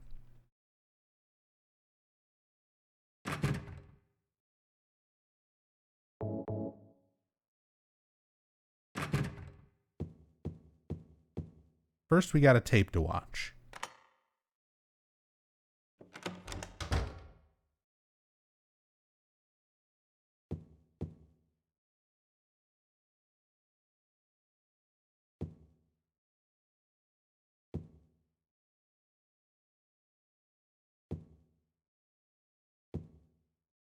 Nothing interesting written in the memo book. Except for being blue, it looks like the save point. The red, if it was red, it would look just like the save points in Silent Hill 1. Those little notepads with the pen sticking out.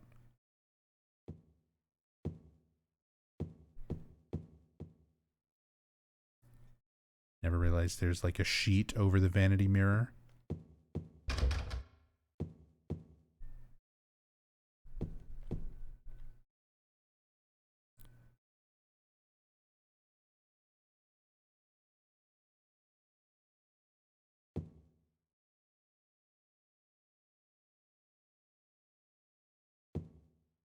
They really captured the feel of like this time period for like big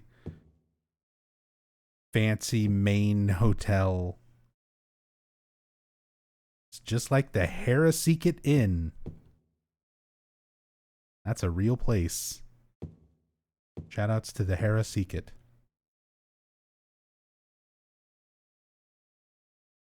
And for the like 2 people who watch this video that live in Maine or know what I'm talking about, you're going to be like, oh my god, you're right. It looks just like it.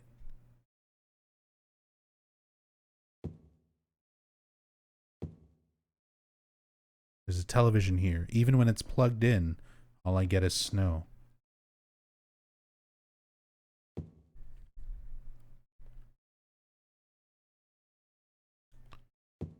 A matchbook in the ashtray there. So many little details. All right. Let's see if this VCR works. Let's watch this videotape that we forgot at the hotel, where we used a VCR to pirate a copy of Silent Hill, the Christoph Gans movie, when it was airing on TV. It's got all the commercial breaks, everything included.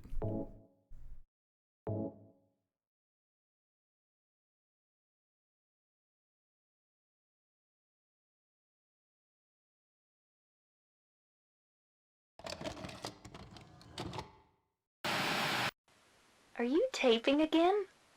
Come on. I don't know why, but I just love it here. It's so peaceful. You know what I heard? This whole area used to be a sacred place. I think I can see why. It's too bad we have to leave. Please promise you'll take me again, James.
Mary.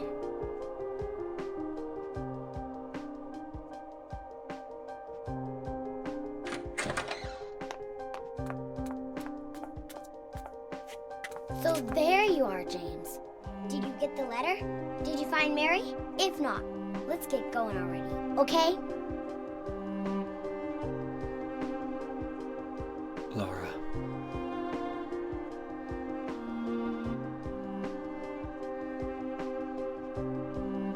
Mary's gone. She's dead.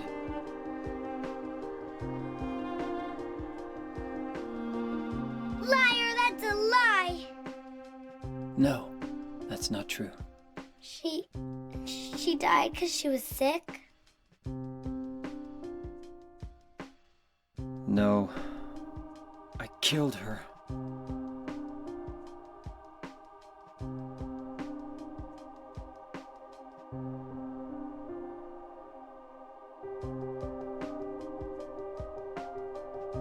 You killer! Why'd you do it? I hate you! I want her back! Give her back to me! I knew it! You didn't care about her! I hate you, James! I hate you! I hate you! I hate you!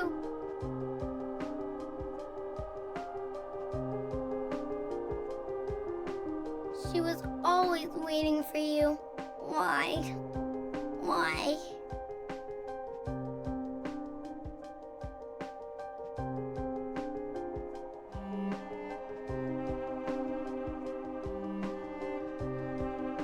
I'm sorry.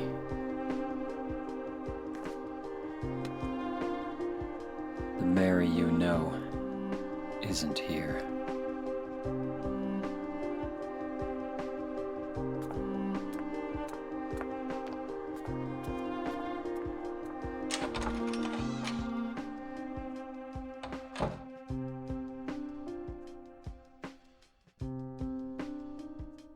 Laura, I'm sorry.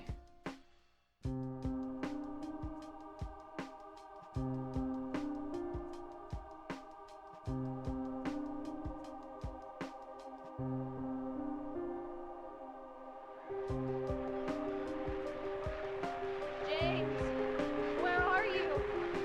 I'm waiting. I'm waiting for you. Please come to me. Do you hate me? Is that why you won't come? James, That voice! James, please hurry. Are you lost? I'm near. I'm waiting nearby, James. Please. I want to see you, James. Can't you hear me? James. Please, James. James. James. James.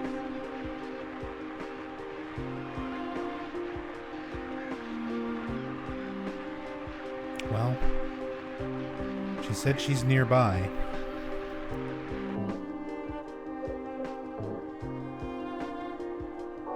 So I guess I'll go check next door first.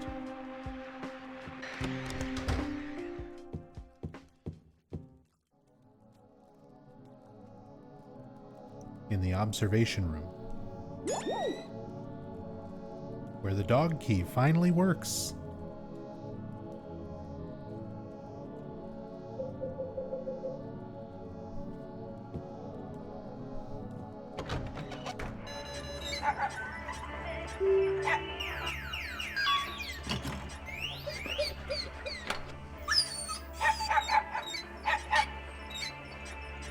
お前の仕業だったのか。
Okay. As much as I like the song... Whoa, whoa!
Okay.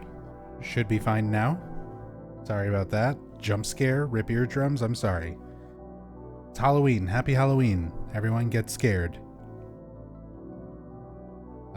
Yeah, don't worry. The microphone that I was talking about breaking and replacing earlier, don't worry. I'm just breaking it so that I can replace it all over again.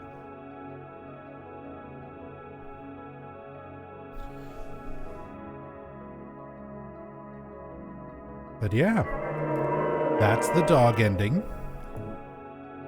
One of the wonderful New Game Plus endings for this game has also been recreated with some twists and variations on it for the Silent Hill 2 remake.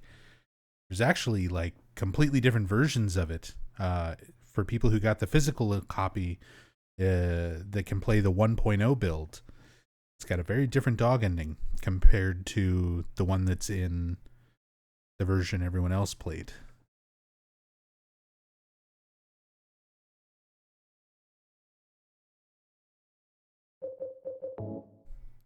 All right.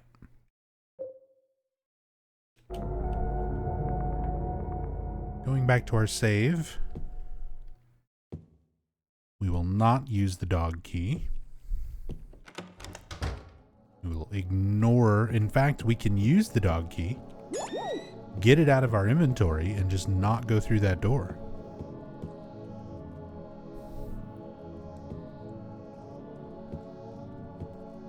Now we see the hotel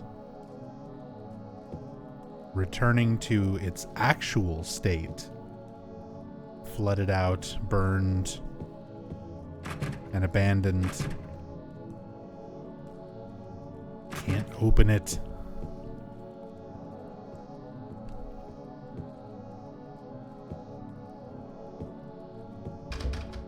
Lock's broken.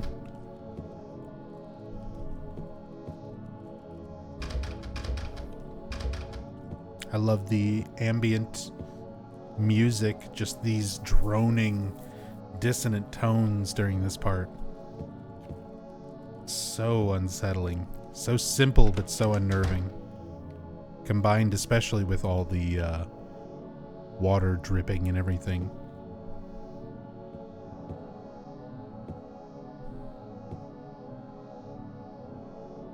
This is another thing that I wish would have been in the remake. Something that was cut that I was surprised was cut.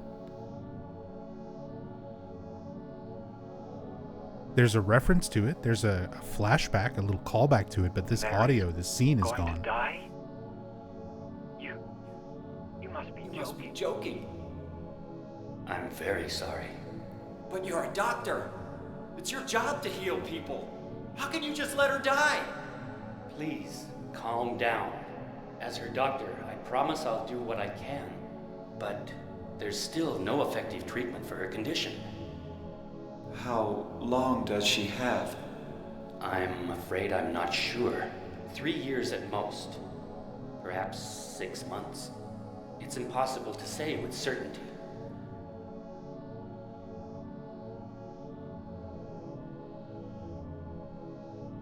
See, I always thought that was interesting because to me, that was where James kind of got 3 years. It was the most hopeful thing that the doctor had told him.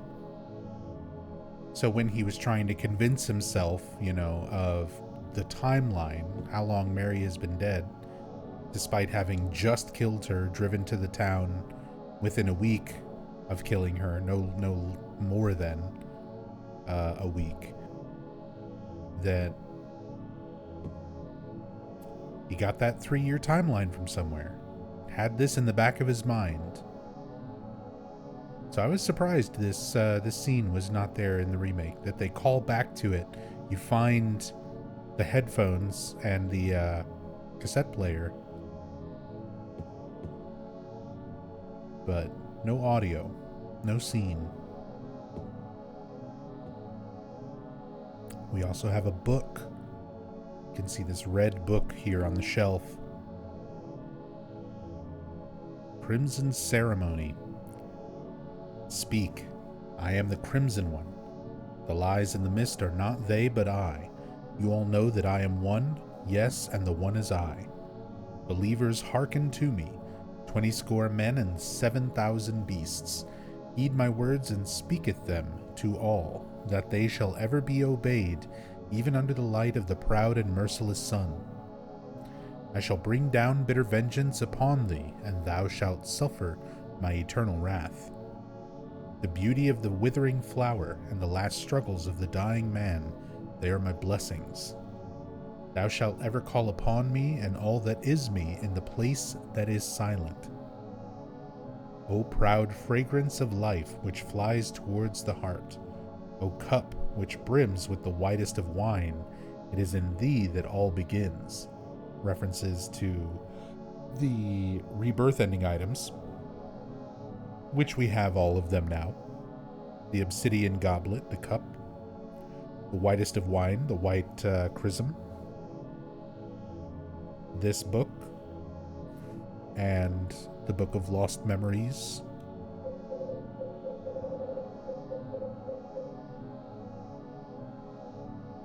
A book about the history and legends of the town, about some ancient god, author unknown.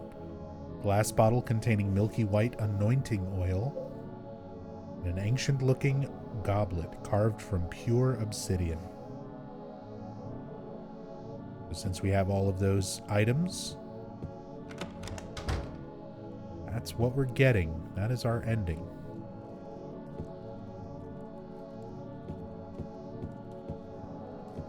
We have everything. We have the information and the ritual items necessary to try and perform a rebirth ritual.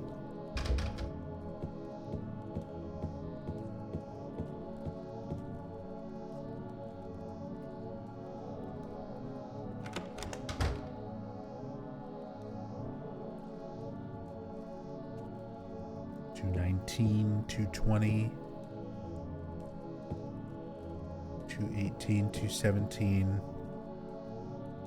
Even though this part is kind of a puzzle, finding which doors actually take you through, because they sort of loop you back to the same previous hallways if you don't know which ones to go through. But they are all numbered the same.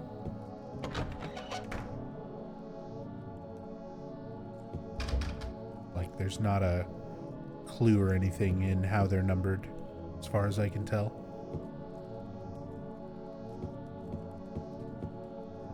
Do you get locked into Rebirth ending if you pick all those items up in Remake 2? Or have they done it differently? I believe it's the same for the remake. You get the items in different places, but I'm pretty sure it's the same. You get the same items, and once you have them, you're locked in for that ending.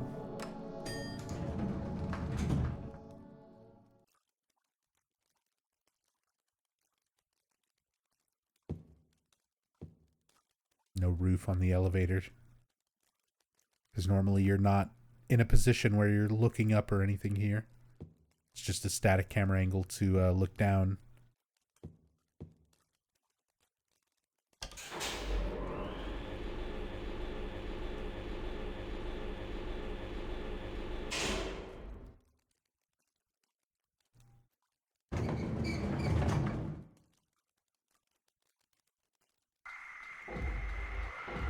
Nice.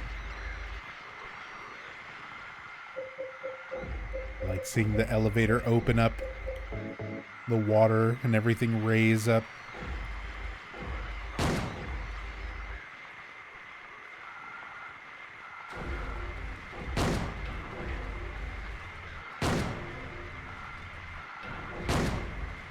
Can I not? There we go.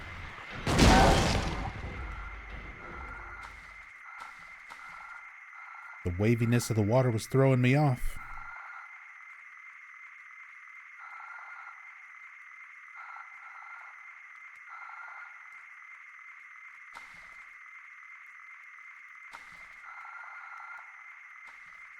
It's a wall. I can't get through here. It's not just like a security gate or something. No, this should go to the rest of the hotel. And it's just a solid wall now. Like, no. You've got other places to be.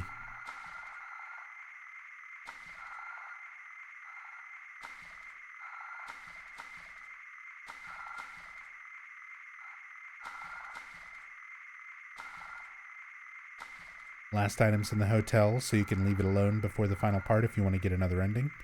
Yep, and that's exactly what I'm going to do here as well. So, good to know the same thing works for remake. Remake functions the same way, at least with that.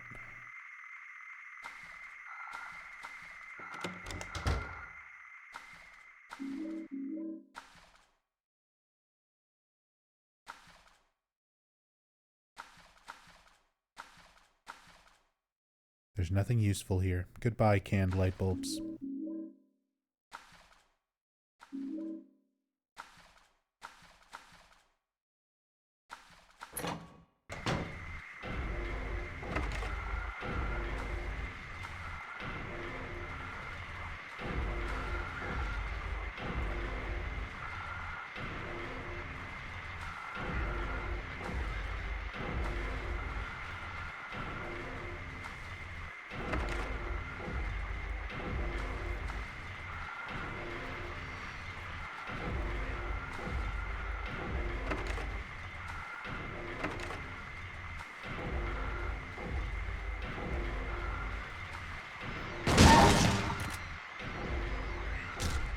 You stop that.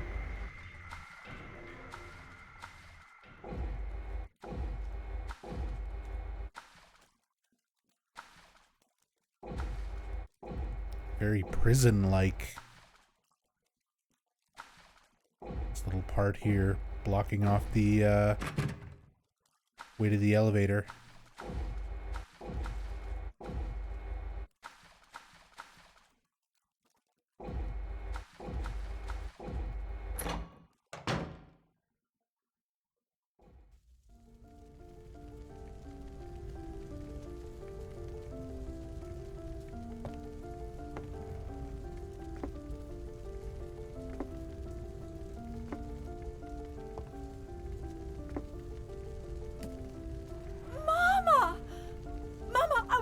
For you. Now you're the only one left. Maybe then I can rest. Mama, why are you running away?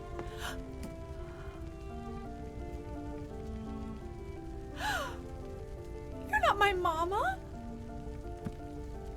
It's you. Oh. I'm sorry. Angela, no.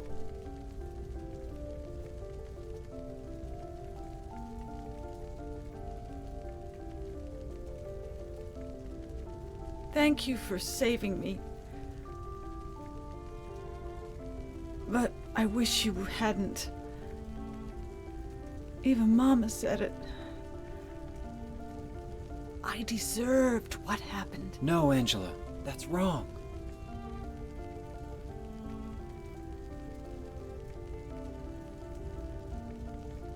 No, don't pity me. I'm not worth it.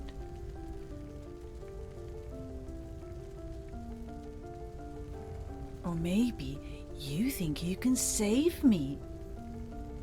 Will you love me? Take care of me? Heal all my pain?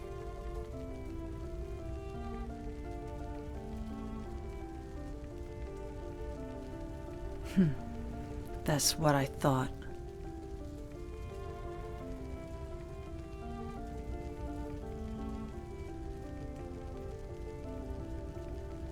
James,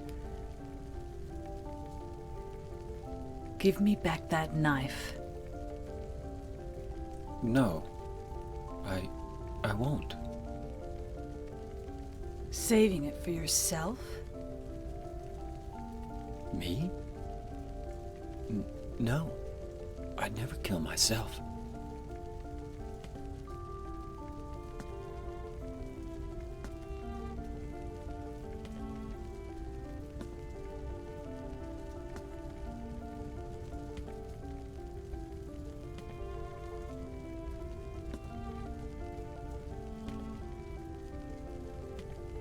It's hot as hell in here. You see it too. For me, it's always like this.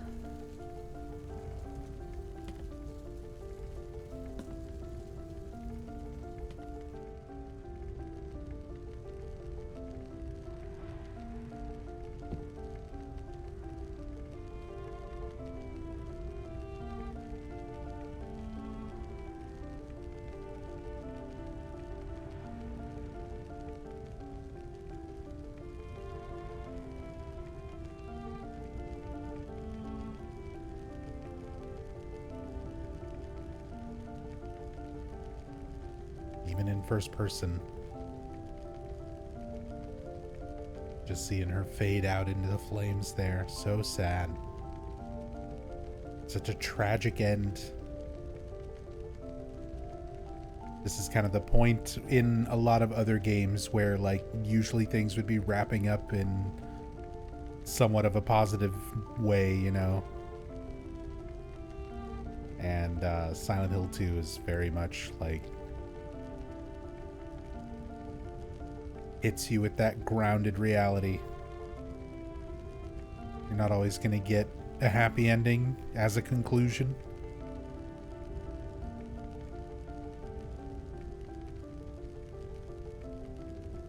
What are the framed things on the wall? Angela's father and Angela's brother. She was looking for her mama. Now she's the only one left. Maybe now I can finally rest. Angela's been looking for her family this whole time. Newspaper article, she stabbed her father, Thomas Orozco, to death before running away. There was no saving Angela.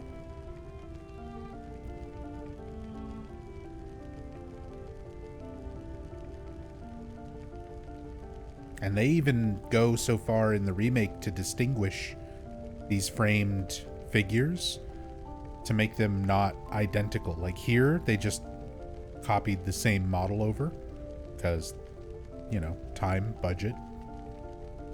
In remake, they individually model so that one is larger, more heavy set. Presumably the dad, and then a smaller one for the brother.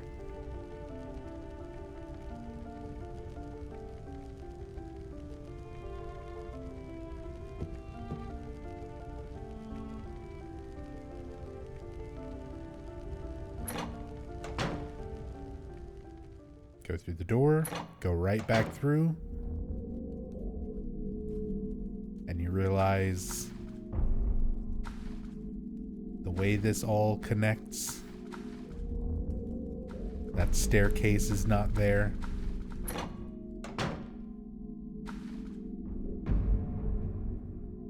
instead it's just this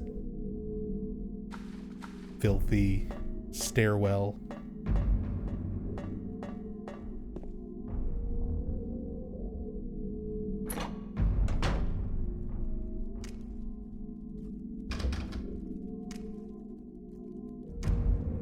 So here we find the fire department crossing, no crossing tape. This is the office, which is where we would have found the tape.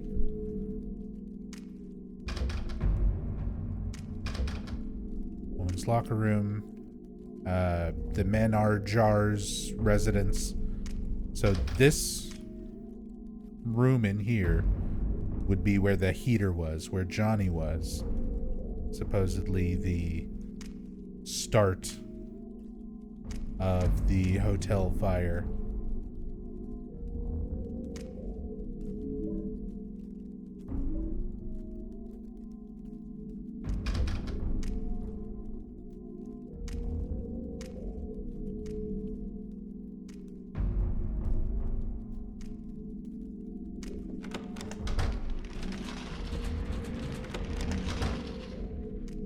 Not quite yet.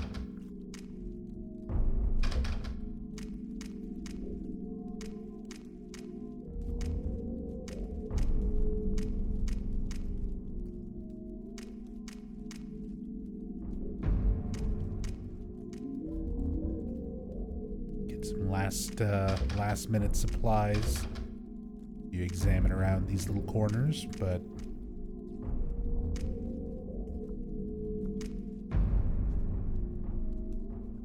looking at the doors specifically, how they're all still kind of on their frames, except for this one.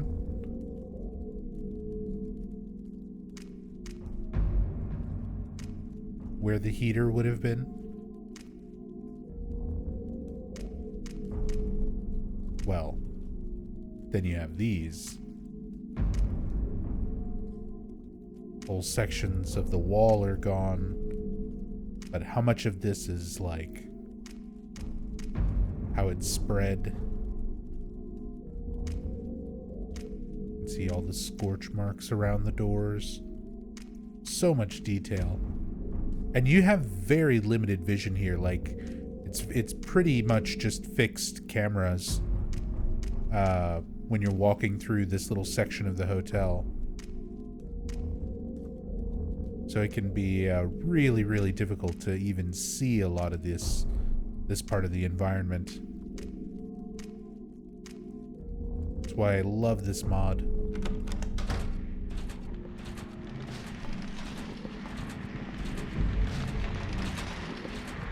Our final appearance of the Mandarins.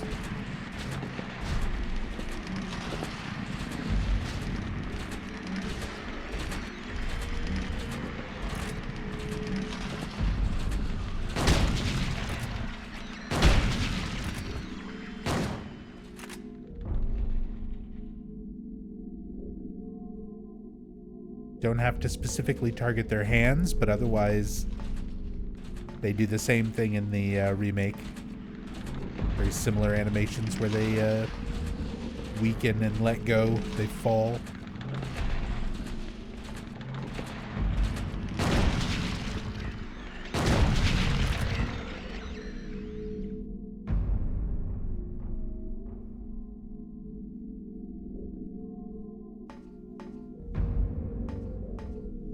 Whoa.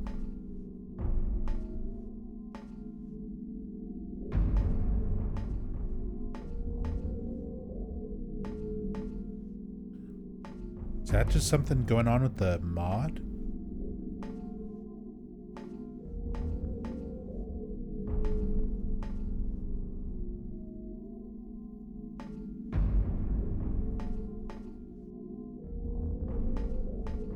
Because I think when you get to this point here, you do get a very specific cutscene, or not cutscene, but like camera angle of James in front of this like final door, or almost final door, I guess. So the lighting is like switching where you would normally get this door, like the new angle. I never realized that it had unique lighting for that camera angle.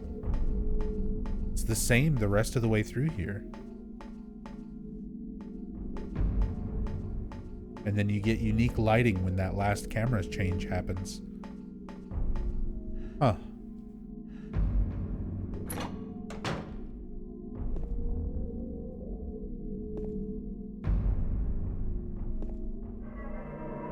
And of course, the final save point, the 9 red squares.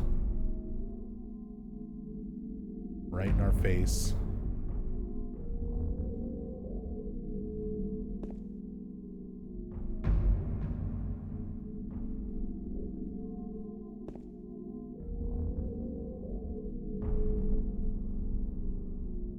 One of those things that was very mysterious for a long time. It was the cover artwork for the Japanese release of Silent Hill 2. It's the steelbook cover for the PAL release of Silent Hill 2 Remake. And Ito gave some clues as to what it could potentially be. He's mentioned that there are what he considers 9 manifestations that James encounters throughout the entire game. His whole experience. Each one of these representing each one of those creatures, each one of those manifestations. But even Ito himself, when he said that, he said that there's more to it beyond that, but it's not anything that he wants to go into detail. Because some things, in his own words, he says that it's like magic. Hold on, let me see if I can pull up the actual quote, because I know I've got it screenshot and everything somewhere.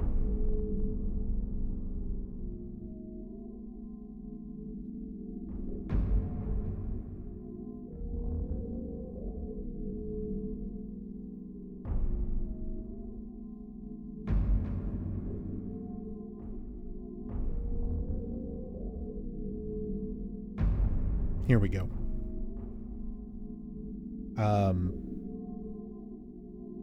So it was originally somebody asking Masahiro Ito about Pyramid Head.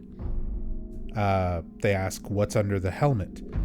He said, but I'm not going to answer that question. Example, as soon as you're given the trick of a magic, the magic will be nothing to you.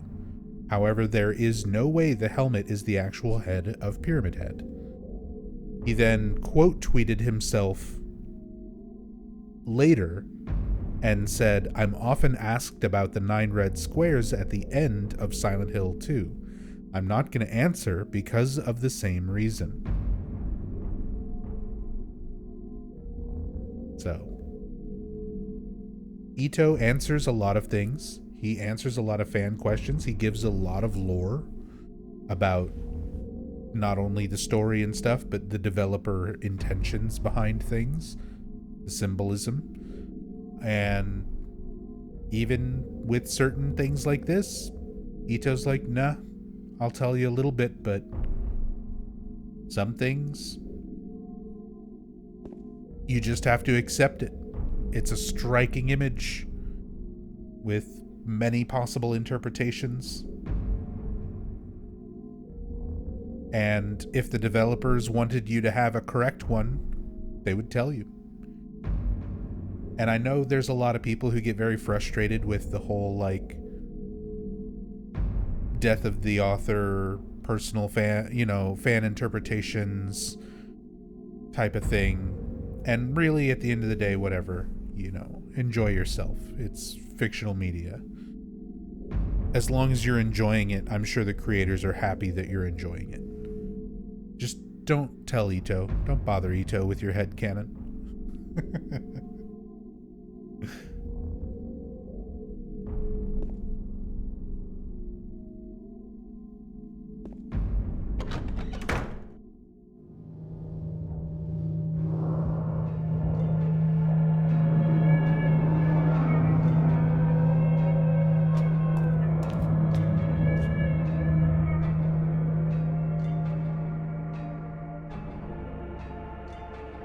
James!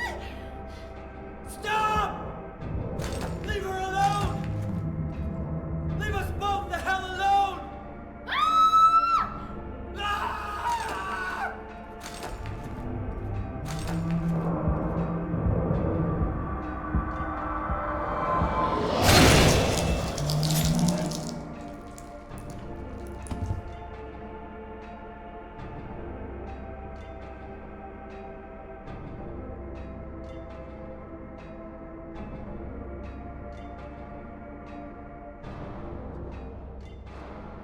I was weak. That's why I needed you. Needed someone to punish me for my sins. But that's all over now. I know the truth. Now it's time to end this.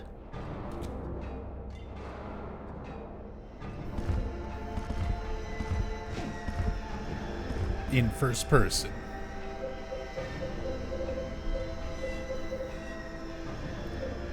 With a chainsaw.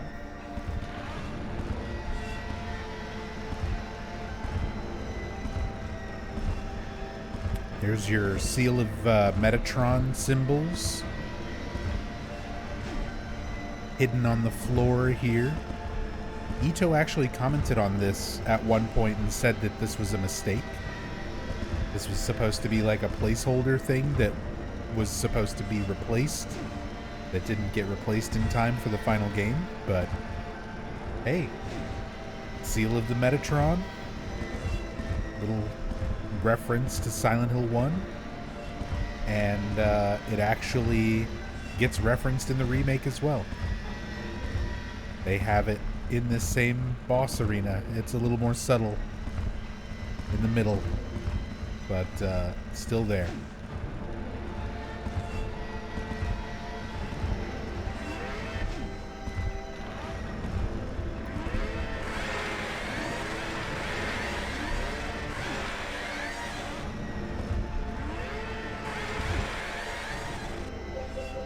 About to die.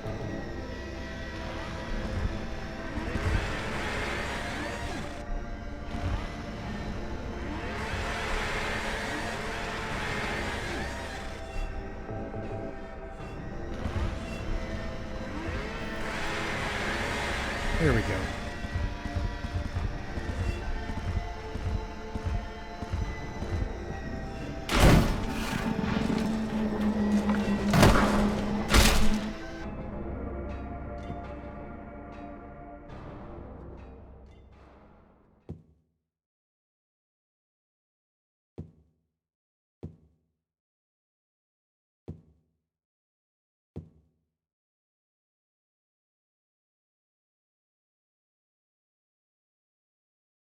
You actually get a closer look at their helmets and stuff here, too. You can see that little, like, part of the bolt sticking out on the side there. I know some people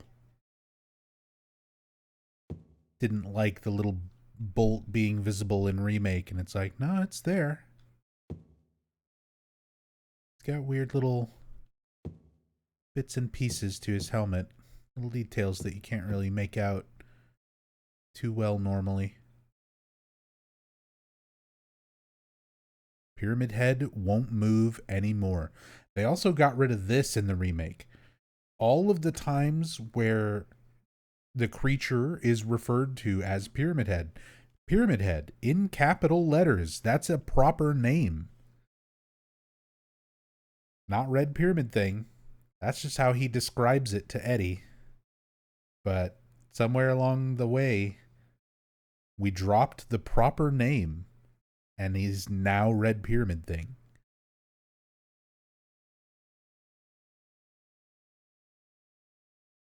Looks like he's holding something. Got the rust-colored egg.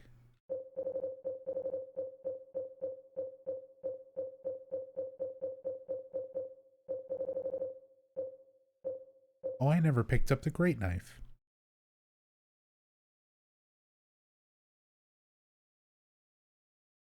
But the description for the great knife describes it as being, you know, A giant weapon wielded by Pyramid Head.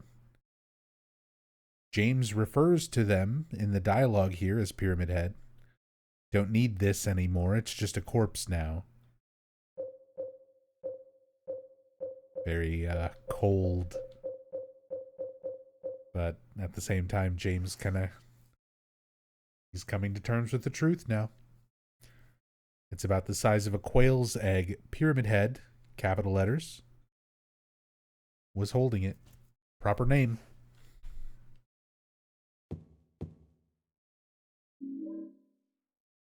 But yeah, they got rid of those mentions in the remake, and in a lot of the merchandise and stuff now too.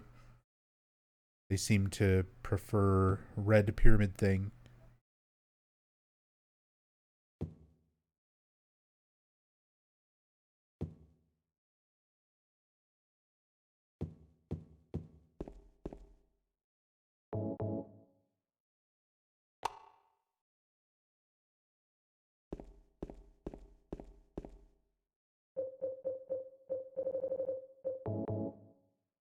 $999 bullets, yeah.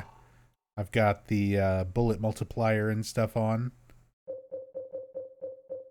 And we don't really use that much ammo anyway, even by default. So you wind up with a ton of supplies.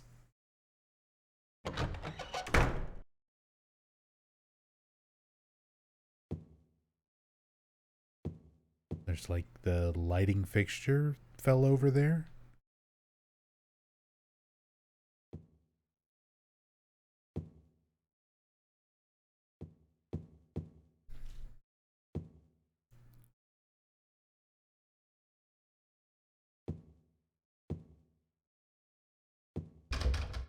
Looks like the lock is broken. Can't open it. This door always looked particularly creepy. Sort of face-like. Maybe like a skull. Almost like a Rorschach test of what you see. But it's a very distinct texture. And they recreated this for the remake as well. I thought that was a nice touch. Going through the doors after the Pyramid Head fight and seeing this, being like, oh, they kept the door here. Stuff like that I really appreciated about the remake.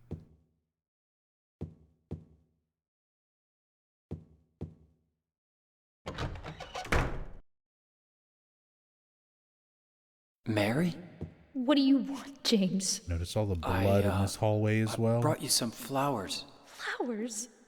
I don't want any damn flowers. Just go home already. Mary, what are you saying?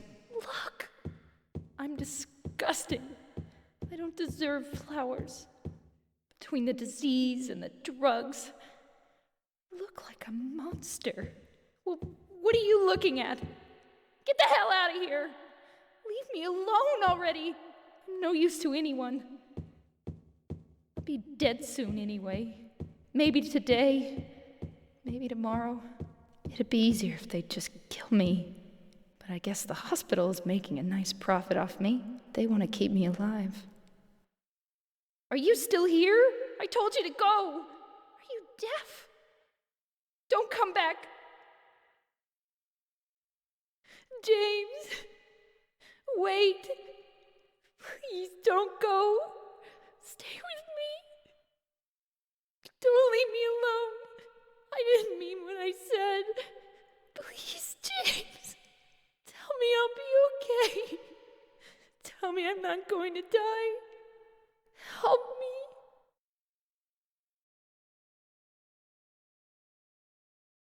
Yeah, still such a good, really good emotional performance from Monica Horrigan. Like, Salome didn't do a bad job with the remake.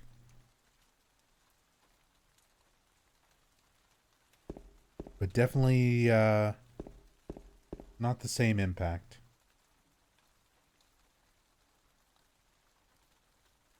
Looking up kind of breaks the rain effect.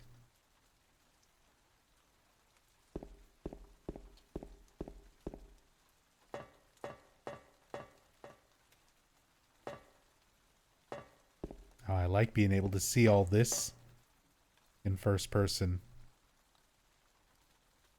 The part of the stairs that like goes back down, just going into the water.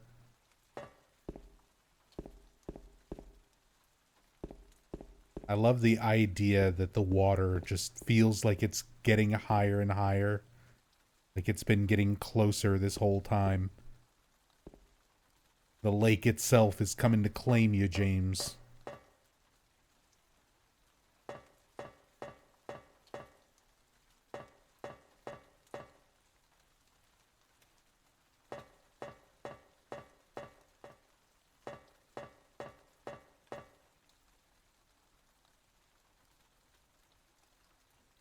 And you can see the bed already.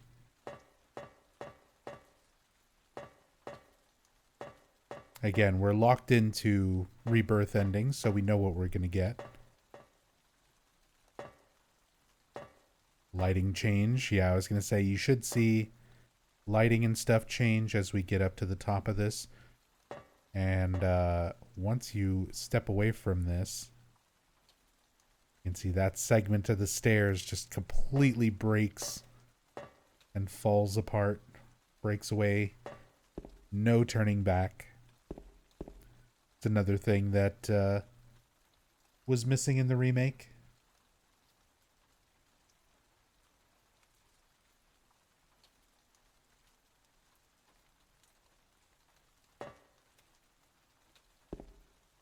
Recreated this arena otherwise very nicely.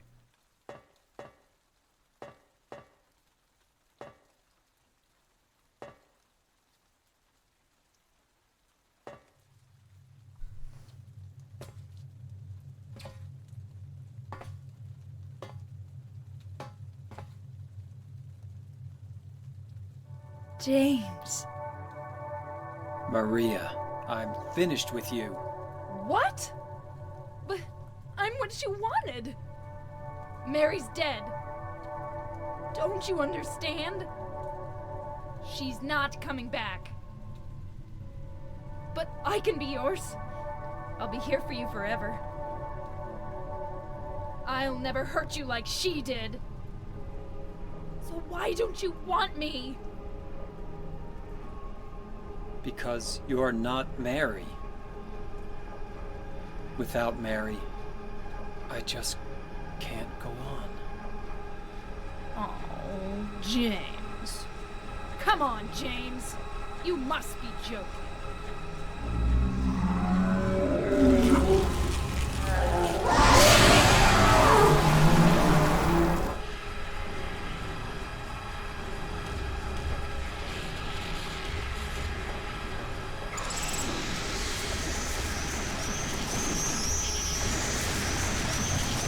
Swarm.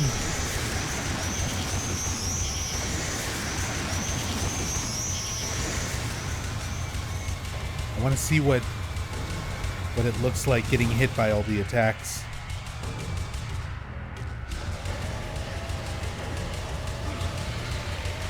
Yeah, there's the strangle. She looks like right down at you too.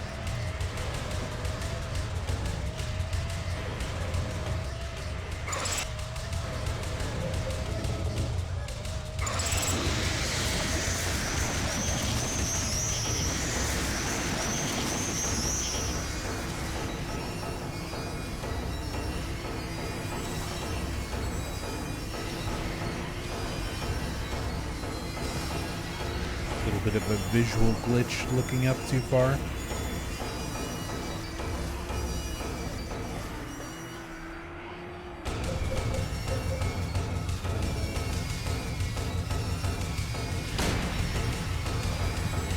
We'll use the worst gun in the game.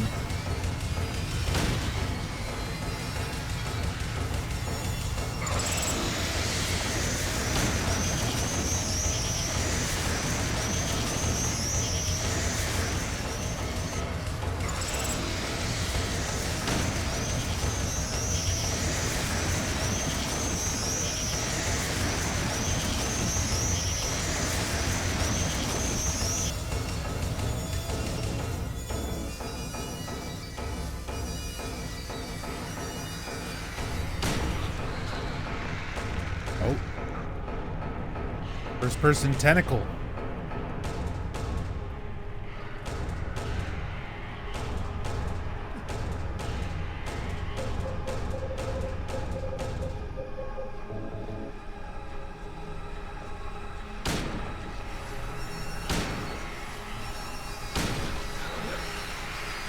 I'm surprised she's still alive.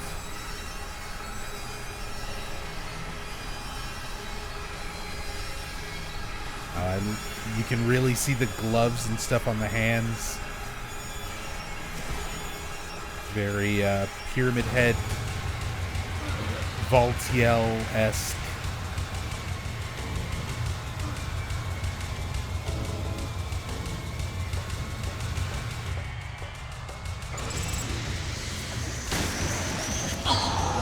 There we go.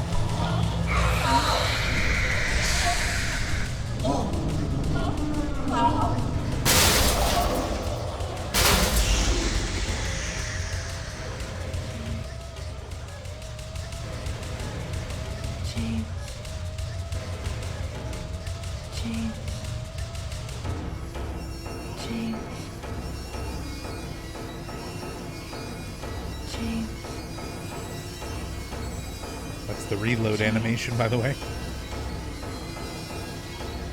Oh, can I not walk over there?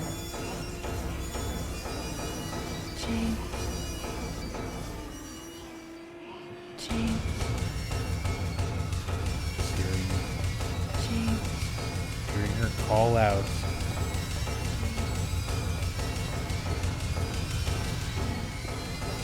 Can't go anywhere else.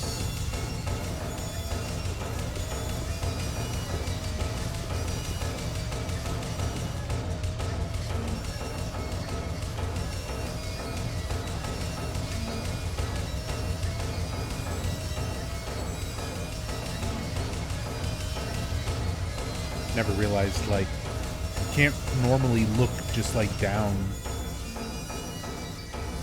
through the rest of this. And you can see the bottom area, like, where you came up the stairs. It's kind of down there. It's actually really cool. Alright. Enjoy the Rebirth ending. One more ending after this.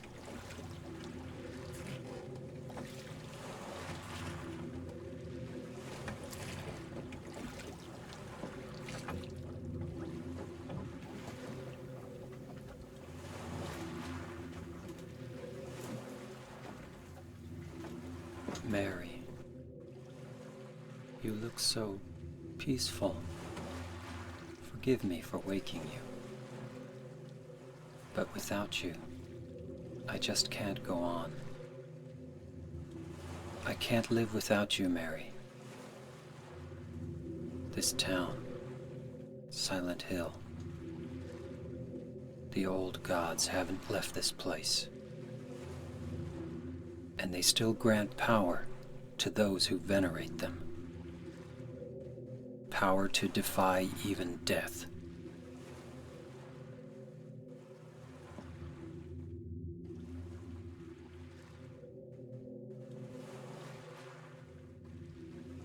Ah, Mary.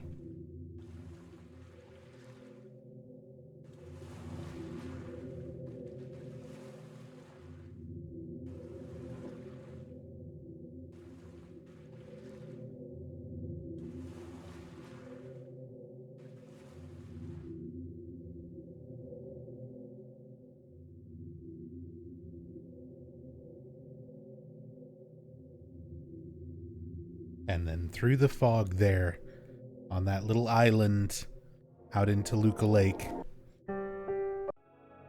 you can see that there's a building.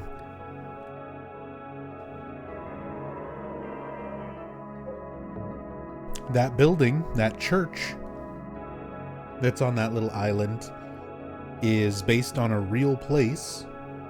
They modeled it after Iglesia de San Pedro in Avila, Spain, the chapel on the lake. So it's a real place. If you're in Spain, go visit it. Take pictures.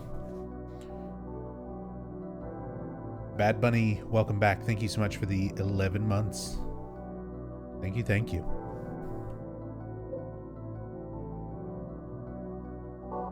All right. Dog ending. We did, dog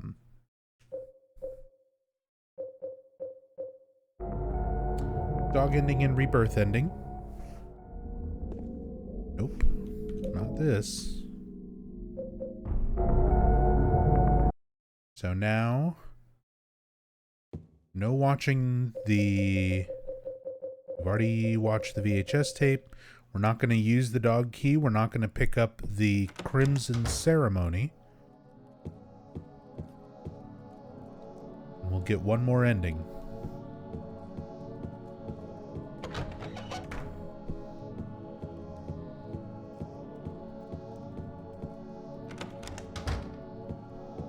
Reanimated corpse. She's a zombie. I mean, they leave it pretty ambiguous, but usually the rituals and things for bringing stuff back from the dead, it doesn't work out well, especially in Silent Hill, but in general, it usually does not go as planned. But Team Silent, they were big fans of Pet Cemetery. It's basically the Pet Cemetery ending.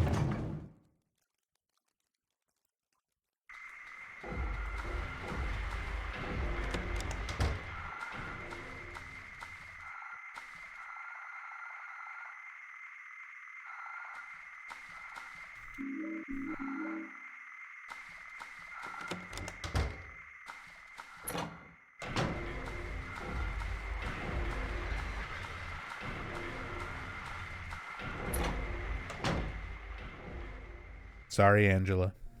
Bye, Angela.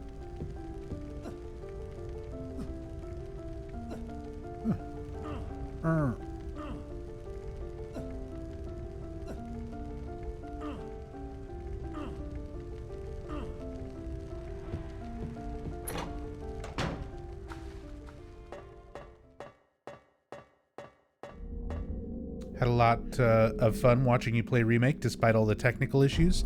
I enjoyed the game, even despite the technical issues. I probably would have had a little bit better time if I had just played on PS5 instead. Might have gone a little bit smoother, but still a really good game.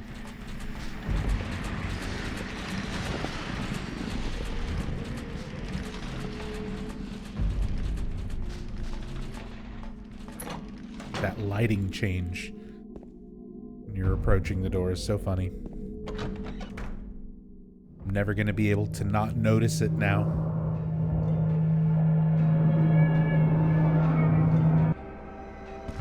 Leave us the hell alone.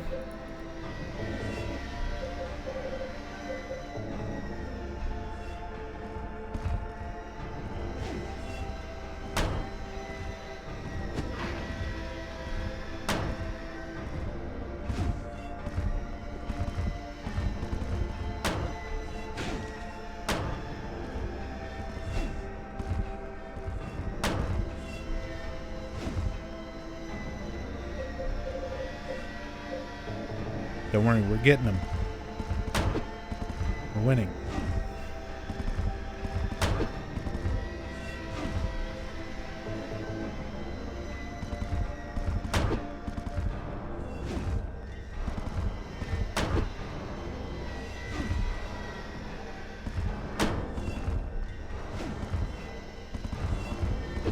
Oh, shit. We are no longer winning.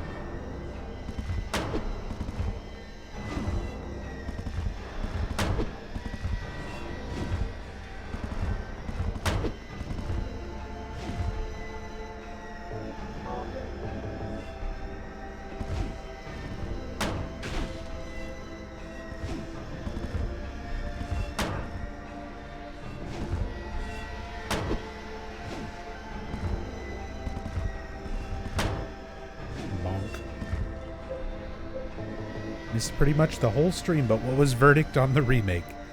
I just need to make like I need to get a chat bot again.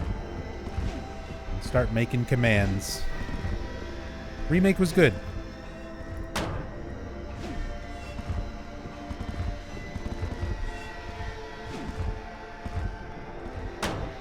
Flawed but good.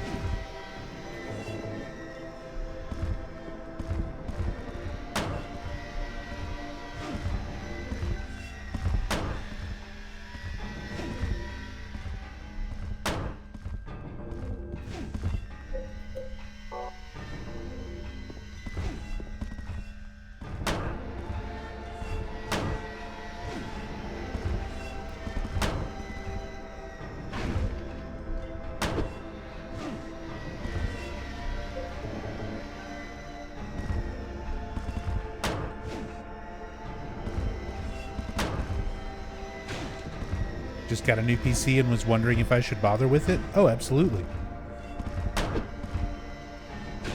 Absolutely. Especially now it's been patched. So, a lot of the performance issues are not so bad, and they managed to fix some bugs and stuff. It still needs some polish. But yeah, it's a solid game. Definitely worth getting. Worth playing.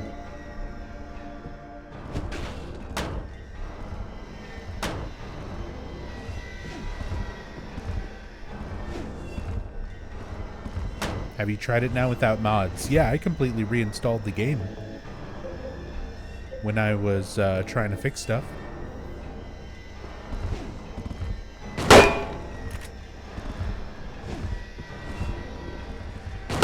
Performance-wise, since the last patch, last two patches, I guess, it overall is better, but there are some particular small places where it felt worse. So I don't know. Nothing too bad. But there was some indoor areas where there's lots of like reflections that seemed more laggy than they were. But then there's a lot of the open and town areas where I was getting lots of lag and stuttering that is much better and smoother now. So it was weird. The last couple patches kind of made like outside work better, but inside work worse. I don't know if that's just me.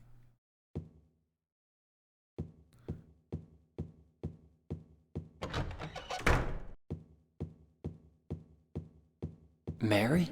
What do you want, James? I brought you some flowers. Flowers? I don't want any damn flowers. Just go home already. Mary, what are you saying? Imagine people are more protective of Heather than James? Fans will riot. Oh, like if they did a remake of 3? I would say like fans are pretty protective of both. You would think based on the story and character aspects, like James being a wife murderer and, you know, Heather not being that. But people in this fandom defend some messed up characters.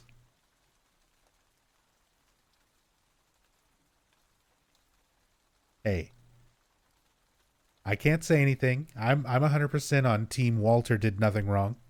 Just let him have the room. Let him have the room. It's a shithole apartment. Let him have it. Who cares?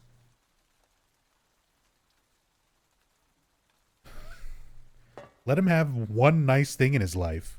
Fuck's sake.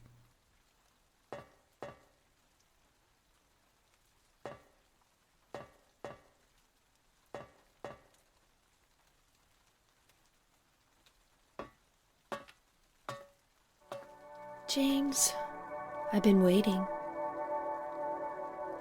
Mary, I'm sorry it took so long. Didn't you want to see me? Yes, I wanted to see you. Even an illusion of you. That's why I came here. It's not true, is it? You killed me. I couldn't watch you suffer. Don't make excuses, James. I know I was a burden on you. You must have hated me. That's why you got rid of me. It's true. I may have had some of those feelings.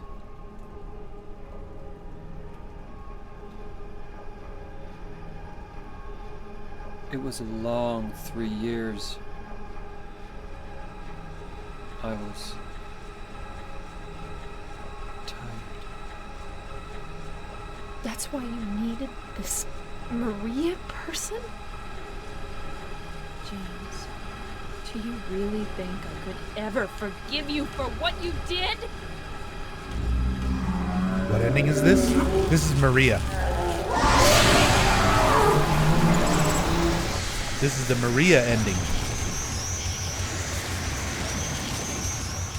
Yeah, anytime you get to the roof and you see Mary in bed instead of Maria standing at the window,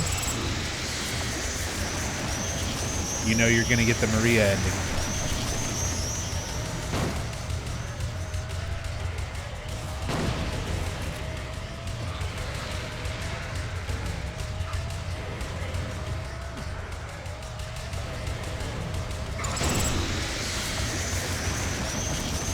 The aiming with the shotgun is like glitched out.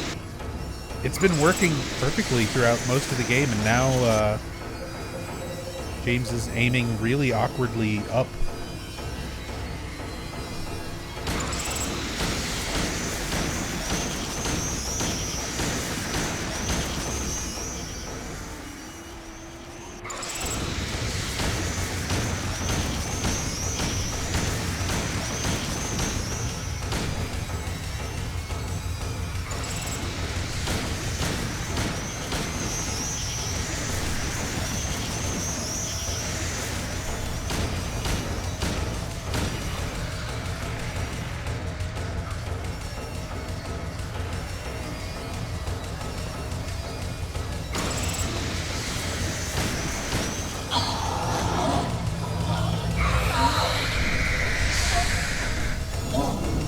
All right.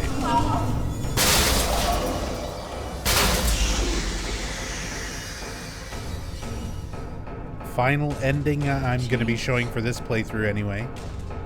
Should be the Maria ending. And that's going to be it for the Silent Hill 2 first-person mod playthrough. James. Thank you so much for watching. James. I'll be back after the credits to say goodnight. James. Enjoy the show. Enjoy the end.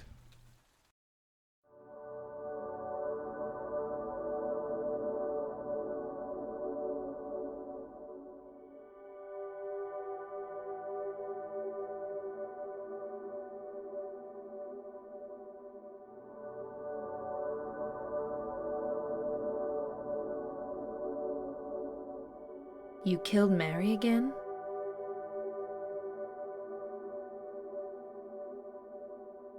That wasn't Mary. Mary's gone.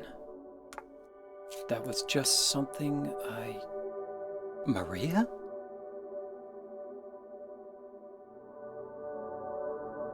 Maria? What, James? I want you. I want you with me. Are you sure? Come on. Let's get out of here. What about Mary? It's okay. I have you.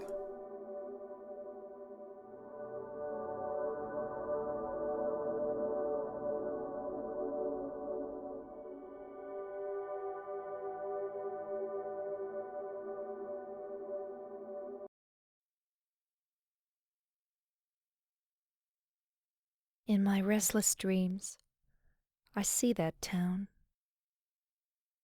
I'm in control. Silent Hill. I'm in control. You promised you'd take me there again someday. I was not expecting but this. You never did. Well, Where do I look? I'm alone there now. What's the best backdrop for the In letter? our special place. They shouldn't have put me in charge of the camera. Waiting This for way. you We to gotta come face to the lake see in the me. car. But you never do. And so I wait, wrapped in my cocoon of pain and loneliness. I know I've done a terrible thing to you. Something you'll never forgive me for. I wish I could change that. But I can't. I feel so pathetic and ugly laying here, waiting for you. Every day I stare up at the cracks in the ceiling, and all I can think about is how unfair it all is. The doctor came today. He told me I could go home for a short stay. It's not that I'm getting better. It's just that this may be my last chance. I think you know what I mean. Even so, I'm glad to be coming home. I've missed you terribly. But I'm afraid, James. I'm afraid you don't really want me to come home.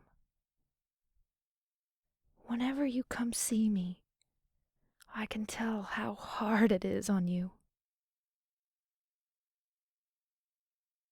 I don't know if you hate me or pity me, or maybe I just disgust you. I'm sorry about that. When I first learned that I was going to die, I just didn't want to accept it. I was so angry all the time, and I struck out at everyone I loved most. Especially you, James.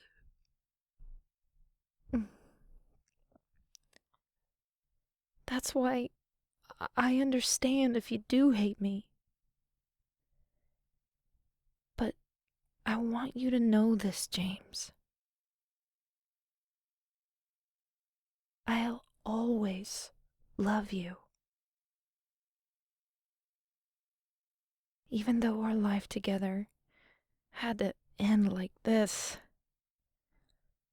I still wouldn't trade it for the world. We had some wonderful years together.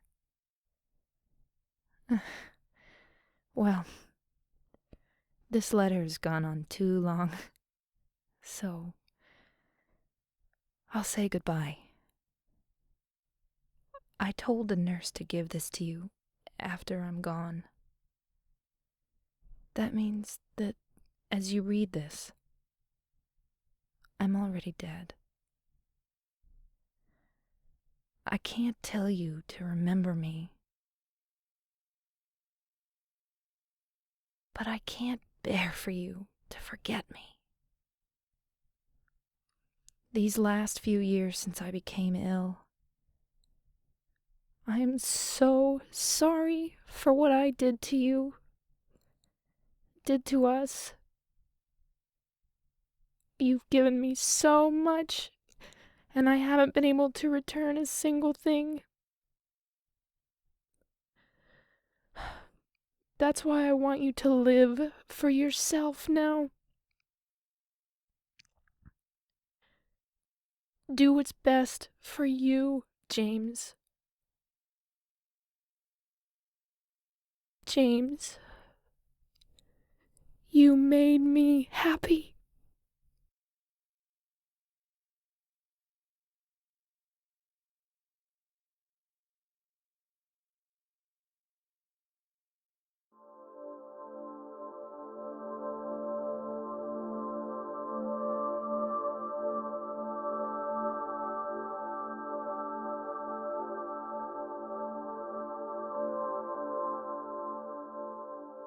I am no longer in control.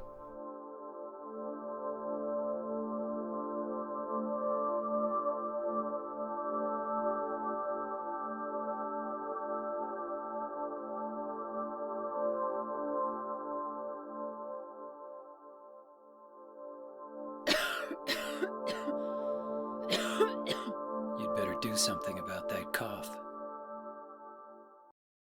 Okay, well, the mod apparently breaks the camera for that ending. Good to know.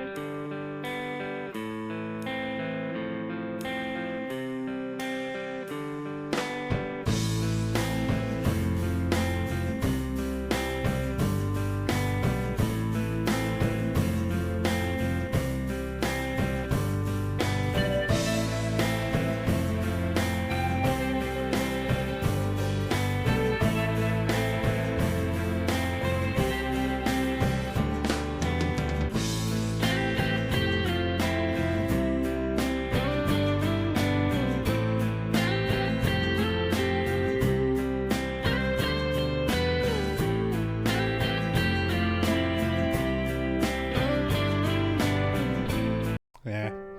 I was going to let the credits and stuff play, but, you know, with that